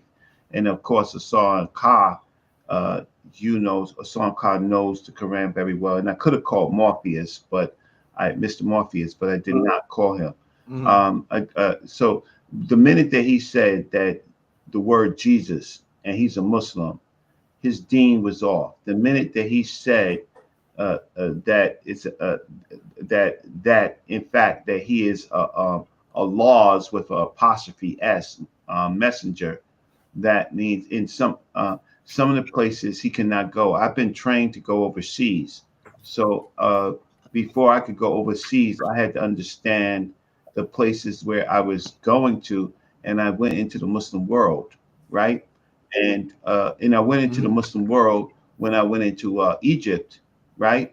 And though I studied Egypt, I had to be very, very respectful of Muslims in there. And so he's not been trained. And I'm someone who is not a believer, but anybody that knows me, I'm respectful, right? But when two people come on and know the verses and know how he shortcutted the verses, the minute that he shortcutted the verses, he was inaccurate, right? He was certainly inaccurate. And then he's saying, he's using words like God, right? Muslims don't use that word. That's a Greek word. They use Allah for the qualities. That's why he has 99 names, right? But Muslims know this, and even people who study, who are scholars who have to go into other countries, we know this because our lives could be in jeopardy for arguing about something that we know nothing of. And that's the key. That was the key that I was trying to gather from the brother. And I was also trying to explain to him that what he's doing via internet, striving towards learning the deen, is a blessing, alhamdulillah. But in regards for defining yourself, whether it just be online or in real life, as Allah's messenger, will be perceived as being haram, shirk, or bitter. And it's not prescribed for you to do that at all. It's not prescribed at all. Killed overseas. It could get you killed or detained overseas, right? Yes. and you cannot say that you're Allah's messenger and go into the Muslim world. Take a flight to Cairo, even take a flight to Senegal, take a flight to Mali, in the African world, right? But go to some places, even in Jordan and places like that. You can once you say that, oh, what's your name? Oh, I'm Allah's messenger. Uh, there's gonna be whispers, and hopefully you're not in the Sudan, right, or somewhere local. You won't live. You No, simply they as soon as you say that I'm Allah's messenger, right? they're gonna look around and make a circle around you, and then That you could, I could already hear my boys right now over there in Cairo. What did he say, brother? No, say it again, cause I want to make sure before I do this. And then something wild happens. So if yeah. they tell you to And change what your name, it's for a reason. You can't It's even not do that in because we being Philadelphia mean. yeah, one of today. the things that I Oh my learned God, is you Philly have to is talk to people from the continent to really get a real full understanding of really what's going on. You can't even do that in Philadelphia. He right. said you got to talk to people in Yo, America they too. will light you up in Mhm. Philadelphia, in those communities. You go there and say, this You here. talking about Sunnis, the real, like, are you talking about Nation of Islam type of? No, we No, talk I'm about not Sunni, talking Salafi, about. Tabliki, Ikhwani, all the real, the well, I don't Yeah, say the real, but the cats from overseas that's in it. I had an argument with a guy who wouldn't serve me food because it was Ramadan and it was 1 in the morning. I said the Rasul Sallallahu Alaihi Wasallam didn't go by 1 o'clock. He went by the sun coming up over the horizon. It's time for me to eat. Now this brother wants me to serve him. Blah blah blah blah. Then they start plotting. I said, I tell you what, I won't eat here. I'm gonna eat over there. You go over there because I know Islam. I'm Muslim. I said, yo, this dude, he don't even yeah, know. he put the racism in there then. No, he just didn't know. He was thinking that it's based off of the time, but it's not based off of the time. It's based off of when the sun is up and when the sun is down. So this is the type of, so just imagine you went over there. I'm Allah's noble messenger. No, the Rasul Sallallahu Alaihi Wasallam is the last messenger, brother. Seal of prophet. No, I'm Allah's noble messenger. And they're gonna make a circle around you. And it's gonna As, happen like Saber told you, they're gonna get the whispering. Say it as, one bro- more time before I And do they're this gonna, as, to you. yeah, you know, Brother Reggie always says, as Brother Reggie always says, situations like that, you'll get a fatwa put on your head. exactly. And you know what? His email. What he didn't mention was his email. He did not mention his teacher because you don't learn it yourself. You have to be taught in a community, right? And his community. So I wouldn't have you.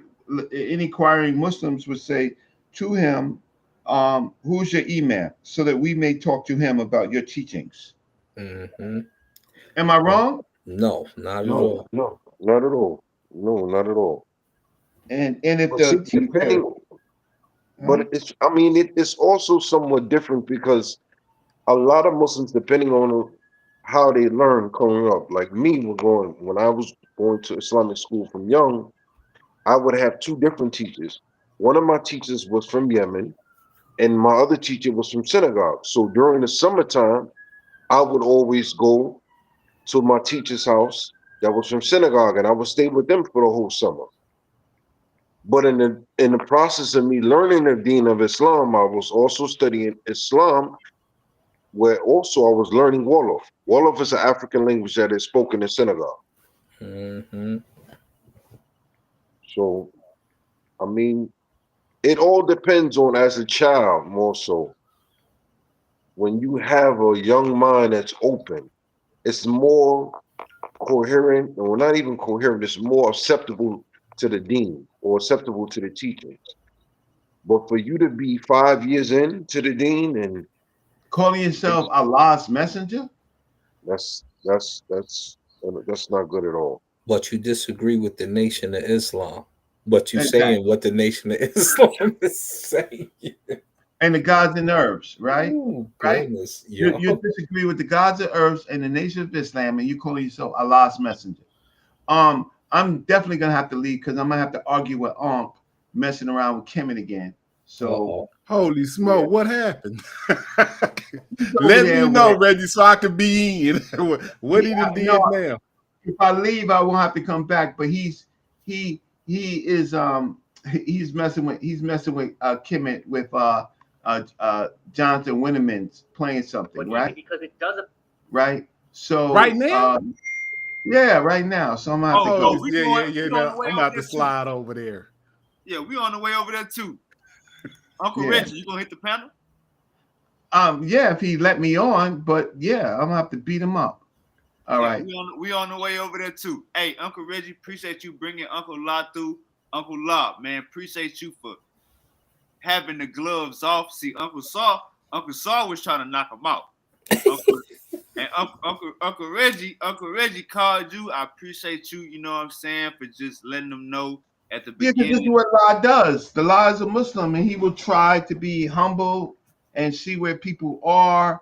And he said in the beginning, in the beginning, and listen, La. I'm not gonna say La is a gentle giant, but man, he look. What I am gonna say is that I'm gonna say is no time to raise your voice, no time to be disrespectful. You got people here who've been in Islam for 20-something years, right? Plus, right?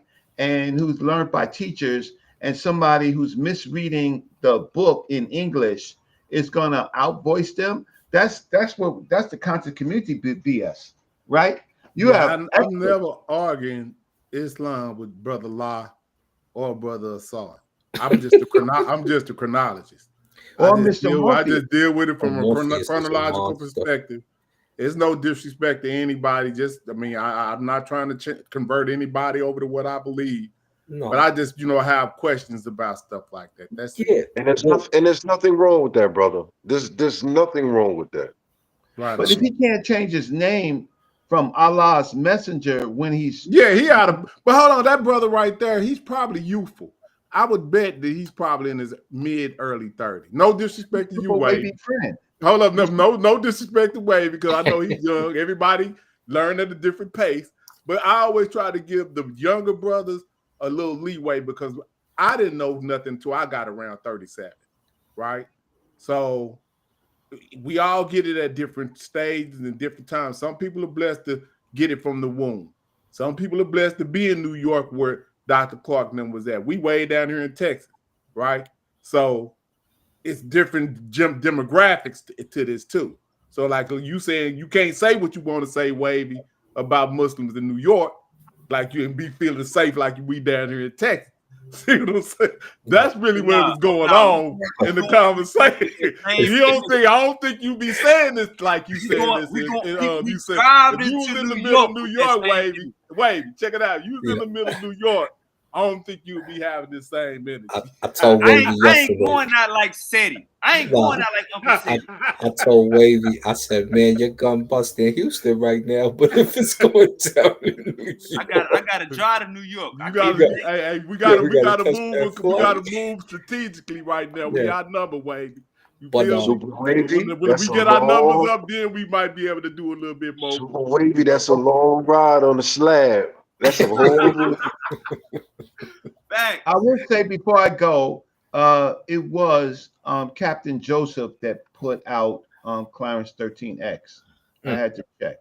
It wasn't Minister Malcolm. It was Captain Joseph that put him out. Just to be because what we do is scholarship and stuff like that. And the conversation with the brother, it was about scholarship. It's like Muslims pride themselves in being good scholars of Islam, right? No, it wasn't scholarship about Islam. It was the deen.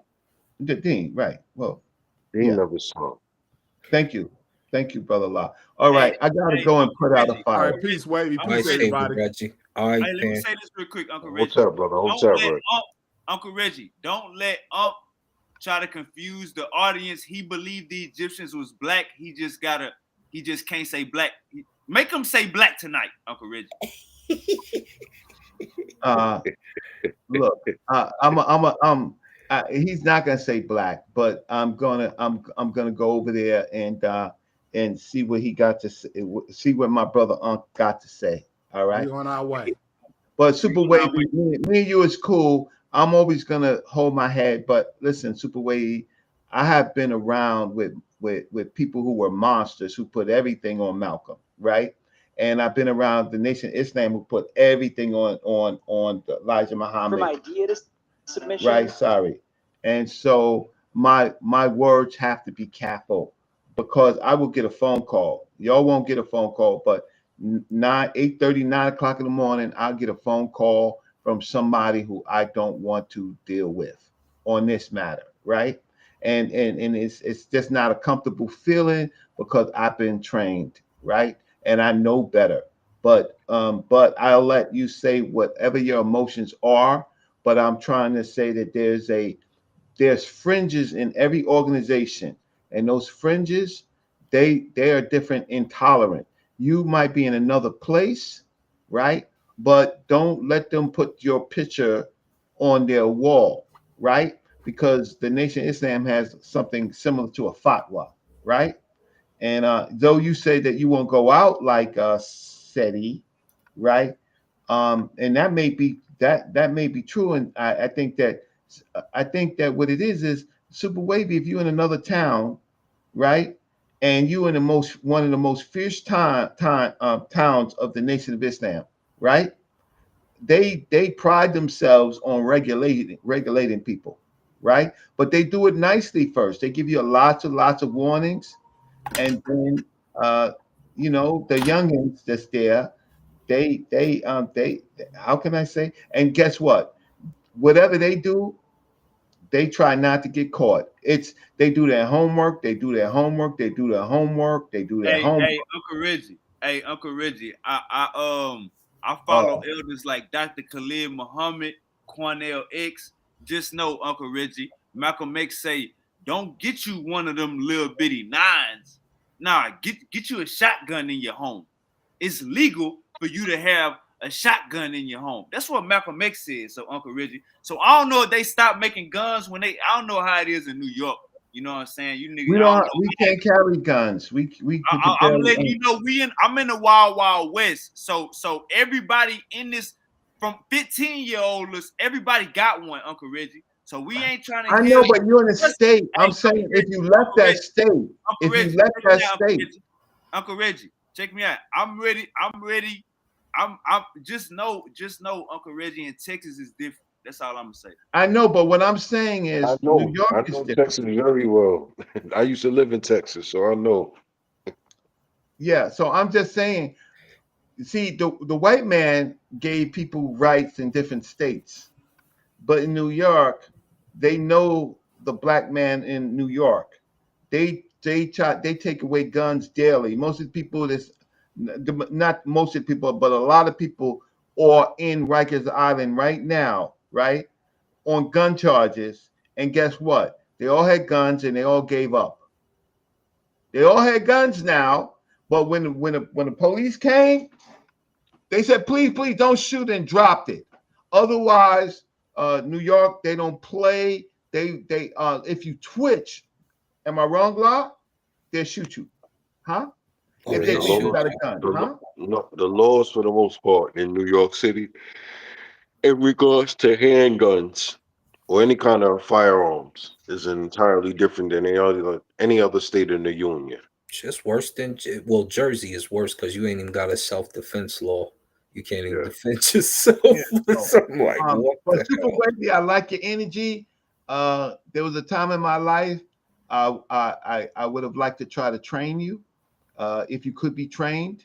But when training comes with benefits, you meet people, and people know your name. And when they recognize you as a soldier, right? They see themselves in you, and that could be Sonny Okola. That could be some of the people who really did that work, right? And so I would have liked to. So what I'm trying to do is when I talk to you, what I'm trying to do is just try to give you some of my advice. And YouTube has made me a clown. Some of the people who talk the way they talk to me on YouTube, right? I don't think so. Hey, Yeah, Uncle Reggie, this the power of the internet. You training me, right? You training me with these type of conversations. Asar is training me with these type of. yeah, This the power of the internet, Uncle Reggie. Whether you believe it or not, you've been training me. yeah. That's why I'm saying, because you see, in some places I could put my thumbs up, thumbs to the side, thumbs down, and some people just would not talk to some people just based on what I say. Watch where I move. Watch the places. Watch the elders talk about me. Right. I'm beloved. Right. I'm beloved. And though I don't agree with the Nation of Islam in their in some of their teachings as men, I have a good relationship with the Nation of Islam. Right. And I talked to I've seen that Nuri with my Muhammad. own eyes. I've seen I, that with my own eyes. yeah, and then even in Islamic circles, Brother Law will tell you he's seen it with his own eyes, right? I was minding my own business doing my work on the grounds, and the imam, one of the most important imams in the United States, called me up, right, and to respect me, right, to give me my flowers, and you would see Brother Reggie on one leg, right, while he's doing that, right? Am I wrong, Brother La? Not at all. Right? And then there's Muslims there, and they are Muslims. They don't like me, right? La saw that too, right? They don't like me. They tell me to my face. They don't like me. They have orange beards and stuff like that, and they don't like me. But when the imam was there, right, they had to respect what the imam had to say and acknowledge me. Am I wrong, La? Not at all. There you go. So I'm gonna go and argue with Unc. Yeah, we on the way over there too. And you go, long as you over here, Uncle Reggie, check this out. Long as you over here, you as the goddamn elder, you will be respected. You know what I'm saying? You ain't never got to worry about none of that. The conversations might get heated, but ain't nobody gonna talk about your goddamn mama. We ain't doing none of that over here.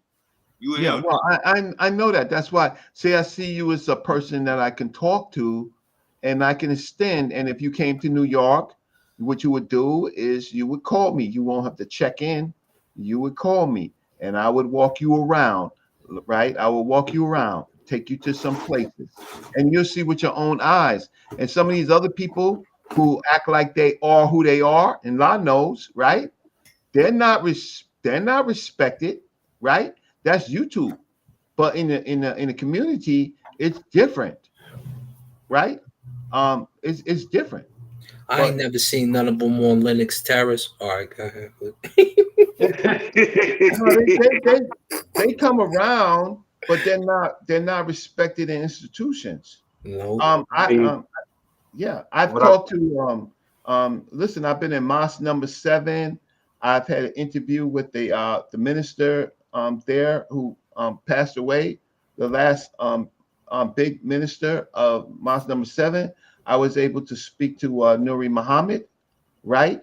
And when Dr. Ben and Dr. Clark died, but particularly both of them, the Nation of Islam, they called my teacher, and they put me with the Nation of Islam, and the Nation of Islam did guard.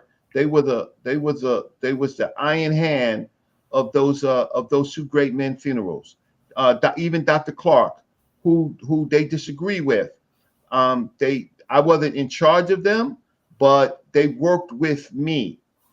And I'm talking about this is from the top. This is from Minister Louis Farrakhan, right? He put the supreme uh, groups of people to work with me in burying our elders, because they were our elders, right? And even around Gil Noble's funeral. So I just have to be a humble dude, super wavy, and so listen. I'm gonna tell you this. Uh, Never be careful on YouTube. Never talk that talk while it's being recorded because they use those things against you in the worst way. And I'm talking about the powers that be, right? Never ever play your hand, show any animosity or anything like that, because they will put you in a place and a time that, especially now with AI, right? And with your comments, that it'd be a hard case, right? And you know what? They'll send a dummy to aggravate you, to make you uh crash out, and then and it's all a setup. And so you got to know. I just told you Indeed. how I was set up by somebody in the movement, wanting, and he was trying to get me on conspiracy, making an agreement with him. Oh, I'll go and ask some people, and then he called me back and he says, he says on over the phone, he says, so did you talk to some people? I said, interesting. You wanted to talk to me. You wanted to talk to me to get me an agreement, but then now all of a sudden you want to talk to me over the phone. I said, don't you ever in your life call me again, right? Forget the 25 years that you knew me.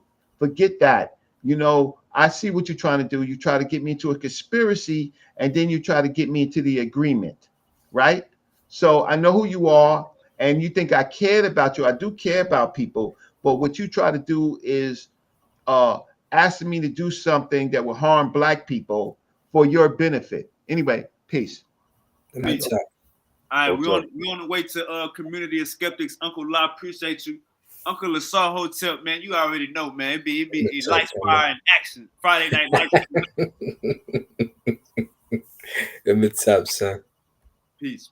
We on the way to Community of Skeptics. Uncle Reggie is about to go holler at Uncle Unc. Black Egypt is in the building. Hey, hope y'all have a great weekend.